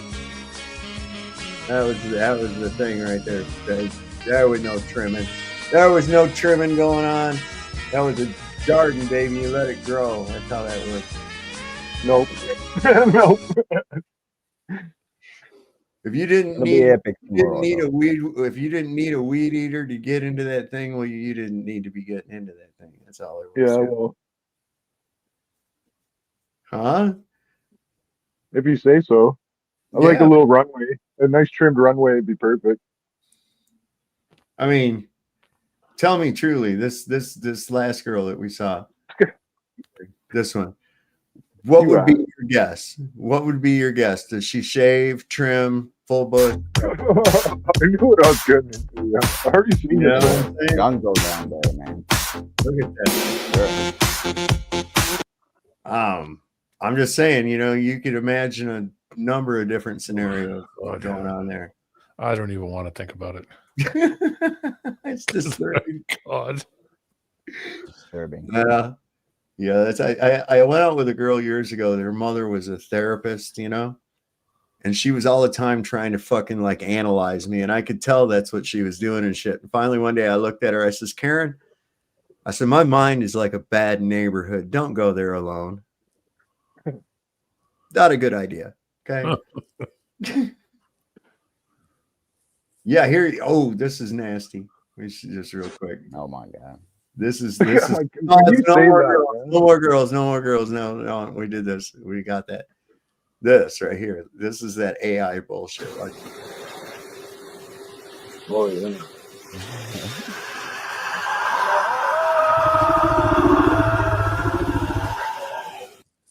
That's not AI, man. That's real. that's real. No shit. That dude's a war criminal, man. He is. In the United States, I'm sorry, man. Donald Trump is a fucking war criminal. Pete Hegseth is a war criminal. If you're telling your soldiers to turn around and fucking kill survivors, you've already accomplished the mission. There's no fucking drugs going if that's indeed what was going on, right? You didn't have any jurisdiction there. You don't have any proof that there was any drugs. You don't have any proof that it was even headed to the United States. You just saw a boat and you shot it. And when the people that survived are in the water, you come back and shoot them again. Who's that sound like? That's the fucking bullshit that Israel does, man. Yep. They did it to the Liberty. Yeah, it's some fucking bullshit right there. Donald Trump is a war criminal. Pete Hegseth is a war criminal. Those people that went ahead and followed those immoral orders are war criminals as well. And that's the reality of it. Congress, basically. You don't get to say, oh, I was just following orders. No. And that's what these guys came out and said. Mark Kelly and the rest of these guys said. They didn't say you don't have to obey the president. They said you don't have to follow illegal orders. And that's exactly what the people that shot those survivors did. They followed illegal orders. They should have said, no, sir, that is not our mission. That is not what we do. The cops do the same thing all the time and give you orders and then say, well, I told it to you. So they think that just anything coming out of their mouth is a lawful order. No, and man. It's not. I'll tell one right straight up, dude, you ain't got no fucking jurisdiction over me unless I've broken the law. So you can just suck my fat dick. There ain't shit they can do about it, neither. Go ahead. I'll get a 1983 on you. Go ahead. Pay me money. I'll do a couple hours in jail. Pay me. We wait till you get the bill, buddy. And we're going to do everything possible to try to get your qualified immunity removed, too. You point out, you think the taxpayers are going to foot your fucking bill? That's the shit, man. You just don't, people, they go along with it, They go, oh yeah, this is it was a cop that told him to do it. Well, it don't matter. The cop tells you to go mow his fucking grass. Do you have to go do it? No. It's not even in the purview. Even if you're under arrest, he can't tell you to do that. Everything has to be, if it's lawful, it has to be backed by a fucking law. Yep, it's got to be proven too. Yep. So in court of law. But they just shoot first, ask questions later anymore. Like, oh, he had a pen. And they got people, and they got people snowed into the idea. No offense, Snowman, but they got people snowed into the idea that there's some kind of a proactive force that by having more of them is going to reduce crime. No, it's not going to reduce crime at all. All it's going to do is increase revenue to the city by them looking for shit to do and fucking with you for any little minor infraction they can find. They have to justify their existence. Very rarely does cops ever stop a crime during its commission or even prevent one before it happens. They only show up after the fact. They're reactionary. They are not proactive. So this idea of more police is going to be less crime. No, it's not. Because somehow they're going to have to justify their existence, which means the number of jaywalking tickets and parked an inch too far away from the curb and fucking bullshit is going to come about, and the citizenry is going to end up paying for that behemoth of a police state that they don't need. Just welfare queens, man, basically. And they're dumb as fuck. They're dumber than hell. I don't know how many times I've seen them where they just going into the wrong fucking house and holding everybody at gunpoint and realize they're at the wrong address. They killed a few people during the year. Some guy who had a vape in his hand. Yeah. And they just kicked the door down, saw him turn around with a vape and it's a pen vape in his hand and just shot him dead. Yeah, man. And they're like, I thought it was a weapon. I was in fear of my life. Yeah, well, you shouldn't be busting in people's doors. And then they were like, oops, it's the wrong house. Sorry. I mean, I would say that some of the best ways to get yourself fucking hurt is, I don't know, kicking in somebody's door would be one way to get hurt. Yeah. Fucking That was the no-knock. That would be a good way to do it. You know, I mean, just certain shit you don't do. You respect the and I don't what are you going in there for? Because you think he might have some plant that he's not supposed to? Really? That's that danger? 80% of those no-knock raids turned into them killing someone every single time, or breaking into the wrong house and then giving excuses on why they won't pay to fix the damage they caused from their fuck up because That's why I'm always prepared for such a thing like that. I know I'll probably die, but I'm going to take a couple of them motherfuckers with me. I guarantee it. You know, it's a no-knock. I guarantee it. Some states stopped it. You might get to shoot zombies before that's happening. For real. Well, I'll tell you what, we're going to get a real zombie on here tomorrow afternoon. So I'm going to get off of here and I'm going to check that out. We'll see if I can get out early enough and I'll check. If not, I'll watch it after it's absolutely. It's done. It should be a lot of fun.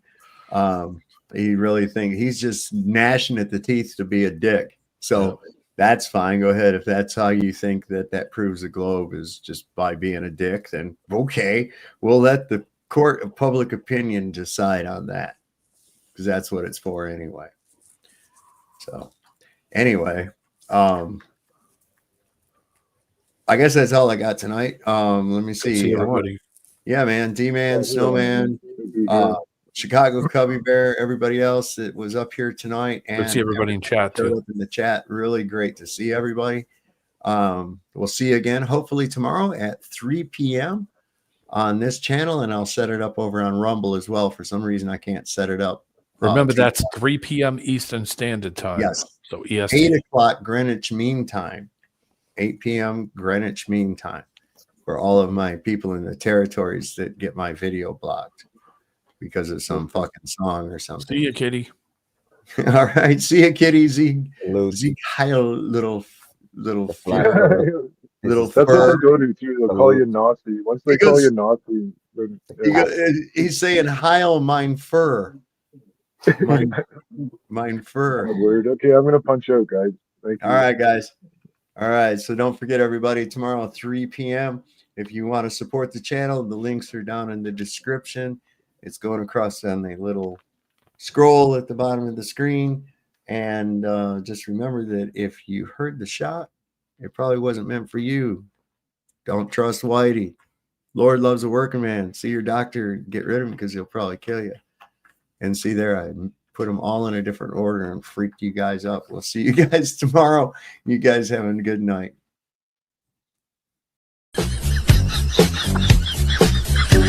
Thank you.